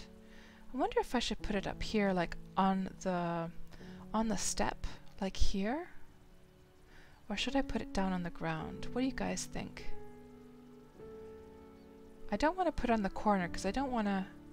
Or I could go there. It would be dumb to put it in the middle. I don't have any... No. And there's the sign on that side. So I don't want to get it over there either. I'm kind of thinking this spot. I wonder... Let's see what it would look like first on top of the stairs, though. Let's see. It's not a valid location to unpack that object. Let's put it here then, and that's locked down automatically. And then let's go to the... We need to open the menu over here. Still need to think of a proper name for my place. It's still called Villa Oclo, but I want to think of something nicer. And oh guys, and about tax, it looks like the tax still has not the tax system still has not like taken the money on Friday, so that's kind of nice. Okay, decorate, and let's see how that would look if it's up on the step there. It might look kind of dumb, but we'll experiment. We'll see. We'll see. We'll see. And then a bit to the east. And down. A bit to the south. I'm not sure how I feel about that. It's not really very nice, is it? No, I don't like it there. Because the thing is, I want to make it easy to go in and sit down on a bench. I could, of course, take that fence away as well. What about down on this portion right here? Let's see how that would look. Of course, I could make it smaller, but it's not going to be as recognizable as a bindstone. Let's see.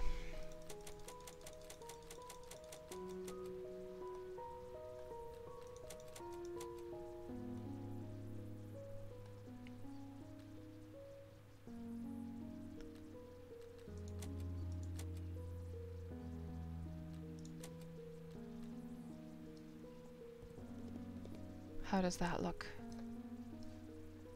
I'm not sure how I feel about that. What are you guys saying here? What do you want to see when you port in there?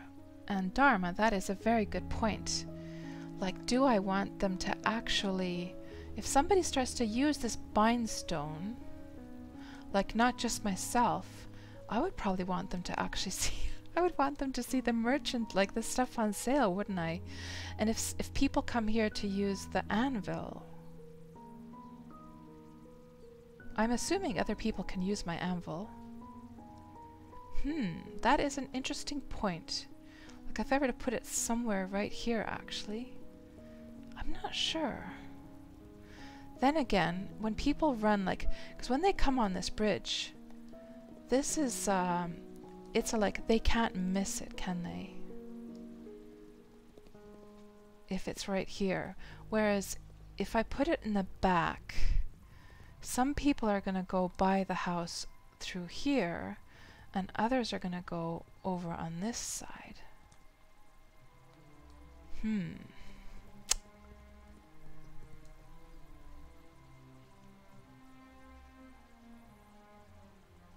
Yeah, I wonder as well what you can do with bandit heads.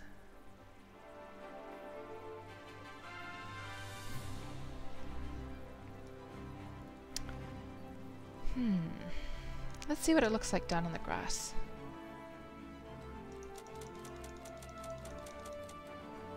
I think it looks much better on the grass for sure. Now this is a bit of a problem, guys. Since my house is hovering, it is hovering on the, because it's a little bit uneven, the ground. Oh my god, that bothers me so much. Somebody was putting a suggestion in the, they're putting a suggestion in my YouTube video, I think, that to try and put like bricks underneath. Like, but that's going to take up so many of my lockdowns. I honestly don't want to do that. I do hope that they fix that. That annoys me because now with the bindstone, actually, this looks like super dumb, doesn't it? Because the bindstone, if I put that down into the ground where it belongs, like down here, then that's down on the ground, but the house is hovering. I could put it on this side, of course. Let's see how that looks.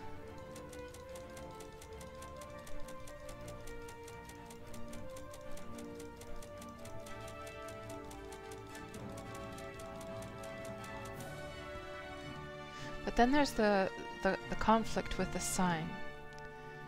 And when you're sort of, I don't know if there's a little bit of a conflict there. Just move that a little bit closer to the stairs, but you still have this hovering issue that it looks so dumb. Because the stair is hovering and then the bindstone is not. Very annoying. Very, very annoying. But at least, when you come on the bridge, you do notice that bindstone, don't you? And you're thinking to yourself, like, the first thing that you think, I live around these parts. I wonder if I should bind my hearthstone thingy here. And then at least, if they keep recalling back to this area, or hearthstoning back, like I could make it look much prettier back here, though.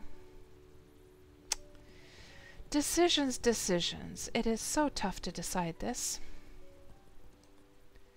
Just somehow feels like it should be in the front, though.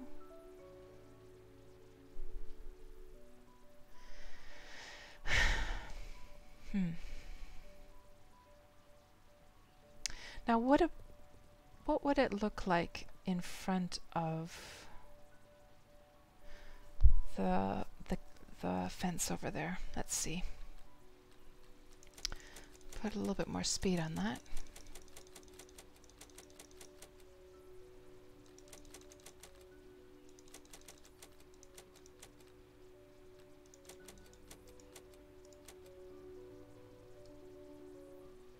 That kind of looks weird as well.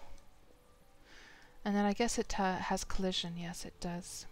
Because I was going to say maybe I'll almost put it on the corner, but of course it has collision.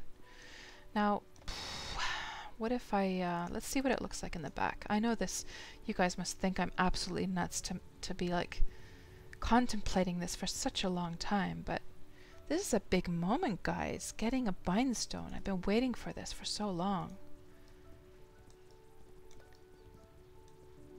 Now, if they arrive they will arrive right next to my merchant here.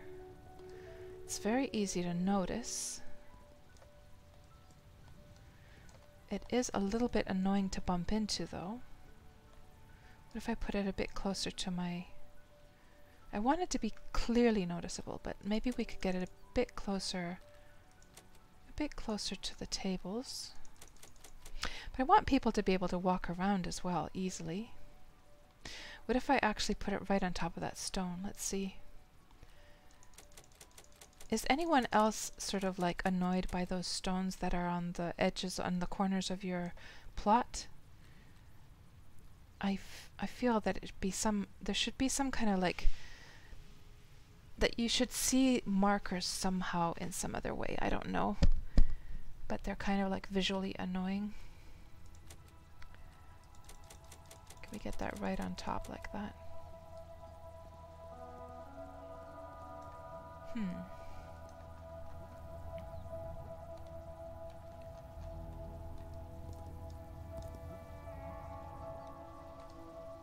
I guess that kind of could work. What do you guys think? What would you guys do? Would you put it in the front or the back? Okay, while I try and like mull over this, I'm gonna have to take a little bathroom break. I'll be right back. And actually, let me just to be on the safe side. You never know. You never know. Never know if a monster spawns right there. So let's just put her inside for a moment. And I'll be right back.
And we are back. Okay.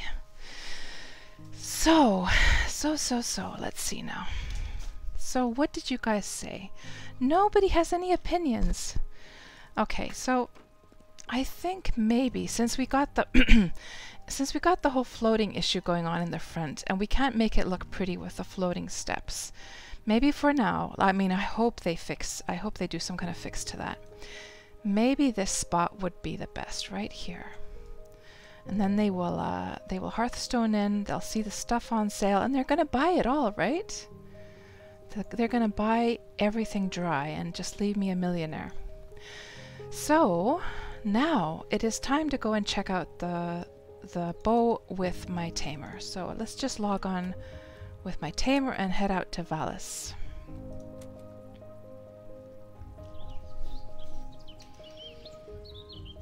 Oh, thank you so much, Bzukas55. I appreciate the kind words. I need to update my my portfolio though, guys. Do you guys want to know a secret actually about my portfolio? So, I am assuming most of you here are old Ultima Online players. And I came to a situation, what was it, 2007, 2008, something like that. Thank you so much for the follow, Charlie KO. So around that time, the Ultima Online team actually contacted me. They contacted me in Stratix and in the Stratix forums as in a private message, and I was asked if I would be interested in joining the Ultima Online team as an artist. And it was Sakura that I was talking to, and they knew of my like Ultima Online art fan work that I'd been doing for years, and I said to her, like, I'm living in Finland and I'm stuck in Finland basically because of family. First it was because of my sons, you know, like I wasn't with my partners anymore, and I didn't want to take my sons away from my partners. Like, I wanted my sons to be able to see their dads and vice versa, you know.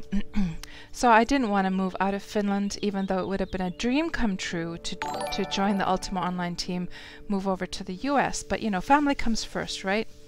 So I said to her that, oh my gosh, this is like the opportunity. Like, I would love nothing more than to join you guys. I am so honored. I'm so thankful for the opportunity. Thank you for the follow, Garbage Kun. And I was just over the moon. But I said to her, but I'm also heartbroken because I'm gonna have to decline your offer to join you guys because unfortunately I cannot move out of Finland. So then she came back to me with a message and she said, well, actually we would want you to join the team badly enough that we would be happy enough even if you had to work remotely, and then you could visit the studio once in a while. And I was like, holy shit, holy shit. And I said, well, in that case, of course I would love to. And we got into the situation where then I started talking with Cal Kroner, which was the producer at the time, and we started, you know, then they wanted me to put together some kind of, so the Ultima Online team was already convinced that they wanted me to join them, but they were a very small team. But they were, of course, part of EA, and they had to convince the higher ups, you know, the bigger suits in EA that that it's a good idea to hire me and have me work, you know, externally. Or remotely rather. And so there began this whole process, and they said, you know, can you put together some kind of like presentation or something to the UO team? I'm not to the UO team, but to the higher ups in EA, because the UO team is convinced we want you. We just now need to convince these higher ups, right? So I started putting together a portfolio only for this application to the UO team, for that one purpose. So this is how we come to my portfolio, guys. So if we just look at my portfolio quickly, so this portfolio actually, the visual look of this, the whole structure, all the HTML coding and everything was originally for the UO application. And I think I still have it here on my hard drive. Let me just check the original UO one. Let me just see here. UO portfolio index. Yeah, here we go. Yeah. So I was like showing them the character portraits. I had done the little pixel ones. I seem to be missing some images here. Oh, those were from the images you'll see actually on my UO website. So this is coming from my hard drive right now. I was showing them the high-res pixel work, the reworking of the character. What else was I showing them? Oh, some horsey stuff. I was trying to make like a 3D version of the horse and the nightmare. Really bad. Like, I was bad at 3D though at the time, so that was kind of crappy. Then some art stuff. and some of the stuff I'd done in the game industry, and that's some old stuff that's not even working. And then I had some other things here as well, all kinds of stuff. And did I have some kind of like general like I mean, all of this text, all of this was directed to the UO team. Do I have any kind of did I have any kind of like sort of introduction text to them at all? I don't think so. It was just all like in the letters that we, in our letters that, like emails that we, but anyhow, as you can see, the visual style. So the way things turned out then with the UO team was that so I made that site, and obviously it was all working and everything, and this would have been back in 2007, 2008, something like that. And it was looking good, things were progressing, but then at that time EA had a huge, massive like layoff thing where they laid off like hundreds and hundreds of people, and they went into hire freeze, and I was not, and then they told me that, oh my gosh, I'm so sorry, that they're in hire freeze, that we're gonna have to put a delay on this, that are you open to like us talking about this later on? And I said, yes, of course, I understand, no problem. So this would have happened in one of the falls, 2007 or 2008 fall, and then the next summer Cal Croner approaches me again and asks again that, hey, are you still up for joining us? And I said, absolutely. And then we started this whole process again. And then again EA laid off a whole bunch of people, and they went into hire freeze again. It was absolutely crazy. And so, you know, at this point I was sort of starting to give up already at that time, and then what happened after that was, I think the UO team, with all the layoffs, I think they actually shrunk the UO team at that time, or something like this, that they just were not putting any more like headcounts to the UO team. And so there went my dreams. My dreams were annihilated at that point. But me and Cal Croner, we still stayed in contact, and I stayed in contact with the art director, Grim Omen, and stuff like that, and Sakura as well. Regine Abel was Sakura. Yeah, so that was my UO story about how I almost joined the UO team, and it all started with your mention of the portfolio. So yeah, so after that was all over, I thought, you know, it's about time that I actually renew my actual, like, proper portfolio. So I decided to use all of that HTML and the visual style, and I just reused that then for like making a new version of my portfolio at that time. So that's, but yeah, that was done. So that was done in 2007. So actually, this website is so old, guys. I mean, we're already almost in 2019 now. It's probably time for me to renew the style again. This is so like 90s, this style with the tabs and everything. It's so 90s. I think I need to refresh it a bit, but it seemed to kind of work okay. So I've been a bit lazy about updating it, to be honest. Oh, thank you, Bzirkus. You got the wooden bookshelf recipe, Garaz Drenki. Awesome, awesome. And Charlie Co, welcome to the stream. You came from UO and Worm. Awesome. So you're just like me then. Hello, Mr. Pryor. I know, it's crazy with these Legends of Aria streams. They get crazy amounts of people. Like, I don't know, it's weird. A few weeks ago, a few weeks ago, Marquis Dragon, he raided, and I suddenly had like over 150 people on my stream, and I think I got like 42 follows in that stream. It was absolute madness. And my Christmas was very, very good, thank you. I seemed to really all my Christmas food worked out really nicely this year. I didn't make any big mistakes, and it was really good. And even my sons were saying that, oh my gosh, Mom, it's so good, the food this year.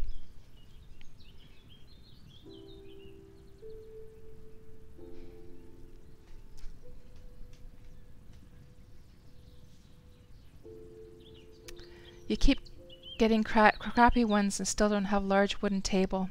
Oh dear. And let me just see if I've missed anything here.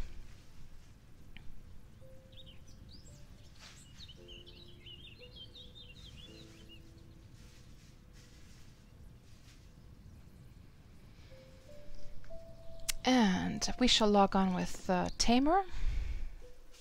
And so how was your Christmas, Mr. Pryor? How rude of me.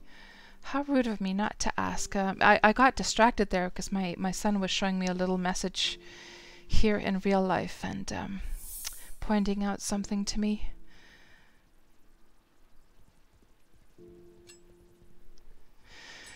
Okie dokie. So let's see now. What do we need to take for our tamer here? We've got the new Blightwood warbow, excuse me. So we'll just equip that one. We'll keep the ash warbow as a sort of backup. Bone shields, I guess you don't really need those for anything, do you? I'm just going to throw that down. But do you guys see there's some blood? So remember when I was saying earlier that this is the day to collect stuff from the ground because the banks are all full, right? And now they're enforcing the new rule. So what is that? Badly damaged. No, we don't need. There's some bones as well. So let's actually grab this stuff if we need it for, what was it, alchemy? And oh, some more bones.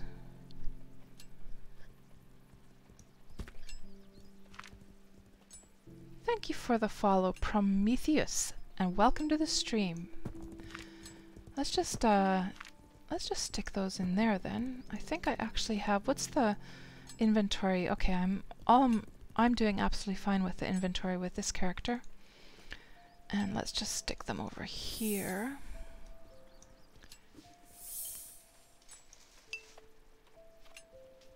So we can get them stacked. Your Christmas, oh no, Mr. Pryor, your Christmas was exhausting. Don't tell me that your family, you have a family of a whole bunch of little kids, right? Because that's the, or else you have a whole bunch of relatives you had to see and go and visit. I had a very peaceful Christmas myself. It was just me and my two adult sons, so is that a Blightwood one? No. And is there any goodies actually on the ground at all? Nope. Okay, so we have our bow. We have some ash arrows. That one we can sell off later. 527 normal arrows. And then we have 26 ash arrows. Let's just activate those ones. 70 bandages. I probably need to get some more bandages actually. Am I actually out of bandages? Come to think of it. I should have some more here somewhere. I think I'm almost out of bandages, guys. I think I need to go and grab some more.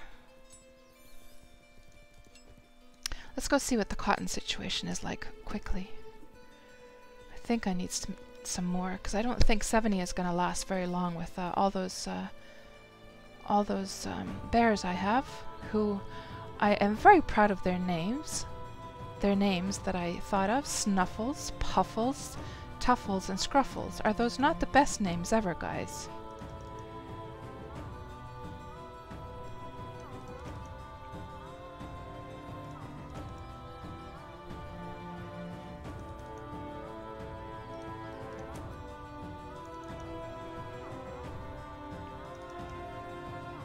I should probably get those bears out of the way, to be honest. It must be highly annoying. But we only need a little bit of cotton. Go make those bandages. Oh, isn't that weird? You see how the bow goes down on the ground when she's picking the cotton? That's a bit disturbing. Okay. Now, that should be enough to get a few more bandages put together. 7 people live in the house with you and you were the only cook. Oh no! Sounds like you had your work cut out for you, Mr. Pryor. Oh dear. Well, I hope at least that everyone was very grateful for the yummy food that you made. And come on, bears, what are you guys doing? What are you messing around with now? Puffles, you get over here right now.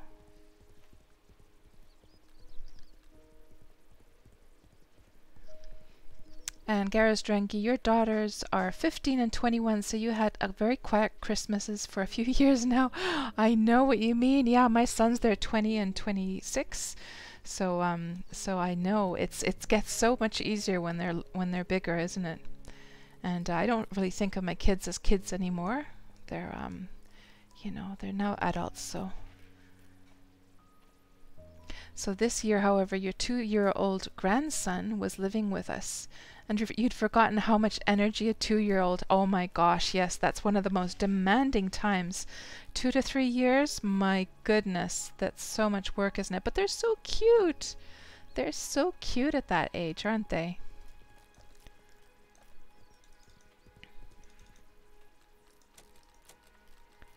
Okay.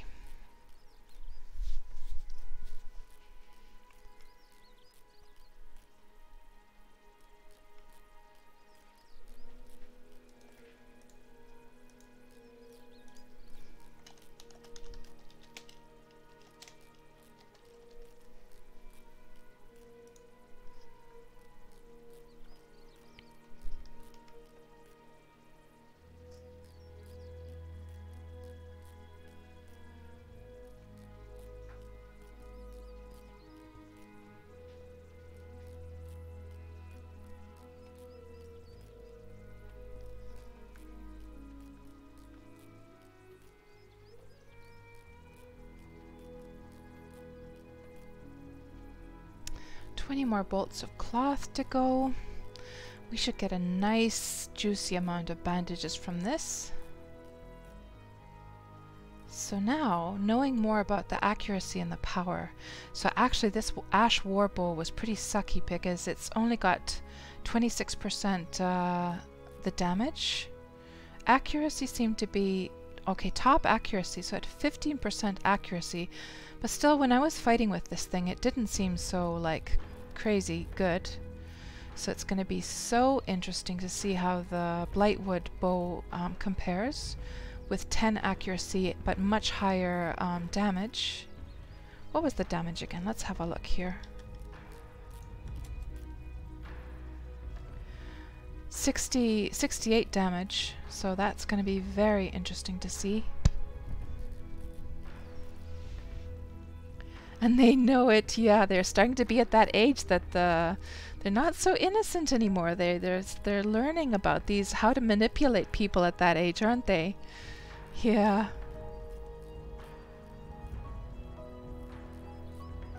Oh my gosh, I haven't seen a crab like that. Just gonna turn the camera because I know the panels are like actually covering that. But is that not a cute crab, guys? Look at that. Look at that plump, big, huge, giant crab. I have not seen that yet. Very cute. I still think my bears are much cuter though.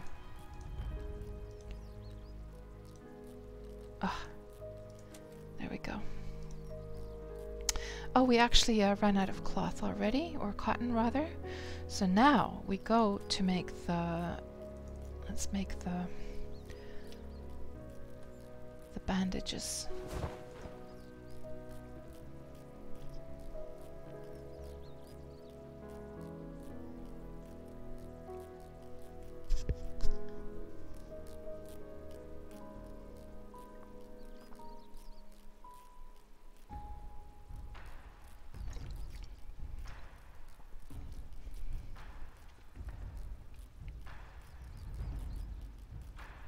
Oh, hold on. Did she already make them? What's going on? Why did she stop making those? Didn't notice the message there. That's very strange. Usually they will just keep on doing it as long as you have materials. Maybe no, she stopped again. Oh no, she didn't. Hold on. It's actually going. Oh, it's because I'm not seeing the animation that it confused me, but you can see the progress bar here at the bottom, so okay.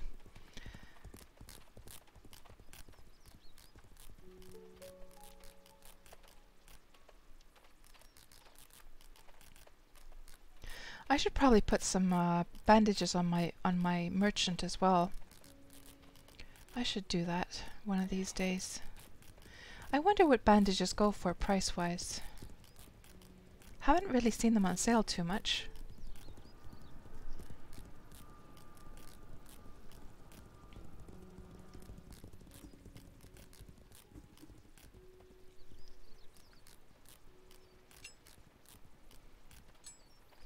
And we are done. Okay, so let's just do a double check here. We should probably... Actually, I wonder. You know what I think I'm gonna do, guys?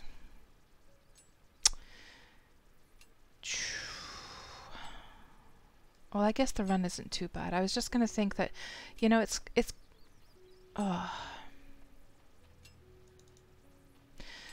about weight. So I'm already at 122 weight.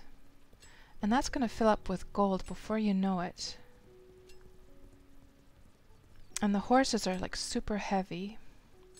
And I was almost thinking to myself whether I should... I mean, now that I can make those, saddlebags anyhow. So I think what I'm going to do, guys, is I'm going to log on quickly with Fortizia. And I'm going to have her transfer one of her pack horses over to this character. And we'll take that with us. And even the horse is probably going to die. Probably going to die. But I can afford to do it now that I can make those saddlebags myself. And that way I won't have to keep running back and forth from the graveyard to the bank. So let's just do that. Let's try. Let's try.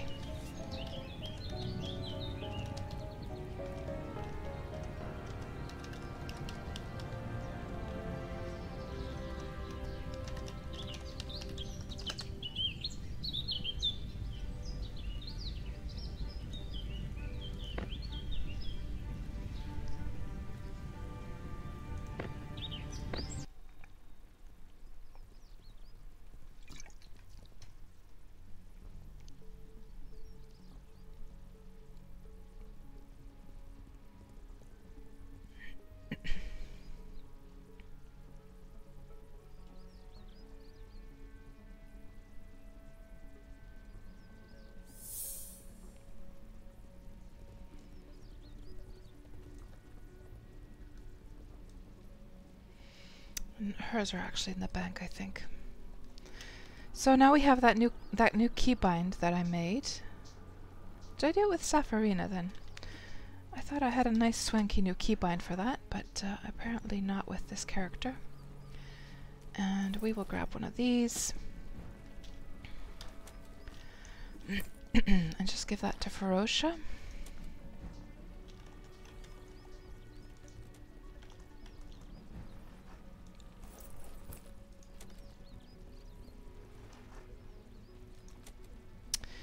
And then log off with Fortizia. And then, which one of these was the one with the saddlebags? We'll see. Let's just dismiss that one. And was it this one? Yes. And we shall take one extra horsey with us. Now that we have... Maybe what I could do is I could put the extra horse in the saddlebags, actually. And does she already have a torch? No. And I think we're ready to go. How many arrows do I actually have? 260 plus 527. That should last us for a while at least. And we shall put the extra horse into the saddlebags. Like so. Good. And we are off for adventure to Valis graveyard, and we shall see how the new Blightwood arrow, the Blightwood bow, war bow will fare. Very interesting to see. And let's just make sure our graphical quality is, let's go to the lowest one. I really am not honestly seeing any change really, but might as well, especially since you don't see any change. Might as well have it as lowest settings, because those fans of mine in my computer are not, they're not happy when I start playing Legends of Aria. They go at full force when I'm playing. And hello there, Potty Mouth. How are you doing tonight? I've been monitoring the heat of my computer when I've been playing this, and it's been about 57, 50, 58, something like that. I'm not sure. I mean, you know, it's not too bad, I guess, but still a little bit on the high side.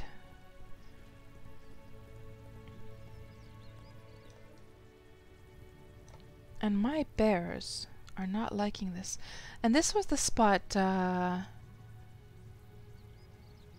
this was the spot somebody was asking about.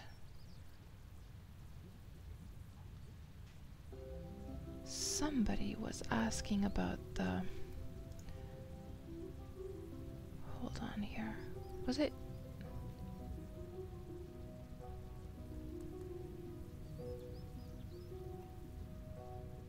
I'm trying to find the name here.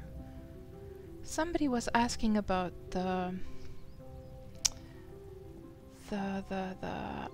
one of the, was it the carpentry table? And this was the vendor I was talking about. This guy seems to have all kinds of like furniture and appliances and stuff going on. I'm pretty sure they have a carpentry table here as well somewhere, in case somebody still needs one. And that's just west of, southwest of Elder Village.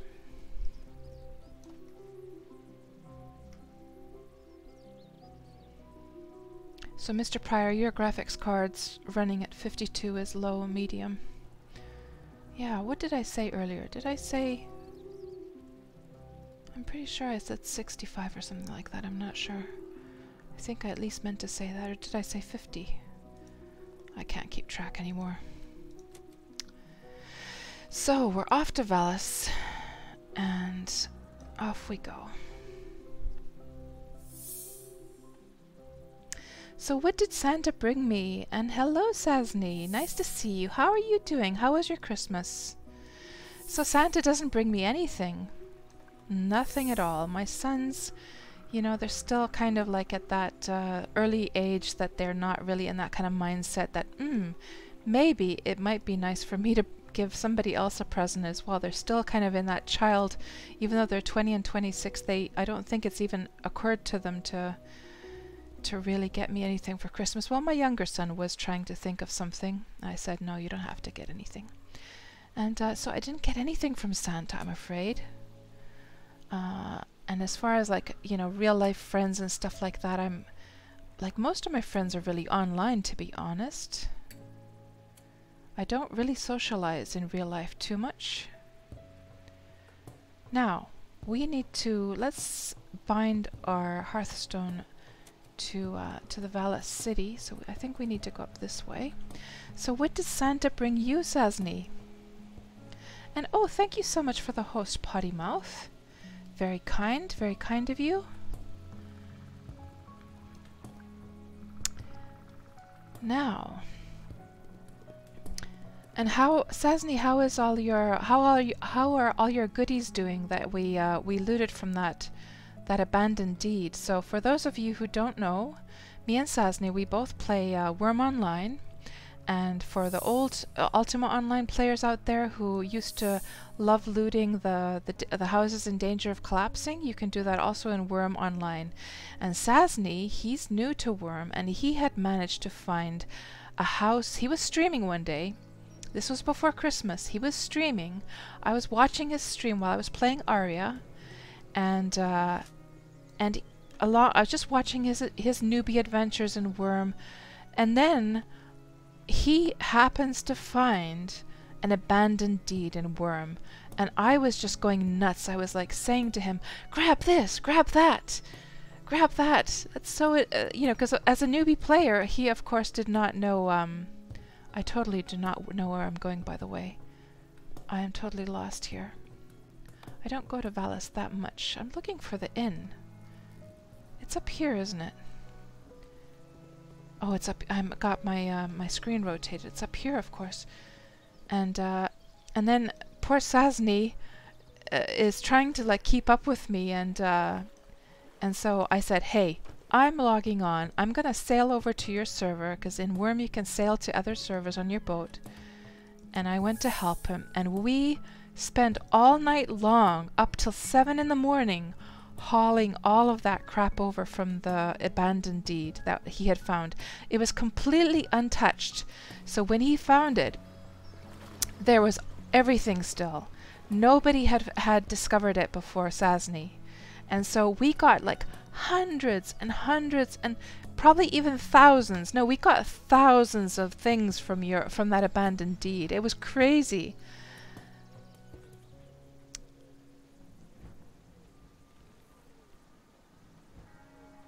Exactly. Yeah, so Santa gave you that abandoned village.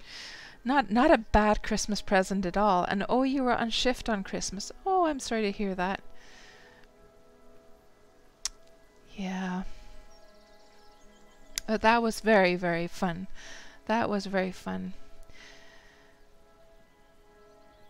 Yeah, I wonder, let me just check actually. Let me check. Do I have let's check what the let's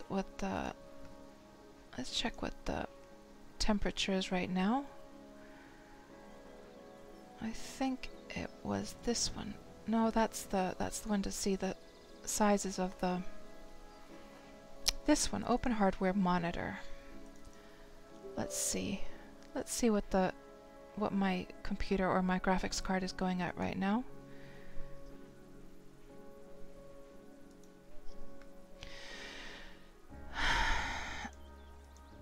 So, it's 65. Yeah, I probably meant to say 65. If I said 56, I probably meant to say 65. Yeah. I mean, it's not too bad. I've had my computer going at up to 90 degrees, and that's when it starts to crash. So, I mean, it's reasonable, but I would still like to see it lower, because I think when I'm not playing Aria, it's about 40 degrees, something like that. So let's see now. I think we have everything. We've Hearthstone. We've set our Hearthstone. We are off to our adventure to the. Oh, I lost my the one for Scruffles. So we're off to the graveyard with Snuffles and Tuffles and Puffles and Scruffles. Off to kill some undead.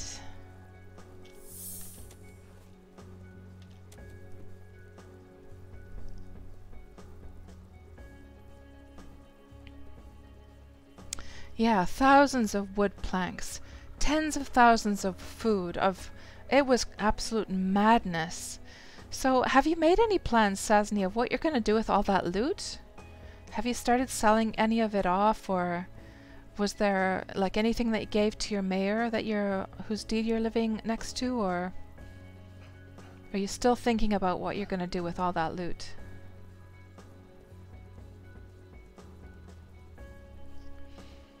Oh, you're in your hometown now, and you're gonna catch up with your friends at some parties. Sounds very nice.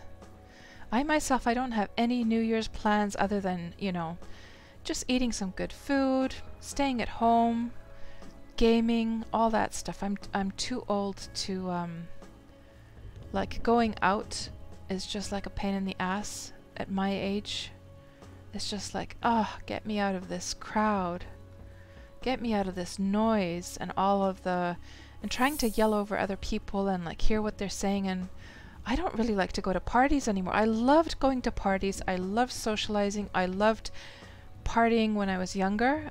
Absolutely lived for it every single weekend, but these days it's just like all the small talk is so annoying, and it's like people don't really care about what they're saying to each other. It's just like, I don't know.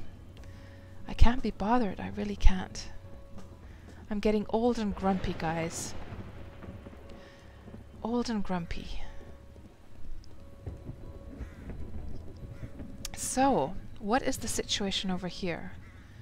We have a whole bunch of people around. And so let's mosey on over to this area. I'm so anxious to see how that new bow does. Seems to be a lot of people around.